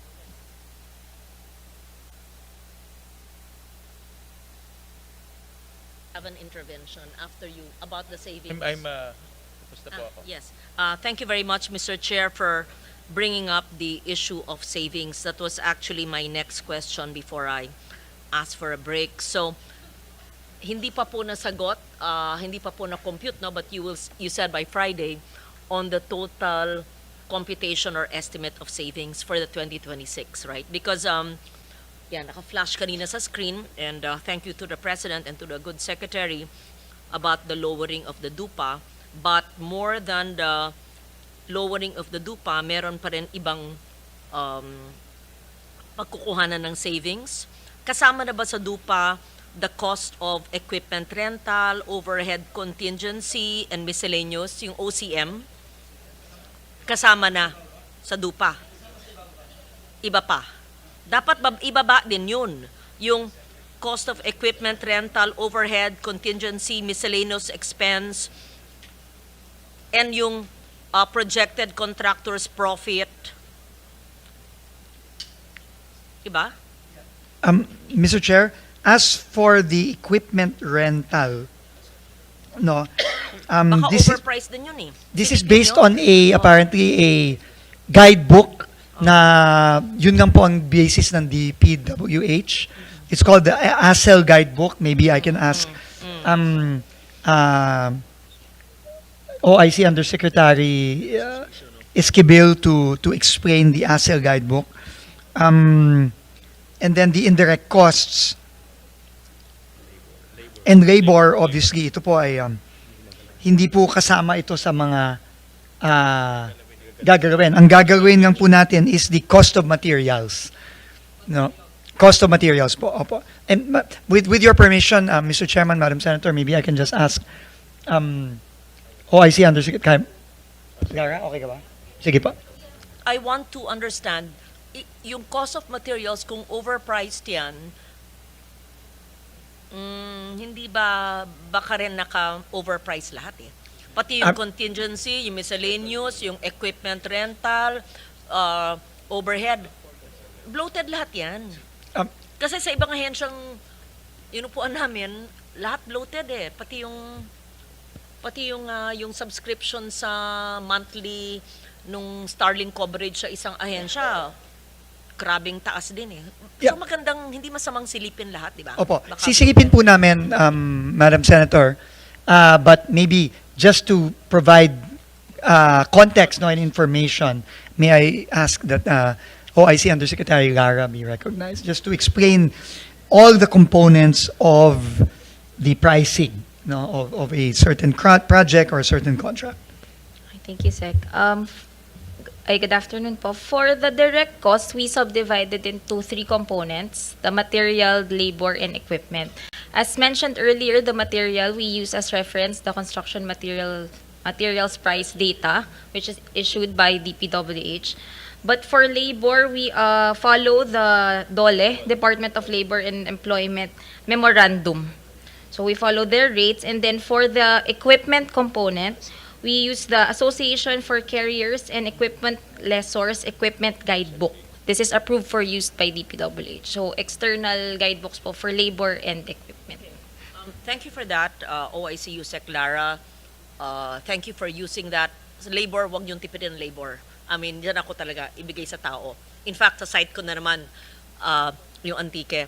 Dahil sa pagbaba ng NEP revised, 75% ng mga trabahador, laborers, mawawalan ng trabaho sa 2026. So, ganyan kami nagpapaapi. Wag naman, wag naman. So, ang labor, wag natin. Okay yan. Siguro naman walang ghost labor dyan, di ba? Wag naman. Pero yung sabi niyong guidebook, kayo pong mga engineers nakakaintindi niyan, kung tama po at hindi po overpriced. Yeah. So, yun lang ang aking, kasi, yung materials binaba na, yung ibang mga aspects ng construction, tignan natin kung meron pang mga butas that we allowed it all these years na maari pang makatipid. So yung hinihingi ng chair na savings ay gusto namin makita by this week at para ma-allocate ng maayos. Okay, so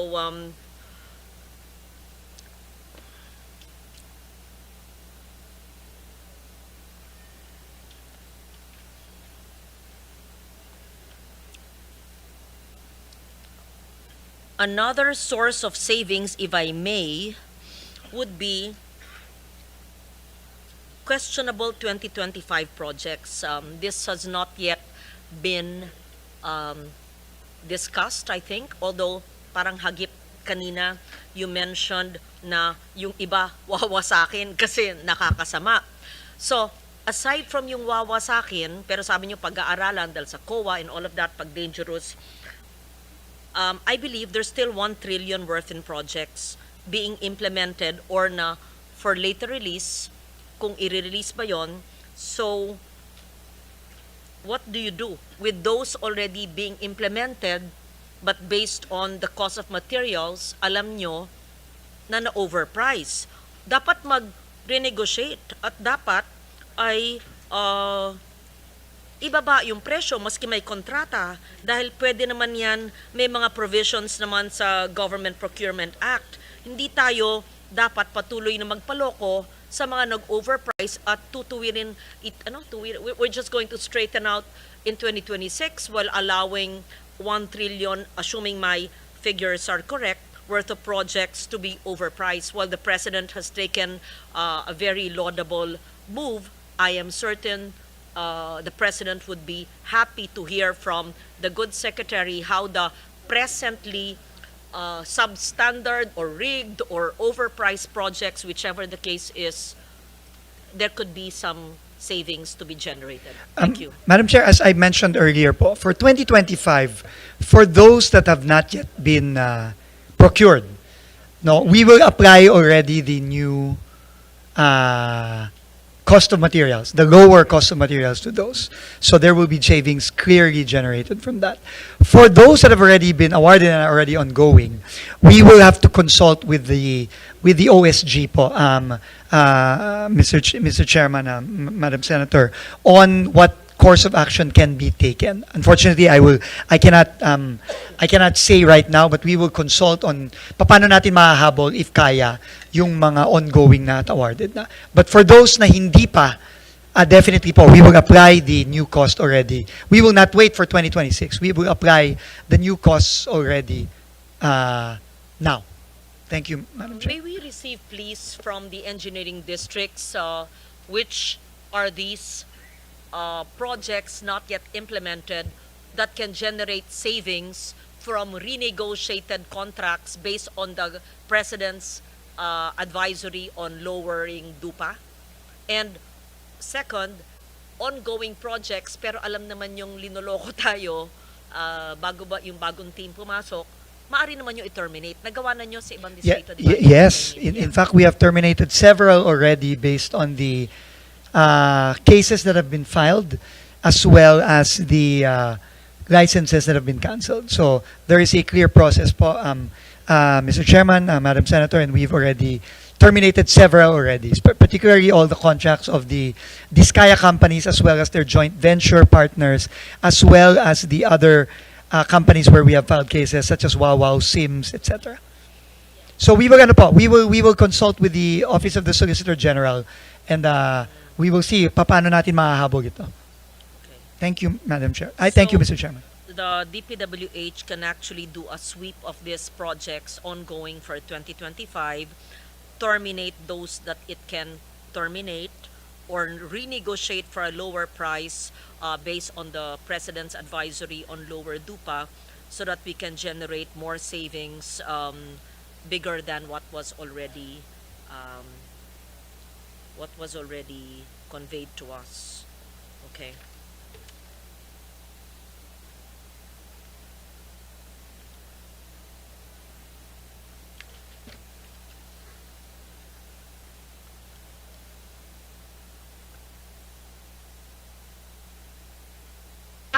May I know the process after the DPWH has given us the estimated savings? It is up to the committee to reallocate it in structures that are certain will not be prone to corruption, right? Madam Senator, Mr. Chairman, I think the approach will be to have a special provision in the 2026 budget that because clearly whatever savings we will estimate is still estimated savings, no? Meaning depende pa po yung actual savings kapag yung mga project na yan ay na award na next year, no? Kasi may bidding process pa po yan. So we were suggesting po that a special provision be crafted so that the savings, actual savings generated in 2026 from the DPWH budget will be utilized to fund a very clear menu of projects, of services that of course will come from Congress. No, so I think this is the approach po, because while we can give an estimated amount, it is still estimated, ma'am. Hindi po siya pwede talagang maano. Thank you po. There are two ways, Mr. Chair. Yung mga sigurado na sila, kasi na-convey na nyo sa news na may savings na kayong 50, tapos yung additional na mako-compute po nyo hanggang Biyernes, we have, you as Chair, we have the authority na yun ang pool na paggagamitan sa iba. Pero yung special provision is useful dahil sa karagdagang savings. Pero hindi lahat ipagpaliban sa next year. Yung kaya ng desisyonan dahil na-convey na nyo na may X amount na savings, pwede na rin yun. Yeah. Diba? Kasi Mr. Chairman, we leave it up to the wisdom of Congress. But I leave it to the judgment of the Chair. I think, Secretary Senator Lauren, ang pinakamalinis is for those projects to be amended down. But you have to tell us, kasi ang dami, we're talking about 14,000 projects. Some of them are low, some of them, based on our analysis, some of them are justified. In fairness, hindi lahat rin overpriced. Marami ring overpriced, no? But for us to go through that 14,000 plus, hindi natin kaya yun, ma'am, because we don't have the manpower and also the technical know-how. But if we can leave it to DPWH to give us those items na talagang obviously mataas, and then based on your new CMPD, pwedeng bumaba, then ibigay nyo na sa amin para i-amend na namin directly in the budget. No? And then we can realize the savings. That is the pinakamalinis na paraan. Mr. Chairman, Madam Senator, I think, well, just consulting our technical people here, they are telling me that it is virtually impossible po to do that at this point given the limited time available. Na unang-una ho, mahirap po kasing mamili lang ng kung ano ang babawasan, ano ang hindi. Obviously the program of works are different across projects. So it might be virtually impossible for us to do that, no, given the limited time, no. But we will leave it up to the discretion of Congress if you will reduce, no, on a project per project. But I guess we are just being honest that it might be difficult, no, for us to go through all the 14,000 or so, close to 20,000, I think, no, project line items, no. I mean, if this was January or February, I mean, beginning of the budget, I think we can do that. But unfortunately, it might be impossible to do that at this point. Yeah, but I think the objective, ma'am, is to save, no? So we'll find a way. I'll consult with Senator Loren and also the member Senator JV on how to make that happen. No? Kasi may time constraint tayo. Yes. We're going to open the TWG this Wednesday. Tuloy-tuloy na yan, no? Tuloy-tuloy na. Yes, and also, Mr. Chairman, it's also, I think, important to consider as well, no, the reduction in the cost of materials for other agencies as well, no, because that will also be another source of savings as well, no. But again, limited time might be difficult to adjust in the other departments as well. So maybe special provisions to that effect, as you described earlier, might be the most efficient way of doing it, at least for the next year, for 2026. But obviously for 2027, lahat po magbabago na yan. Submit to us yung CMPD. Yes, and we will the submit the CMPD and also the corresponding estimate of the effect on the capital outlay. Okay, sige. Opo. Okay, sige. Thank you very much, Pag-isipan Mr. namin. Chairman. I'll consult also with our budget experts. Thank you very much, Mr. Chairman.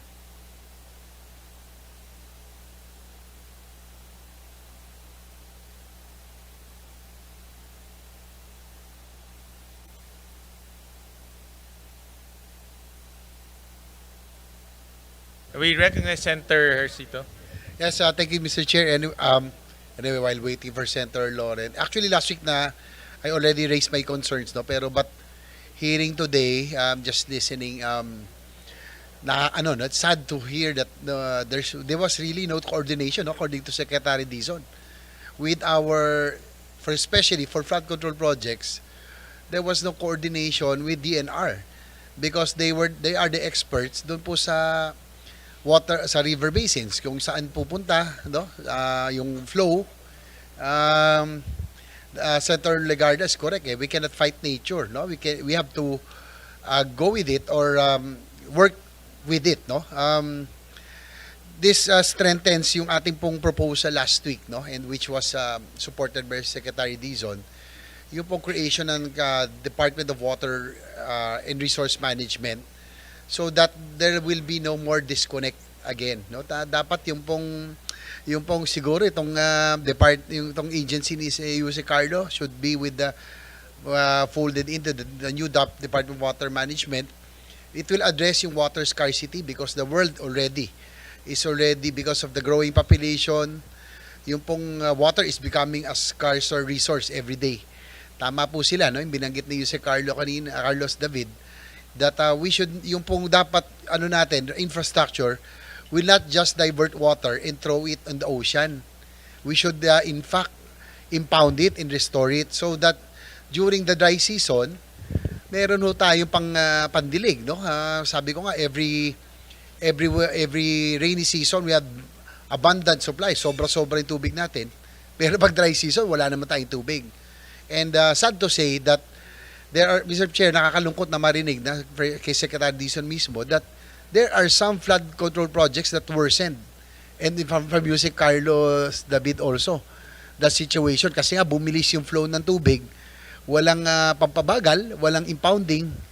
So I think siguro for the na-bash tayo last week, no? Sa mga netizens, sabi nila, creation of water department, Department of Water, dapat may Department of Fire daw and Soil and everything. But this is not a laughing matter. I think water is getting scarcer every day the world over, and I think yung flood control, management of water has to be under one full-fledged department para hindi na ito maulit muli. We have seen, Mr. Chair, yung disconnect, no, na nakakalungkot na Secretary Dizon already said na coming from him, that most of the projects had no coordination with the Water Resource Management Office. Sila po yung merong expertise, no? Kung saan po yung daloy ng river basins and all. So, yun. Sec Dizon, thank you very much for your support, no, for two bills that I have in mind, no, yung master plan for infrastructure and national development, and also yung a lot of our colleagues filed yung pong creation of Department of Water and Resource Management. I think this is timely, no. Unang-una, maano na natin tubig natin, we will use it wisely and at the same time prevent yung pong nangyaring mga floodgates scandal from happening. Anyway, doon po sa the President said that 250 billion of flood control project will be realigned to other programs, most especially social programs, no? So, but there will still be 100 billion, Sec Dizon, that will be used, o wala na, talagang totally.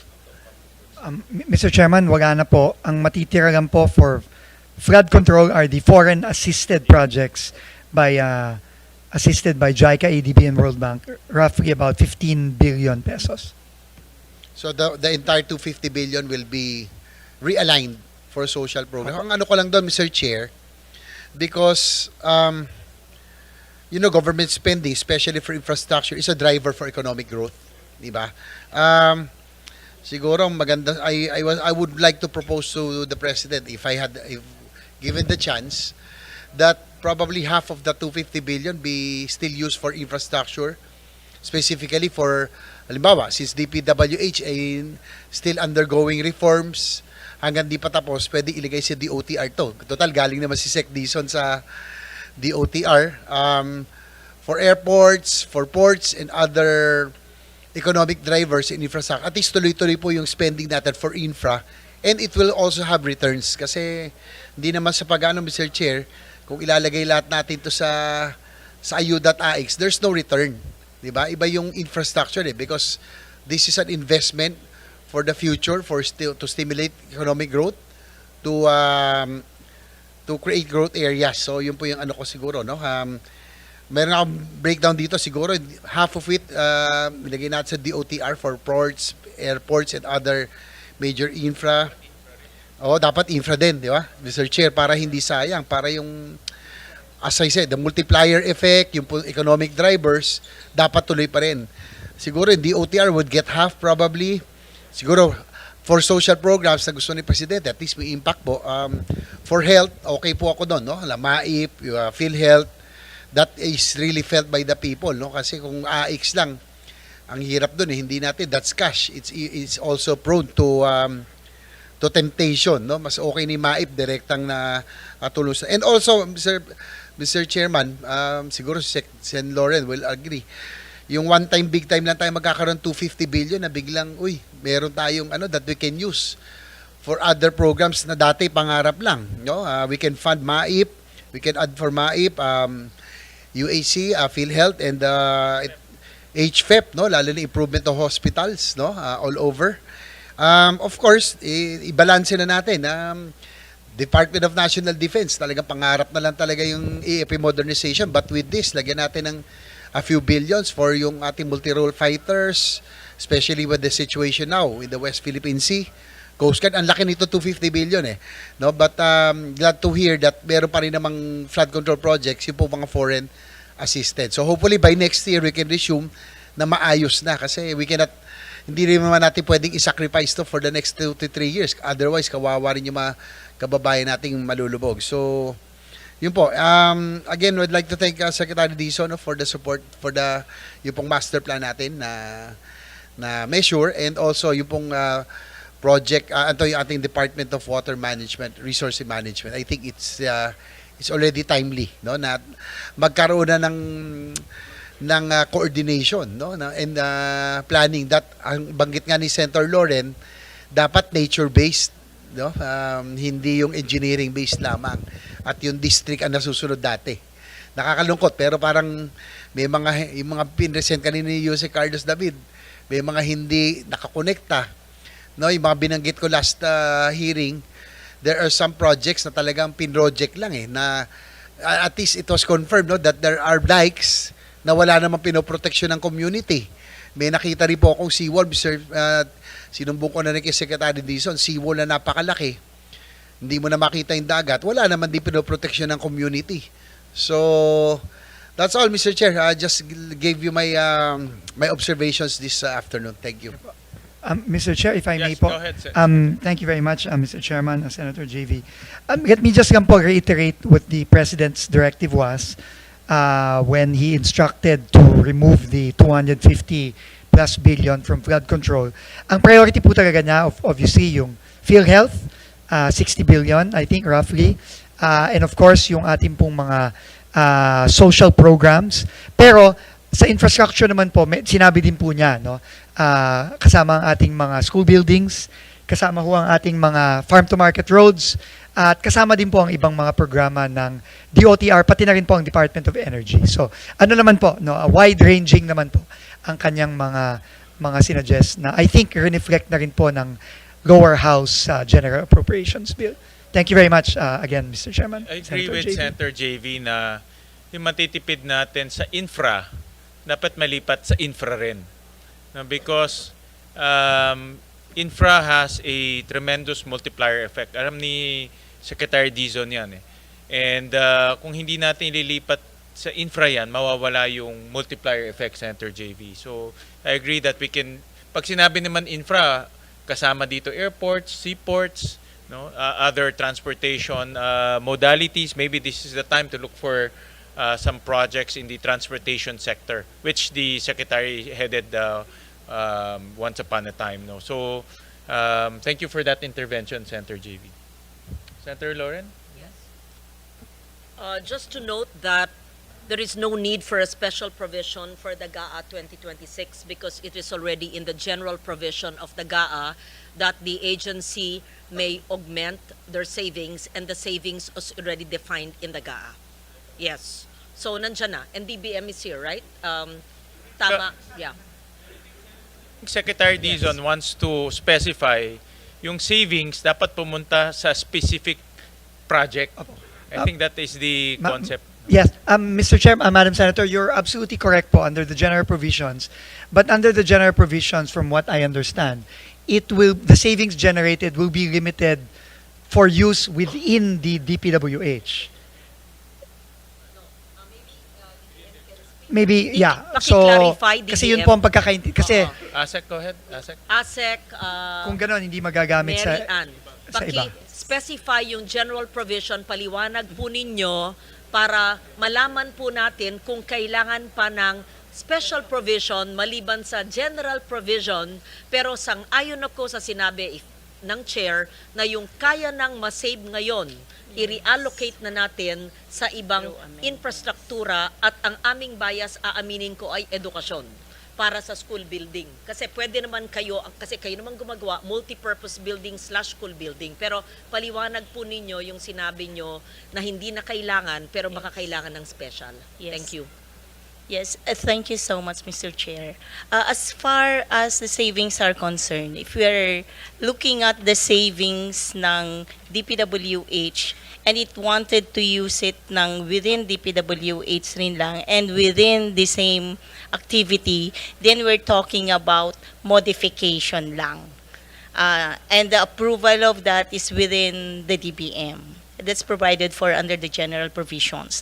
But if we're thinking of augmentation, meaning making use of the savings to another activity of the DPWH or another activity of a different agency, then we would be needing the approval from the Office of the President. So we term that as augmentation. That's why we say that the special provision will no longer be required for as long as the definition of savings are within what is provided for also under the general provisions, Mr. Chair.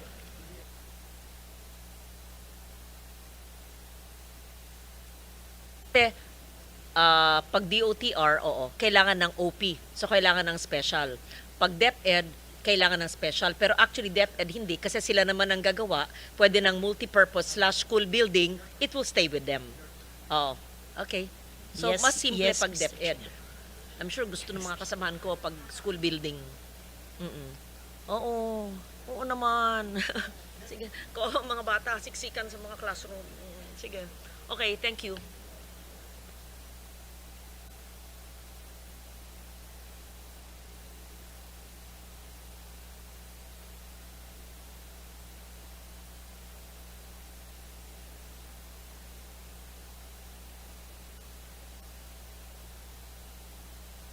Sa classroom kanina, yung single facility na classroom,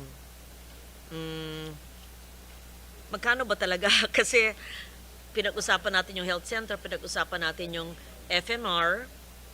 It was observed that classrooms built as a single facility, let's say one classroom building, magkano ba talaga pag DPWH? And how do you measure it per square meter? Given the same kind of materials. Yeah. Mr. Chair, Madam Senator, I'll ask OIC Undersecretary Lara to respond. But again, let me just place a caveat that the numbers she will tell you are still the old numbers. These will decrease drastically within the next week or so, because of our adjustments in the cost of materials. Undersecretary, please. Thank you, sir. Good afternoon po again. For the estimate, we use po cost per square meter. So I'll give a range from different regions. It's ranging from 24,000 to 33,700 per square meter for the previous CMPD. Know very well that from the private sector, yung Chinese chamber nga 8,000, pero baka naman iba yung materials doon. Walang tax on profit. Sabi mo na mga lahati. Ewan ko, hindi ako engineer, pero sigurado ako mas mababa dyan. So, kung yung DepEd School Building Program ay 28.056 billion, so sa estimate ng DPWH ay this will cover 12,000 classrooms. Kung ikakalahati mo yan, you will have 10,627 more classrooms, but this would be depending if we use a lower unit cost to 1.2 million. That perhaps, Mr. Chair, can be discussed in a technical working group because we're talking about costs. These are just estimates. So, ibig sabihin, yung sinabi po ni OIC Yusek Lara ay sabihin mo ng mga lahati, sabihin mo na conservative 40%, so i-compute po ninyo yung square meters ng classroom, lalaki ang numero ng classroom. Tama ba ho? Oo. Pangalawa po, yung savings na sinabi po ni Chair kanina na gusto niya ngayon na i-allocate, wag na ipa-savings, wag na pag-antayin ng mga tao. Yung sa kay Presidente pa lang, 50B na yon. Assuming lang sa classrooms para hindi na umalis sa DPWH, hindi na OP approval, it will be multipurpose/school buildings, i-increase si number of classrooms maliban sa pag-slash ng 40% ng cost. So, more than the 10,627 more classrooms, si 50 billion pa, assuming hindi mapunta nga sa AIX at sa iba-iba, na mahaba pa ang proseso, mag-OP approval pa if it stays with them. So that's just my sincere and honest and well-meaning recommendation, and I would assume pag classroom, hindi naman siguro mandadaya, hindi naman siguro mag-ghost, hindi naman sigurong subject to anomalya o corruption. at magiginhawahan ang ating sektor na basic education? Yun po ang aking katanungan. Yeah. Okay, Mr. Chair. Lumabas lang po si Secretary, but before he left, he's aligned with your observation, Senator Lauren, when it comes to the possible use, which is to utilize that for the classroom, Mr. Chair.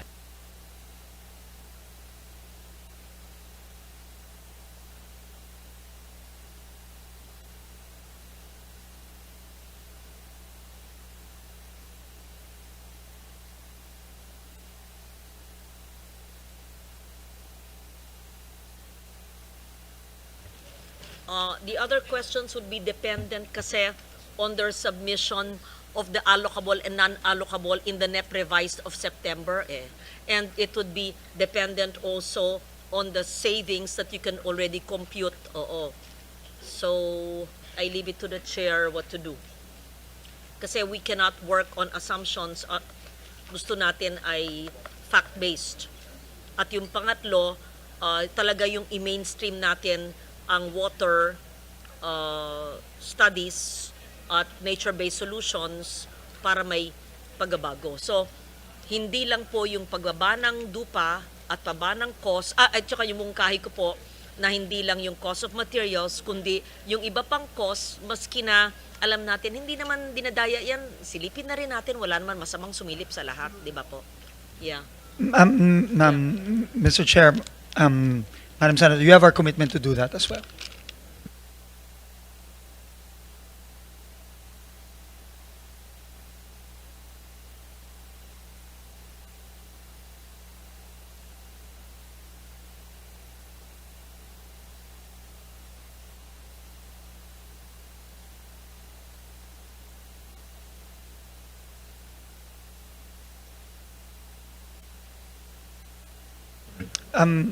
Mr. Chairman, sorry, we just realized that Friday is a holiday, so we will submit by Thursday afternoon. Well, The Friday is 31. Friday, it's a tama holiday. si Director Alex, Friday is holiday. 30. Anyway, we will submit, but definitely at the latest by Friday, if not earlier po.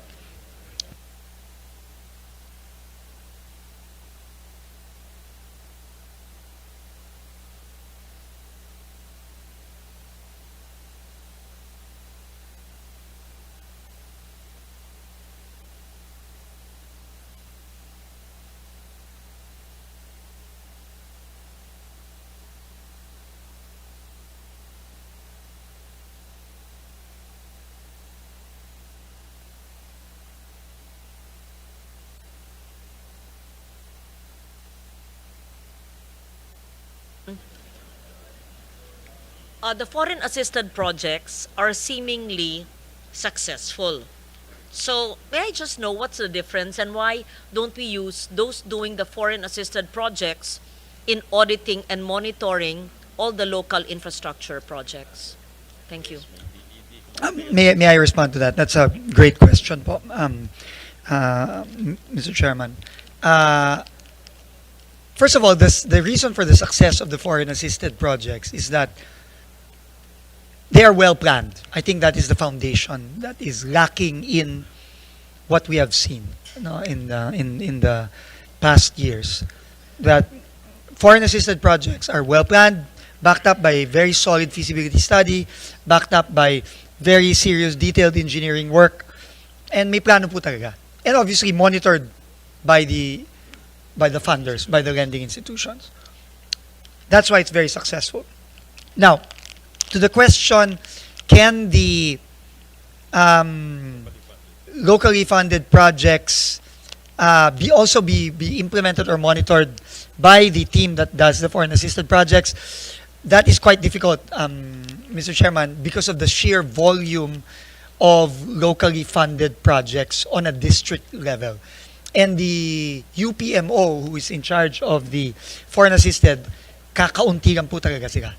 There are really a handful of engineers that handle a handful of projects, albeit very big projects, but this is also with the support of the foreign lending institutions.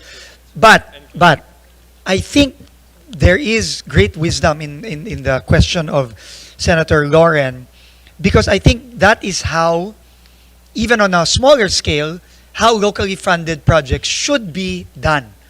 From the planning stage to the budgeting stage to the procurement to the implementation and monitoring stage, we should find a way to mirror the processes in the foreign assisted projects and apply them to the locally funded projects. And that would mean obviously involving all the district engineers, all the regional offices. No?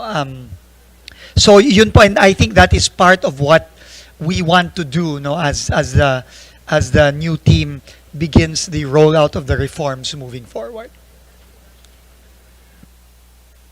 Thank you po.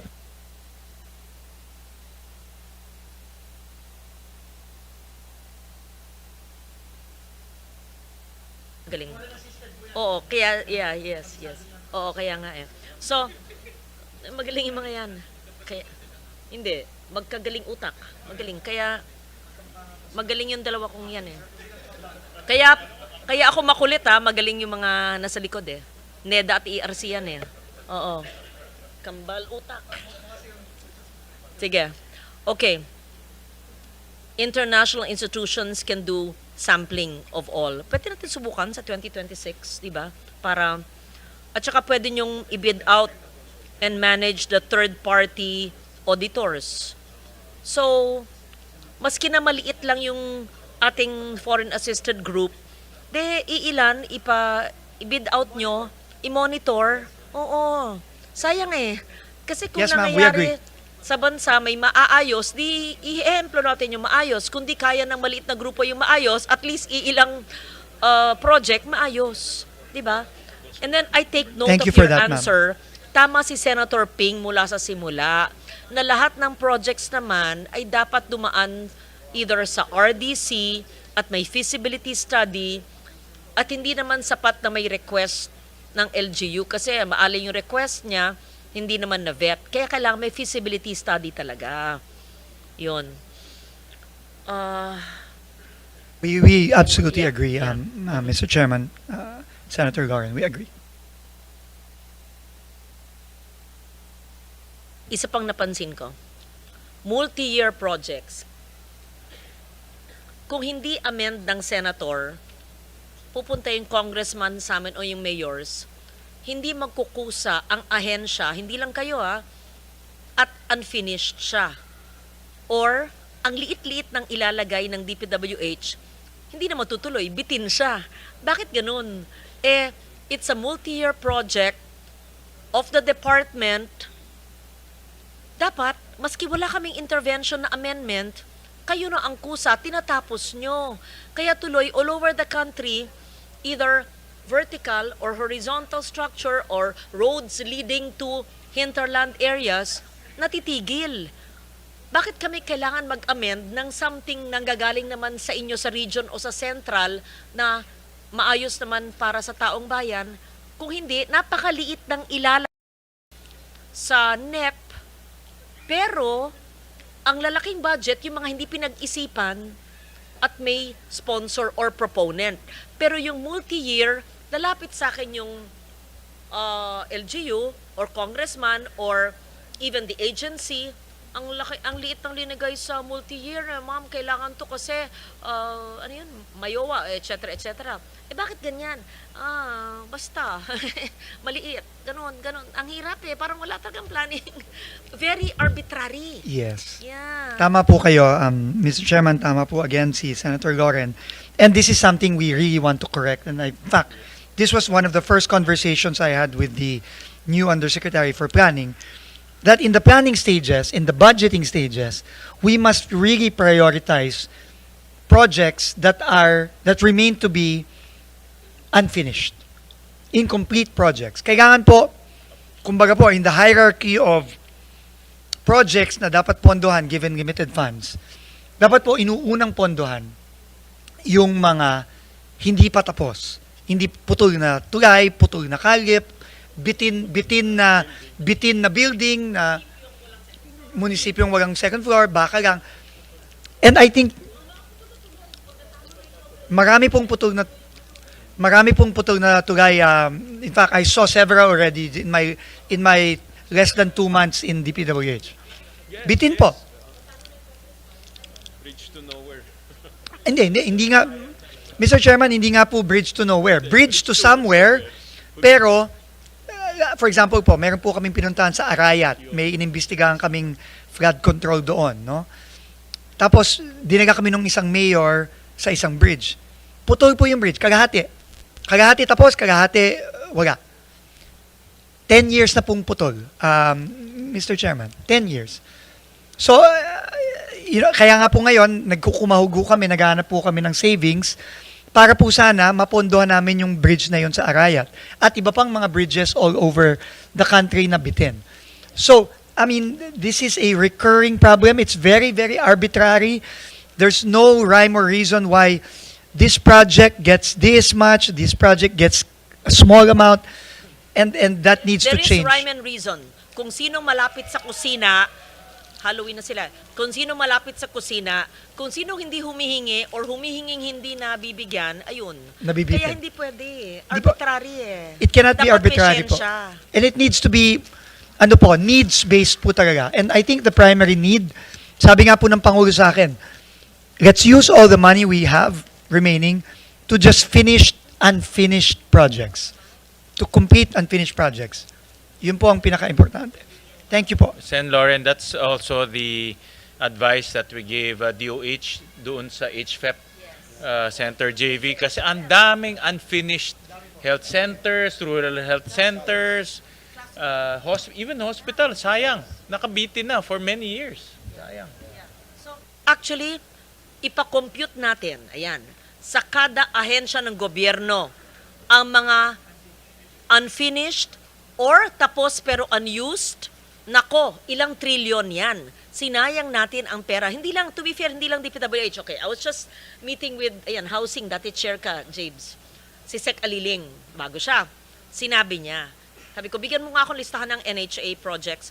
NHA, natapos yung mga bahay, yung intended beneficiaries, ayaw tumira sa bahay dahil malayo, bakit pinagawan? Pero pinasukan na ng informal settlers na hindi naman otorisadong tumira doon. So hindi naman nila mabigay sa informal settlers na tumitira sa bahay sa intended, makukuha naman sila. So we have a squatter problem in NHA and the intended beneficiaries are still squatters or informal settlers. So, if I may, there's really so much wastage, systems loss, substandard, unutilized, underutilized, by running by the trillions of pesos, Mr. Chair. So, I agree with you, whether it's DPWH or DOH, which you build, or DepEd classrooms, tapusin natin, or bridges to somewhere, but maybe the proponent already is not in office, right? Ganon eh. So, that's my, I won't say yun lang, that's what I noticed. I have to amend the multi-year. Trabaho yan ng ahensya. Lalapit sa amin, hindi po na pondo, nasabihin ng district engineer at sa region, hindi po kami narinig sa central, kayo na lang po pag-asa namin para umabot yung kalsada doon.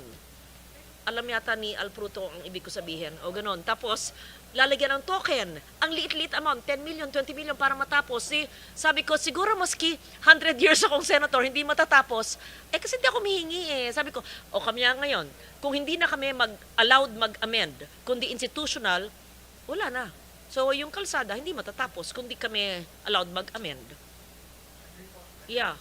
So, it's incumbent upon the agency, not just DPWH, to finish what they started, whether the proponent is an incumbent or not. Kasi syempre, the fact na pinondohan, at hindi ito mga flood control, talagang infra, na pondohan, kailangan tuloy-tuloy hanggang matapos. Huwag kami intayin mag-amend. Yun. Mr. Chairman, we Sige, could not thank you. agree we could not agree more with the honorable senator's observations. Kung kailangan ang trabaho po ng ahensya, tapusin kung ano ang inumpisahan niya. Unfortunately, hindi po ganoon ang nangyayari. Hopefully that will change now. Apo. Maraming salamat po. Maraming salamat. Well, just Friday is the submission. Yes, Secretary? Mr. Chairman, if I may be allowed to just recap or summarize po what we need to submit just Yes, to be yes, sure. please. So we will be submitting po additional stationing for the initially identified projects, and also additional validation and justification if we are able to find the justification and the validation. But we will also add the new projects po that also do not have the required detail. No, I think roughly about 1,500, if I'm not mistaken, additional projects. No, tama ba? 1,514. Opo. So we will strive to do that by Friday, Mr. Chairman. Again, I will reiterate, kung hindi po ma-validate, ma-justify at mabigyan ng detalye yung mga line item, please po, we give the committee the liberty to please remove those projects from the list of projects in the DPWH 2026 budget. Second po, by tomorrow, we will submit po the request of the Honorable Senator Ligarda for the list of the districts under the resubmitted NEP, revised NEP, and also whatever the terminology is, given what was done. Yes, of course. Of course po. We will send the document po to the chair, copy furnished, Senator Ligarda. And then we will give the request of Senator Marcoleta for the apples-to-apples comparison of the HGABs 23, 24, 25 to compare with the already submitted 26. Remember, we talked about the 2025 possible savings. You were supposed to submit per district the projects where there are issues, and the issues that have issues with the implementation sa contractors that you may have the power to terminate. So we about 2025 projects funded, either you renegotiate or you have the power to terminate if they are flood control projects or asphalting or whatever projects na questionable sa implementation ng mga contractor. And are you suggesting to terminate? Will you terminate? And if you will not terminate, what is the remedial measure you will do why you will not terminate? In short, we're putting everyone on slip to tayo ngayon, hindi pa 2026. But wala pa kayo ng 2020 pag ginawa yung GAA 2025, pero pinapanood nyo sila ngayon at husayon yan. To terminate natin, hindi natin terminate, Yes. pero repeat job ito, or sige, terminate, may savings tayo. So I leave it to your better judgment, but maybe a list of that so we can also study for possible savings. Mr. Chairman, Senator, what we can submit by Friday, I think, is the list of those that are either unimplementable already or that have been terminated already. As for those that we can terminate, this might be a little tricky because we still need to talk to the Office of the Solicitor General to determine that, and that will require, again, we're talking about, I don't know, like 20,000 projects for this year that we have to sift through. That might not be possible for Friday, ma'am. But Whatever you can for Friday. At hindi na kailangan OSG, you have the power kasi sa Government Procurement Act, nakita naman nyo eh. At saka kung na-terminate niya yung ibang mukhang questionable, meron kayong power to terminate kung linoloko tayo at saka sinabi na ni Presidente, ibaba yung dupa, pero ang sigil pa rin niya, let's say, sa construction material sa bridge na ito, triple. Kaya mo yun. Hindi kailangan ng OSG yun. Oo. Ma'am, kasi obviously for those that are already contracted, that was already the basis of the budget, and the contract price was already established under the old or the existing cost of materials. So there are clearly legal issues there, so we will need to talk to the OSG about that. But for those that we have terminated or about to terminate for costs, we can provide that list by Friday. Perhaps we can generate reports since from your district engineers or from our people on the ground, yung mga sumbong sa Senado na mga dapat i-terminate. I mean, without looking at political color, of course. Yes, Baka we can meron, yeah. marami pong sumbong. Kung Yeah, sumbong na pong actually, pag-uusapan. No, sa sumbong sa Pangulo po, I think 20,000 na yung nagsumbong doon. No, but again, that will require some time to sift through. But finally, Mr. Chairman, ma'am, the last thing we will submit, which is very important, is the revised CMPD, the revised cost of materials, and then the estimated potential savings for 2026. So we will submit all of those by Friday, Mr. Chairman, Senator. Nomenclature that's allowed in the GAA for school buildings and classroom that will still fall under your department. Okay, yes, ma'am.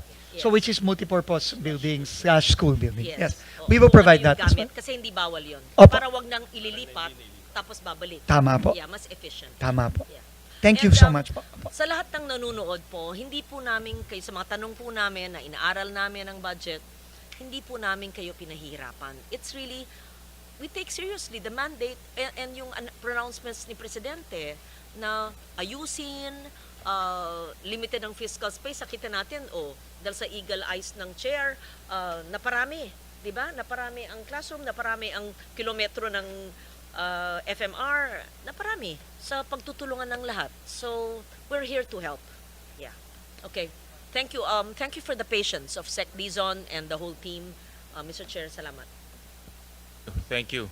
There being no further questions, the budget of the Department of Public Works and Highways is now deemed submitted for plenary's consideration, subject to the discussion and the submission of documents requested. So maraming salamat, Secretary. Thank you very much. Maraming salamat po. Thank you so much. The hearing is suspended. Thank you, sir. Thank you po.